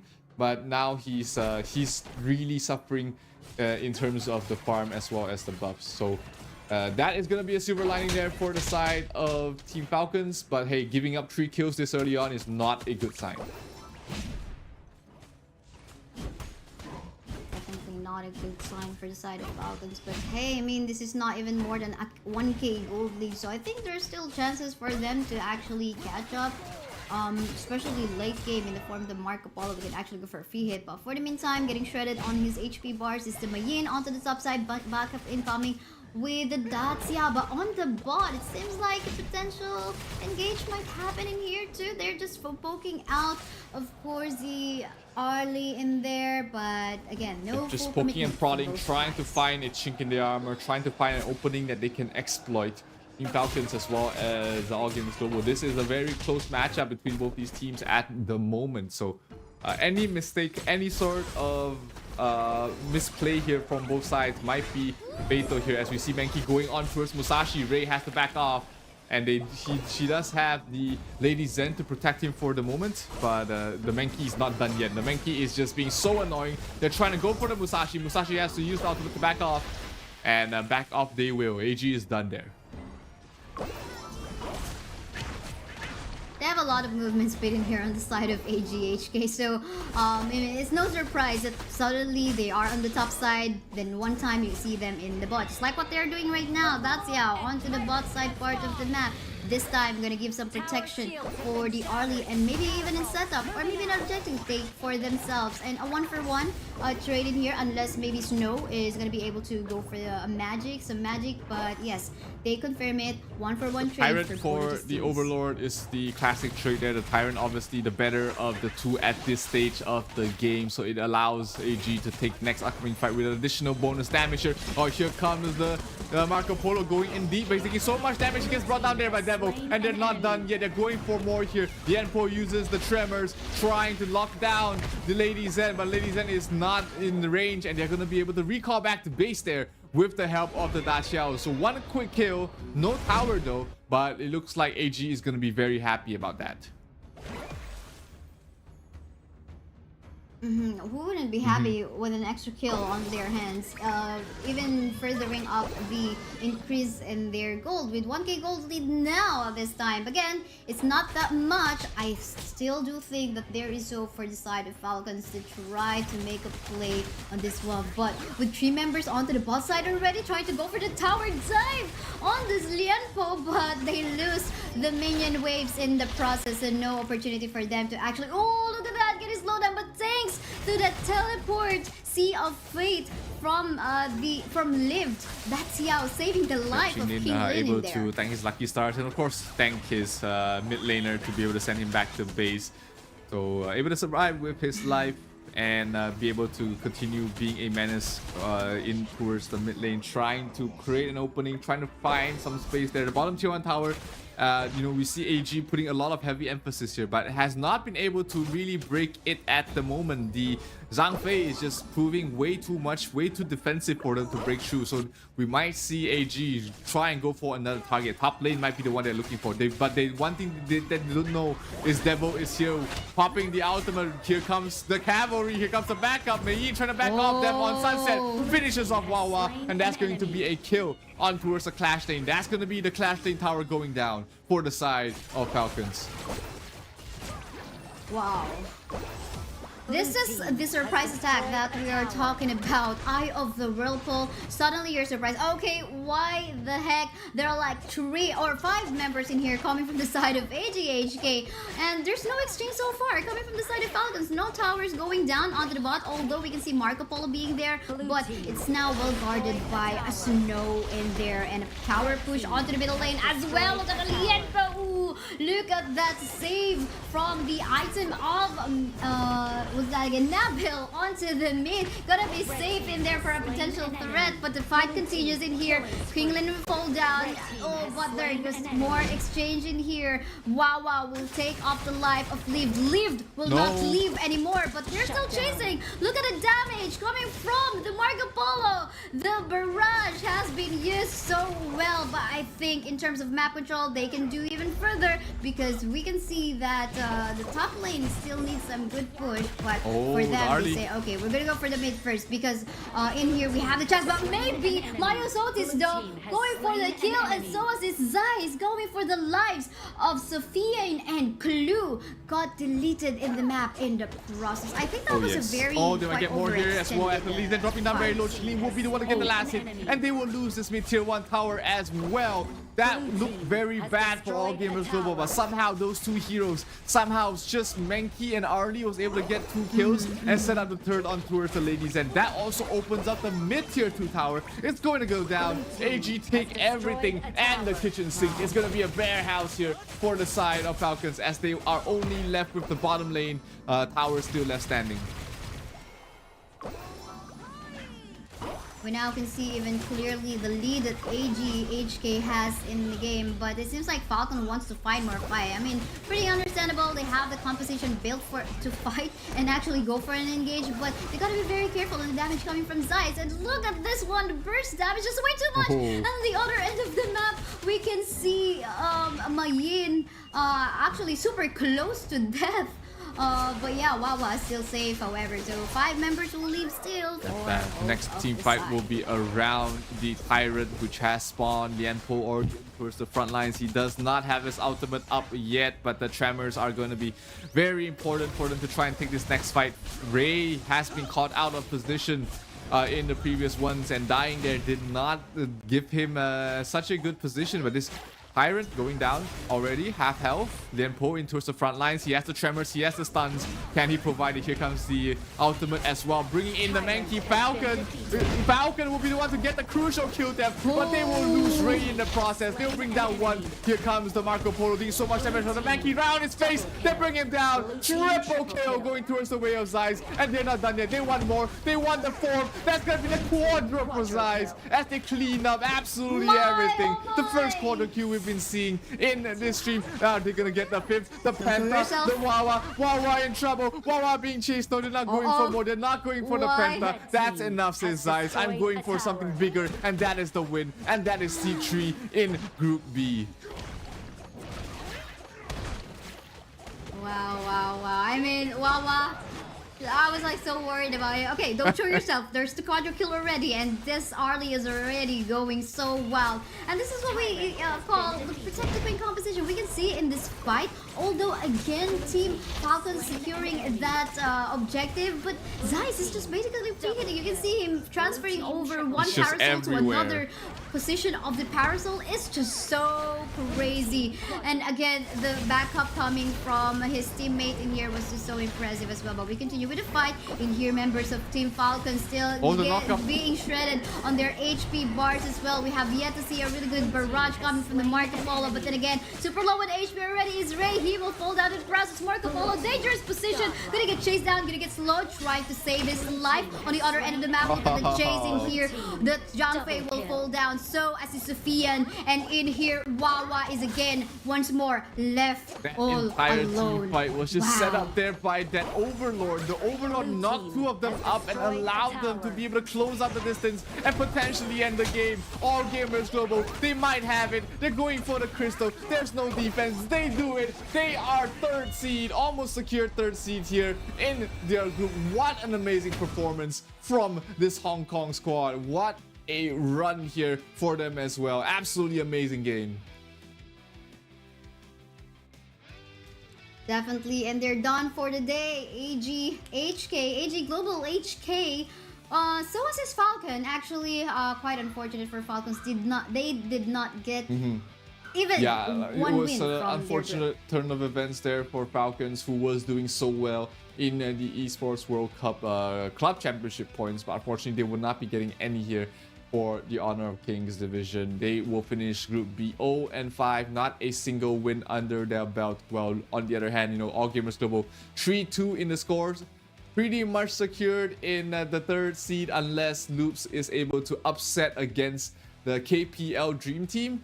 I mean, it is a long shot, but hey, crazier things has happened. But again, congratulations to All Gamers Global for making it this far, for getting the 3rd seed. I'm pretty sure they are very happy about this result.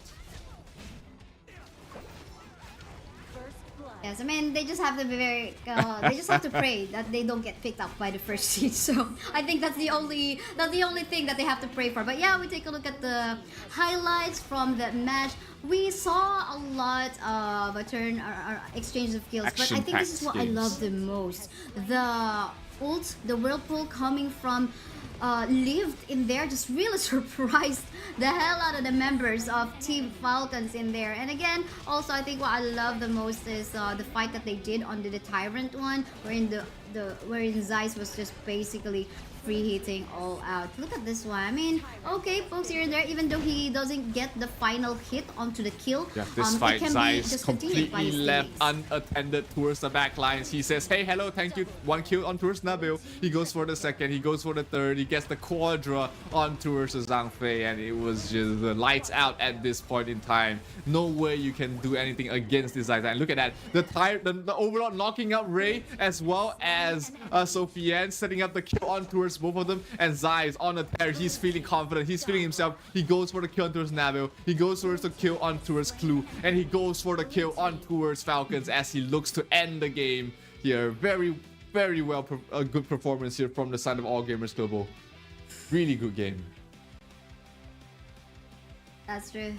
Way to end the night. I mean, all this day 2 is a 3-win streak from them. Day 1 started bad, quite bad for them with 2 losses, but you know, the reverse win for Absolutely. this. They must be feeling so good right now. Their patience, their hard work. This is a fantastic result for them. And let's take a look at the MVP. I mean, is there any doubt that it's not Zeiss on the early? No doubt whatsoever. 40% damage almost dealt here by him alone. 7-1 and 5, not even dying that much, and only with 9,000 gold, he just did enough for his team.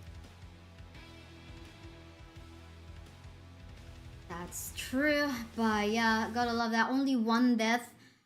She's definitely well protected. Of course, kudos still to his teammates. I don't think even if not without the backup, the protection coming from the Lienpo, the setups, I mean, he wouldn't be able to go for the damage output. But yeah, we have potentially one last series for tonight. It's gonna be Impunity versus Vitality. For the meantime, we're just gonna be heading on to a short break. I'm Kisai, with me is Zero. We'll be back after a few minutes.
All I need is a target.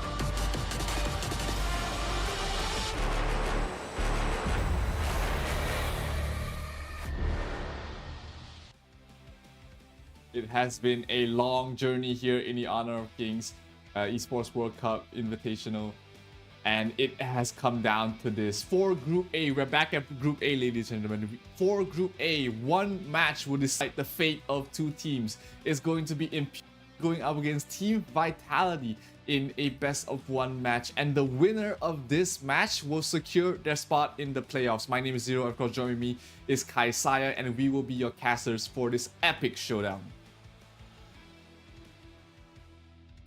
Yes, pretty interesting. All the rest of the teams in here has already finished. It's now just Vitality and Impunity waiting for their fate in here. Whether they'll be going on a third or third place, we'll find out. But yeah, pretty much secured already on the top two, LGD and Team Secret. As Team Secret just defeated Kagendra on the other stream or stream broadcast that we have. Everyone, support your teams or share us your opinion on what's actually happening in here in Invitational Midseason 2024 by making use of the hashtag HoKXEWC 2024 on all of the social medias that we have, whether it be on Facebook, on Twitter. Absolutely. This matchup is going to be epic. It's going to be historic because this is going to decide the fate of both these teams here. Impunity versus Team Vitality. They've done decently in the group stage, but they are down in this spot because they haven't been able to take away key wins. But hey, the fates, their tournament run, their fate is still in their hands. They just need to defeat their opponent in front of them, which is going to be this next matchup. Impunity, organization with a lot of history in the Honor of Kings scene, needs to take this win to really cement their spot. They've been in the Season 2 Invitational as well, but this win, this moving on to the playoffs, will be the next stage for their team to be able to progress to further heights. But Vitality, a newer team in the scene, has been able to shock the world as well, getting wins away from Vivo key stars, getting wins, getting very close matches against other good teams as well. They need to make this playoffs to, you know, show the world that what they are made of. Yeah, I wonder what they are made of. It could be persistence, motivation, dedication, and passion.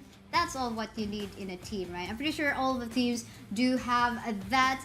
But of course, whatever this result will say, will tell us like who has more preparation on this event. And then again, LGD, Team Secret, VKS already on that top four. We have yet to find Kagendra is already out of the picture, but again, we're looking who's going to join them in the top four. Is it Vitality or Impunity? We'll have to find out. This win is going to be a very, very decisive result here, and you know, both these teams, they have been playing very well very recently in their recent matches. In day 2 specifically, you know, after a very rocky day 1, they have been able to bounce back quite well. So this final matchup, is there any sort of heroes that you will want to see, Kaisaya, or actually any heroes that you do not want to see being picked up? Do not want to see her. Okay, let me think about it. Well, I saw the Angela in action, I think earlier on Stream A or yesterday too, but I think I want to see more Angela. You know, those surprise bush attacks. I'm not an Angela main, but I just love seeing her being utilized to her fullest potential, you know, with the sustain and all that. So yeah, I think an Angela would be an interesting surprise selection. The Blazing Brilliance is always something that you have to look out for. Just the amount of damage and the control. She is susceptibly, you know, her model is very small. She's very cute, but she's very tiny. But her damage output is huge if you let her just sit there while all her spells. So Angela is something that I really like to see as well. being picked up more and more. Unfortunately, we haven't been seeing her too much, just been outshone there by the Mai Shiranui as well as the Lady Zen. But hey, who knows, we might be in for a treat here in this match. That's true. But yeah, one last hurrah, everyone. We invite you also to check out the HoK camp if you are, you know, interested in actually sharing your review of a particular player and team. Check that one out and make sure you contribute your content to our HoK camp. At the same time, I actually browsed through that and it's pretty interesting. You can actually take a look at the highly contested heroes of one particular player, or a particular hero, which particular player actually makes use of that hero. So a lot of different statistics that you can pull up from HoK camp. So make sure you check that one out. It's pretty easy to just Google HoK camp and it's the first results. Definitely a lot you can learn from there, just looking at the games, just looking at what these players have been playing, what's the win rate on all of these heroes. You get to have an idea on what hero is strong and which hero is not as strong in the current meta, and that will help you a lot in your path to become a grandmaster if you're not already at this point. It's funny thing in here is like, okay, when you thought something like, okay, I'm already Grandmaster, but apparently there are even more rankings in there. We've got the Epic and even further, so it's almost endless. What more, a recent addition to the latest patch, July 25th patch that we have, they have implemented the Elite Player feature, wherein you have to be a top 10 within your chosen region and a top 100 within a particular division as well. I forgot the details, but it's out there on Honor of Kings website too. So, you know, lots of amazing stuff coming in, not just outside of the game, but also definitely want to check that in-game. out there, and everything else that you can learn about the Honor of Kings esports scene on our social media. It's we are on Facebook, we are on Twitter, we are on YouTube, we're on TikTok. But hey, enough about that. We're about to head into the draft of this epic game, the conclusion of Group A. Who will be the ones moving on to the playoffs? It's going to be Impunity against Vitality. Ooh. And we do see goodbye Arlie. No Arlie in this game, as well as the Musashi. So true. I mean, we saw how Arlie go ham and wild a while ago on the match on the hands of AG Global. So nothing like that, because you don't really literally have to wait on the late game stage. But for as long as the power spike is in there, the itemization in the Arlie, he can just like deal so much amount of magic and physical attack damage. But the Dolia will be cancelled out on the hands of Vitality. They don't want maybe that combination on the Yuhuan Dolia combo.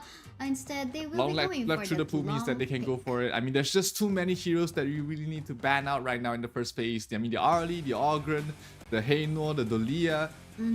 There's just so many that you don't want to let through the pool. But because of how flexible the meta is right now, you just can't ban everyone. So you just have to pick your poison and prepare around it. Definitely. Pick off potential and engage potential. Even the disengage, so far Vitality have secured that one for themselves in the form of the Mai Shiranui and the Jiangfei. More so the Jiangfei, loss of CC that you have to deal with this from this guy, because again you can get knocked out when he is in his ultimate form or Ferali form. He can definitely deal more knockups on when he makes use of his S1 and S2. But done, Lady Jen, they also have the potential to make some setups. They want to take away the Lady Zen away from Vitality. They don't want to play against both Zhangfei and the Lady Zen. That's just a little bit too much team fight in their book. But the Byron lock in here from Vitality, that's going to give them a good clash lane. There's not many heroes. Actually, I don't think there's any hero that can go toe-to-toe against the Byron in the lane. You have to rotate your supports. You have to rotate your jungler to help out whoever you decide to put in a clash lane against this Byron. That's so true. Early lane advantage though for this Byron. Doesn't even have to wait for the force field suppression to become available, because with this electrifying charge and a storm strike, you can just CC and knock up your target if he tries to make a play, if he caught you off guard. But yeah, we can let's take a look at the succeeding bans. Oof, a Lady Sun ban. We saw this one also really going ham and wild a while ago. So but yeah, we're now getting left off with a few selections like that of the Tyrianje. But the Tyrianje doesn't have much of a good he's been hit and miss, but he's in certain against certain matchups he's been great, especially against CC heavy lineups. I mean, against Impunity's lineup is pretty decent. You've got the Dun, you've got the Lady Zen, you can be able to debuff all of those. But yeah, let's see if Vitality will pick that up for themselves. They do ban out the Liang as well as the Dharma for the side of Vitality. And both Marksman, the Garo, and the Lady Sun taken out there. Which means that, Vitality, they're pretty much stuck with either Direnje, Marco Polo, or the Consort U. Yeah, and Consort U, we have not seen her yet, but they will go for the Tyrianje in here. Gonna be a source of some CC with a stun. And of course can cleanse himself maybe from the attacks coming from the Lady Jen. So still looking good. We just have to find him even more effective, though of course in terms of range I'm gonna be leaning even more towards onto the long, and of course the long also has the capability to reach the back line with the infinite vastness. So there now I think in terms of reaching out the back line from the side of Vitality, well, they will be relying on to maybe the flanks from the Baishiranoe or the Byron, but have to be very careful on whoever will be the roamer pick of Impunity. They need one support, anyway, so no Zhang Fei. There is the Ming, there is the Da Qiao left available. They will lock down the Charlotte and the Da Qiao for themselves, so a bit more global presence. Charlotte is going to be in the lane against the Byron. She's not going to have a good time, so the Dun will be needing to rotate up towards the Clash lane quite a bit. But we might see a switch up as well. The Charlotte can play in the jungle role, but and allow the Dun to go up against the Byron. That is a better lane, I think, but it's not going to really matter as much for the Byron. He's still going to have a good lane regardless, so we might just see Impunity say, hey, let's give the Dun a good start, then he can help us win the other lanes.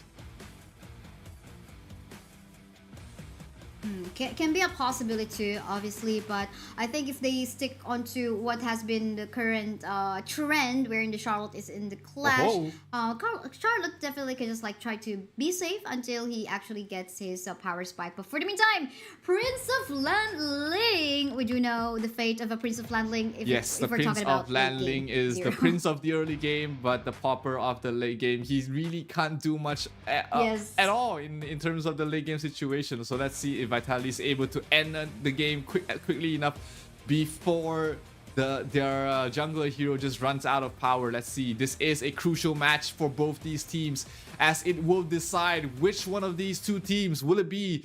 Will it be the side of Impunity, or will it be Team Vitality to move on to the playoffs in the Esports World Cup? Will arrive in 5 seconds. This will definitely tell their fate.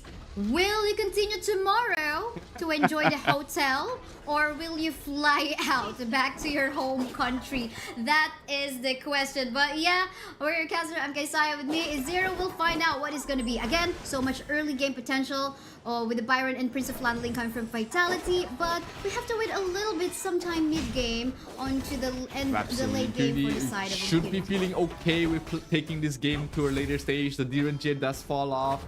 You've got the Prince of Landling and the Byron, which also falls off. So all they need to do really for the side of Impunity is survive the early game, survive the mid-game onslaught, take a few good fights, drag out the game a little bit, and then take the late game fights where they do have the stronger composition.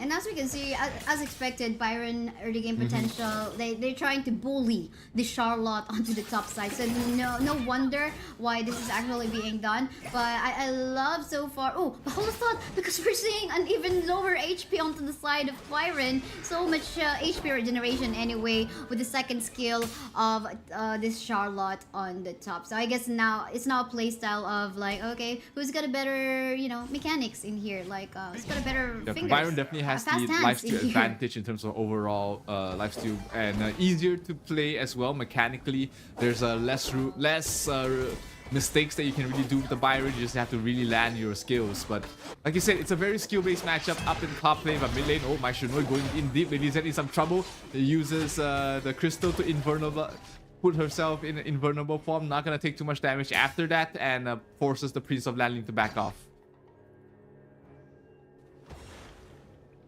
Definitely. I mean, this is an assassin, not even marked as a fighter or whatnot. But for the meantime, let's see an attempt for an engage from the dude, or rather a steal of the jungle camps of Team Vitality in there onto the top side, but no success because there were 3 members coming from Vitality's side. But for the meantime, look at the pokes being dealt by the Long on the bot side. All alone is the D-Renji again.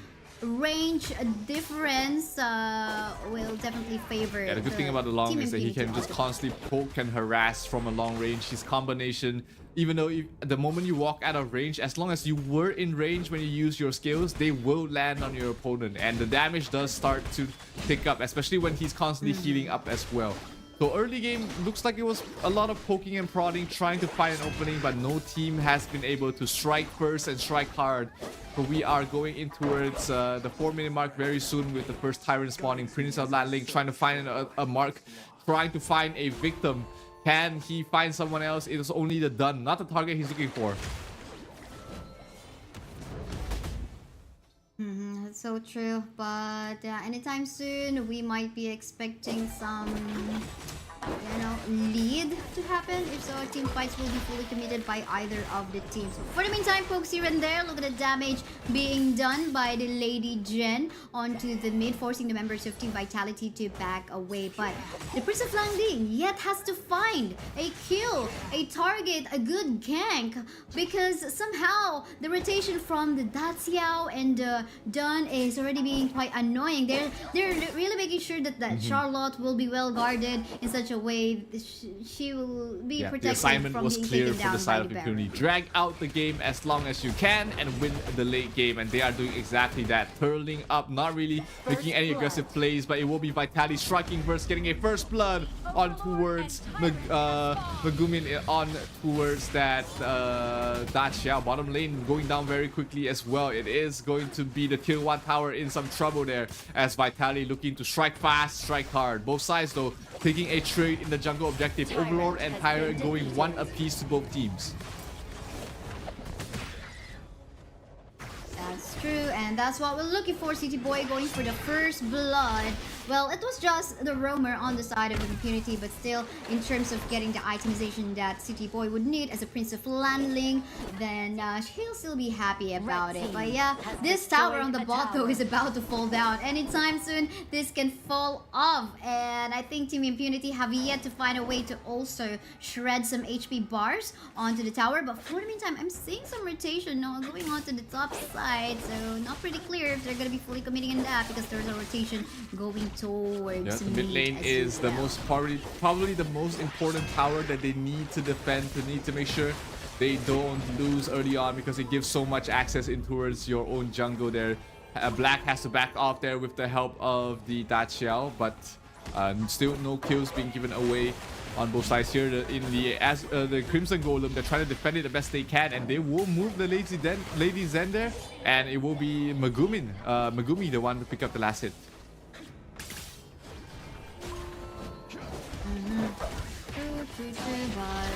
In the middle lane though, a fight is happening. So is in the top side, but here super low on HP. Jun will not survive the burst damage coming up from Highland. Our Maishi, the new way in the game, and the rest of the members of Team Vitality will actually go for a nice push of minion waves onto the bot, forcing the members of Impunity to clump up together, go for the defense. Long in here, not dishing a lot of damage as of yet, and look at that one, space created by the Byron, allowing Shanks to go for finding the a target. free It's gonna be the Long. Is he gonna pop the ultimate in time? The burst damage, is it gonna be enough? Not enough. He pops the ultimate just in time to be able to survive their infinite vastness, able to keep Shaolin alive for for a little bit longer, and that is going to be going in. Look at that.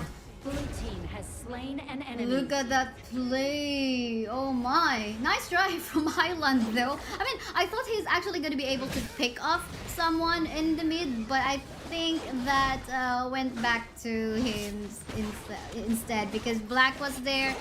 He is also taking a lot of tower damage, so I guess that was quite a bit of a mistake to actually dive under the tower. But for the meantime, in here, look at what City Boy is doing, trying to go for a kill onto the back line. We can see the rest of the members in here from the side of Impunity trying to sustain themselves with the HP regen and the heals. They will be able to be safe and killing off 2 members on the side of Vitality in the process. And there you go, happy Impunity right after that fight because they got the map control. That was a huge rotation coming from Ashin there, able to keep his teammate alive and get the kill on towards, I believe it was 90.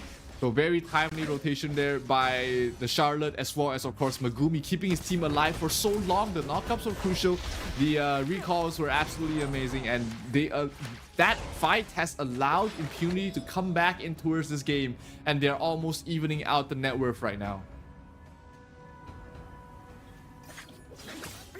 That's true. 20 to 21k. Still a way for Vitality to catch up, but they cannot prolong the game any further. They have to find a way to find the pick of that they need. Kill of Megumi or kill of Chao Lin in here. I think, I mean, you can see where the Prince of Landling is trying to go for a rotation, but he's nowhere getting that lookout onto his primary targets because they are actually in the bot going for the push. So they have just decided on to go for a push tried to make a play against X0, but X0 able to keep himself alive for the longest of time. 4 versus 2 towards the mid. They will send back the Lady Zendo, but here comes 5 heroes coming from the side of Vitality. They're trying to look for a fight. City Boy trying to wrap around the far side, trying to find the long, maybe trying to find maybe Megumi might be the target he really wants to bring down as well, because the amount of heals and the amount of CC that she brings in is really starting to be annoying. But here, both teams are just waiting for the Tyrant to spawn. Actually, the Tyrant has already spawned, so they're trying to find a better position to take a fight.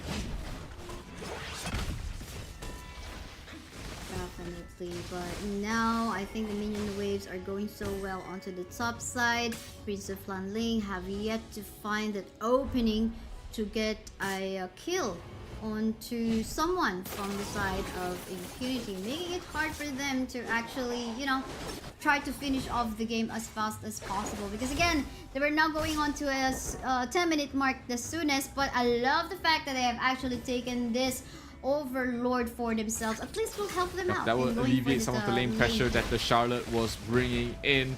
So that's going to be very important here for Impunity to deal with, making sure that they don't lose more than just don't lose too many towers here in this side. So this mid lane again constantly under pressure from the side of Vitality. They're trying to find an opening there. Black trying to engage, trying to find somebody, catch them off guard, but not able to find anyone at the moment.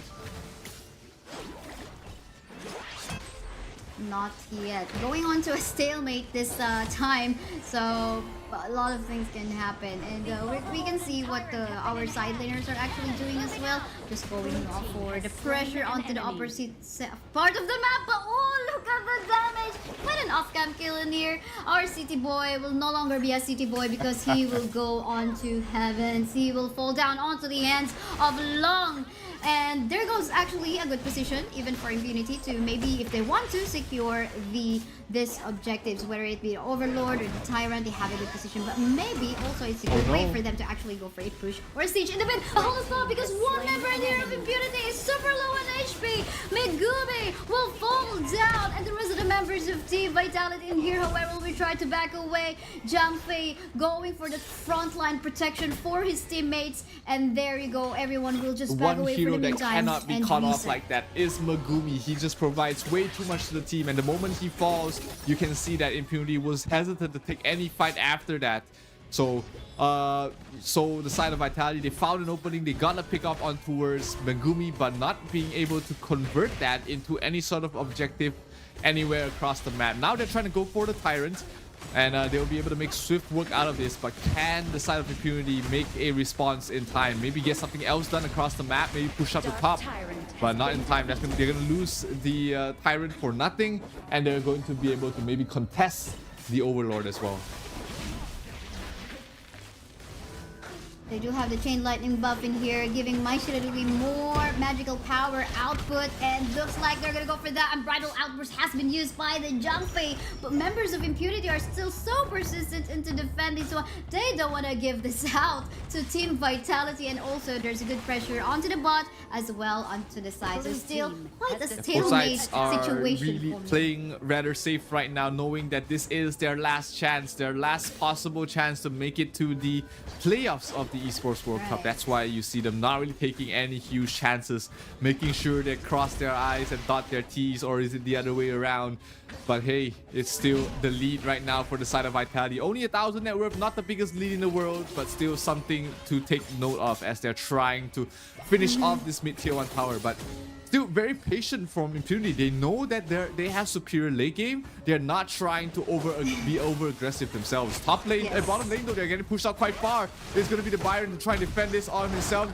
The Dacia will take everybody here. 5 heroes trying to bring down this tower. The tower goes down really quickly, and Impunity catches the side of Vitality off guard. But can they get away safely? Can they back off without losing too many members? They lose Black. CT Boy towards the back line. He finds Megumi. Is he going to go for the kill though? He's going to look for Long. Oh no, not enough damage yet. They're going to be able to recover. The Ashen gets a double kill before he needs to back off here. So it is just a 2-for-1 trade for Impunity, and they also get the tier 3 tower. Actually, it's so funny. There goes the ultimate coming from the Dacia already going for that, but they went back to the base to just go back to the same place. So I think that was like, okay, we go back already, but they went again back to the same place. I don't know what happened in there. Maybe they're looking for a chance. Okay, this is already going towards the late game, and I mean, we all know that Prince of Lan Ling is not so strong in the late game, so we might as well try to fight again. But yeah, I think they gotta respect that. Once your cooldowns have already disappeared, you gotta respect that one. Go for a reset, because the tower objective has already been taken down. You know, in the still they should be feeling pretty happy about themselves there. From the side of Impunity, they made a huge cross-map play, and they were able to catch Vitality off guard. Getting that tier 3 tower is huge, because it means that, hey, they will be feeling even more confident to drag out the late game longer, because the enhanced creeps will continue pushing off the bottom lane. That will alleviate a lot of the map pressure that Vitality can really bring. And right now, after all of that, but Impunity is back in the driver's seat. Definitely, they are back, and this is again going on to the late game, which will make it even harder for CT Boy to make a play, even try to get Long, because he could just, like, you know, burst it down by the Long if he tries to pick him off. And if looking at the itemization, more survivability is added in here. Definitely not something you can burst down even One as saving an grace assassin. is that the Diren J is more farmed right now than the Long, but Long is not too far behind to try and catch up here. Black in some trouble. He has to pop his shoes trying to back off, but his entire team is right behind him. He's not feeling too scared, and they will try and contest this Overlord there. This Overlord will allow them to push up another lane, but if Vitality is able to somehow get a good fight, that might just turn things around. Here it goes, Charlotte towards the front lines. They're getting knocked back by the Unbridled Outburst. They will, Impunity will get the Overlord, so it will be Vitality backing off for now, knowing that there's nothing left to fight for. No ultimate also left for the Zhangfei. So true, and this is gonna help out Impunity in pushing the lanes even further. Again, prolonging this series, that is the goal of Impunity, and there's getting even closer in there. We can even say that they have the lead here already, and they can even be more empowered onto a much later stage. Now we just wait for what can potentially happen as they try to set on some They're trying to find an opening to finish this game. They know that they have the slight lead. They don't want to give Vitality a chance to climb back in towards this game. So they are trying to push the advantage right now which could be a problem for them, because if they lose a fight here, Vitality might be able to end the game right here. Then City Boy trying to find an opening. He's behind. He's trying to find Megumi or Shaolin from the back lines. He's very patient. He's waiting for the opportunity. They lose the Mai Shiranui right away. They also are in trouble here. They lose the Byron. 2 heroes already down. Long he has to use his ultimate, but they get a kill on towards City Boy. Only one last hero left standing here for the side of Vitality. It is going to be Benji. Shanks is up there. Shanks is down. They lose 2 heroes. They lose more. The Crystal is going down. Impunity will be going to the playoffs of the Esports World Cup unless the Zhangfei is able to do anything about it. Blue team killing spree. I think this is gonna be it though, because the rest of the members of Team Vitality are all wiped out. Congratulations to Impunity. They have secured their top 4 placement for them to move forward to the knockout stage. My oh my, 2 wins and 3 losses, actually same as a VKS, so it's just a 3-4 positioning for them. I mean, 3rd place for them doesn't matter anymore, because anyway it's gonna be on the hands of LGD to pick who would they want to have a matchup want to play on there by the knockout knowing stage. that they have the late game advantage, knowing that their late game is superior. They never took those early fights. They were just trying to stall out the game, trying to drag out the map, and one big play with the Dachiao got them the tier 3 tower, got them 2 kills. And this is why people have been banning out the support hero. She is just so strong in these global situations where you feel like, hey, maybe it's just only 1 hero. No, we're bringing in 5 right here for the fight. Yes, why not? I mean, the global presence we're talking about, you gotta respect what the Daxiao can do, and that's why this is also getting banned out. Not only for that capability, but of course you can pair her up with a lot of other heroes like the Futsu and of course the Doya, or I mean any other combinations as well, who can potentially go for that surprise engages. But I think we want to take a look at the highlights, or rather the match results from that one. Any particular here that you would want to highlight? Mainly just the damage output from both Shaolin and X-Hero. They've dealt basically the entire team's damage, but of course their Black isn't there to deal damage. He's there to soak up the damage for the rest of his team. That's why you see his team fight participation rate at 100%. He was just absolutely crucial in starting off this fight. And let's take a look at the highlights of this game there. It was just a very tough early game there for the side of Impunity. They just kept losing fights, but they managed to stabilize the mid game, get a couple of crucial pickoffs and fights, and this bottom lane was the one that started the entire thing. Started to end the game here for the side of Vitality, because Impunity just reached a power spike without too many issues. Right, I mean, Prince of Lanling tried his best though into looking for that opening to get any particular target from the side of Impunity, but again, that did not happen, primarily because of the, I mean, again, we were talking about, okay, late game, we might not be able to expect a lot from the Prince of Landling. And there you go, we don't have any tiebreaker, it seems, from both of our groups, because at the same time, KPL Dream Team just won up against Loops, making it super clear to all of us what rankings do we have in there in Group B, which is, we have, of course, KPL, Weibo Gaming, AG Global, and Loops getting into the top 4. Meantime, for Group A, which you just witnessed right now, coming into a closure, LGD, TS, as well as VKS and Impunity, which you just witnessed. It was a glorious run for all of these teams. They've had to go through so much. The group stages are absolutely grueling, you know. There's only 4 teams out of these 6 that can make it to the playoffs, and I like to congratulate all of the teams that made it, of course, and of course the MVP of the game, Megumi, on the Dachiao, 0, 2, and 11 on this support hero. And is this the first support MVP that we've seen in our stream here, Kaisaya? I think so, yeah. Most especially for a Daxiao. I mean, Daxiao creating some miraculous play.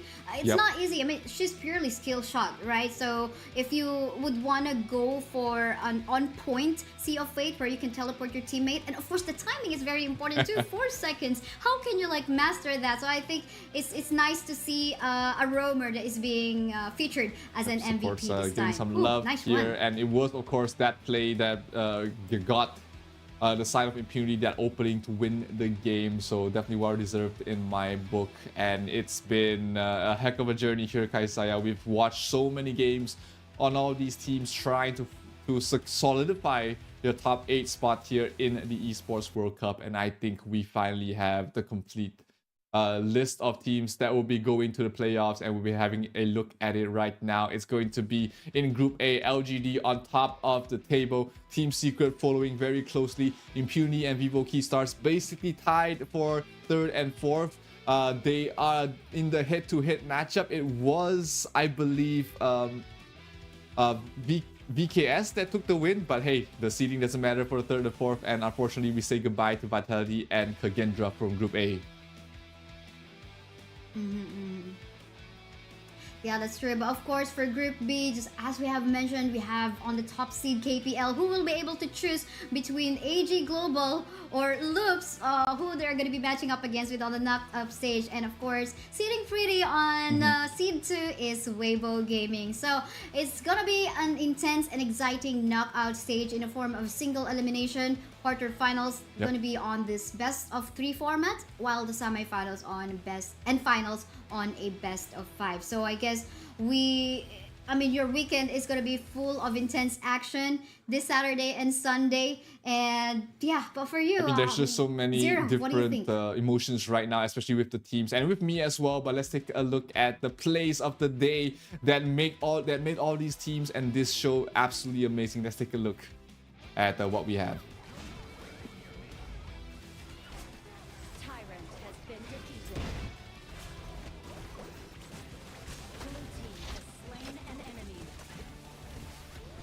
And we see the plays of coming from all the things that you've seen here from Streamby. I can remember this one wherein the Arlie is actually just going ham and wild.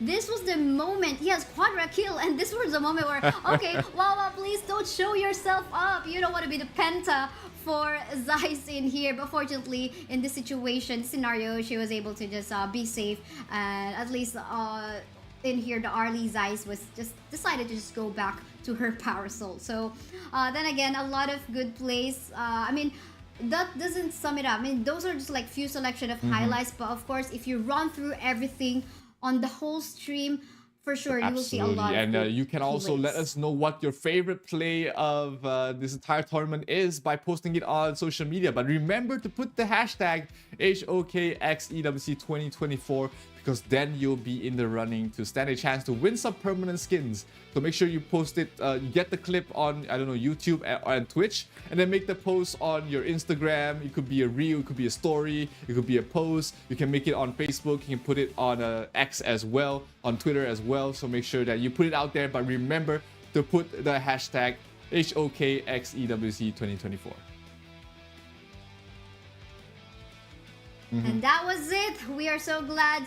We are so glad to bring you all the action on this group stage with me and Zero. But then again, don't you forget to support the knockout stage. It's just gonna be in it for us. We will see you guys on the live chat, but don't forget again to watch the knockout stage. That it is for us, guys. Bye-bye. We'll see you guys again in the future events. Bye. Red team has slain an enemy. Red team has slain an enemy.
Honor 200 series, the best portrait phone AI empowered.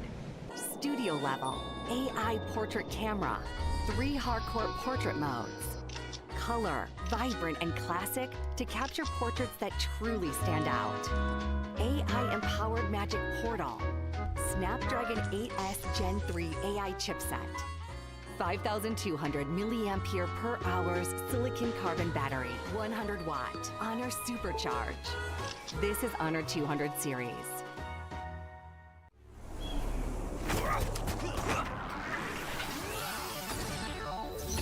Ready, set, go.